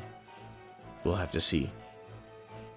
Definitely, if I get to zero, if I get a game over, I'm definitely putting this down and coming back in an hour or so. So we're gonna try to avoid that though. All right, I keep screwing up at this by getting hit by the green lightning, so I gotta make sure I don't do that same backflip that I did like twice in a row. As long as I'm below it. Oh my god. Might have to go for a walk after this. What was it? As soon as I said that the first 3 sections are pretty easy, that's when I started messing up with the cloud area. It's because you get overconfident, you start trying to speed your way through it, you start trying fancy things, and you just screw up over and over again. I'll say the first 2 sections are still pretty easy, but saying that, now I'm probably going to screw this up now. Nope, don't do it again. There we go. Go from the outside. I really want to just like try to speed through this, but I know it's gotta... I gotta take it slow. 1, 2, 3... Oh man, the floatiness, it's too slow! If I get a game over, I'm switching to Mario. Doesn't Yoshi technically give you an extra hit? Shouldn't I have survived there? This is it. I'm feeling it. This is it. This is round 1. This is the final round. I don't even know how I can so confidently say that, because every time I get to the laser section, I can't even make it through the beginning portion. No! I forgot spinning will move that thing. Okay, I'm getting through the cloud parts again. I always struggle with this one, though. Only if I take it slow, but the thing is, taking it slow is just so boring. Oh my god, I did it again. It's the... Oh, man. I think.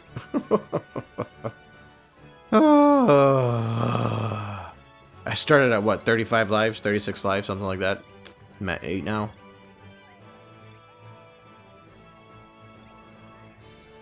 Seven now.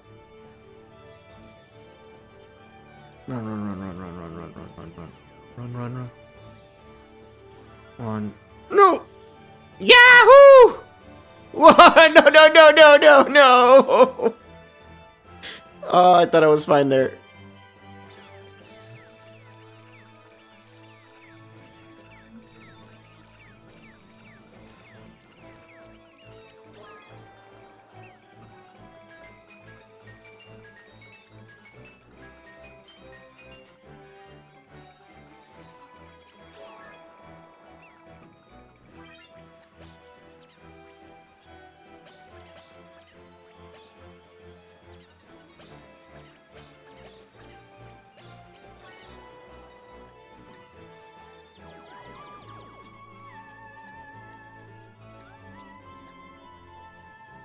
Wow!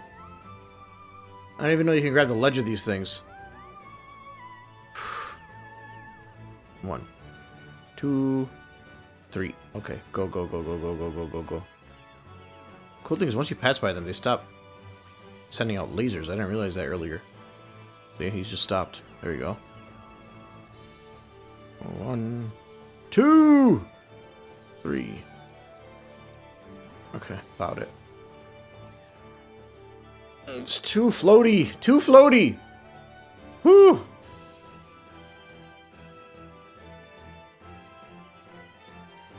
Okay, this is officially the furthest I've been! Oh my god, I almost died!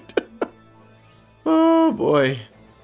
Alright, we're gonna take this slow. Move, Goomba. Next. He's not gonna reach me, right? Okay.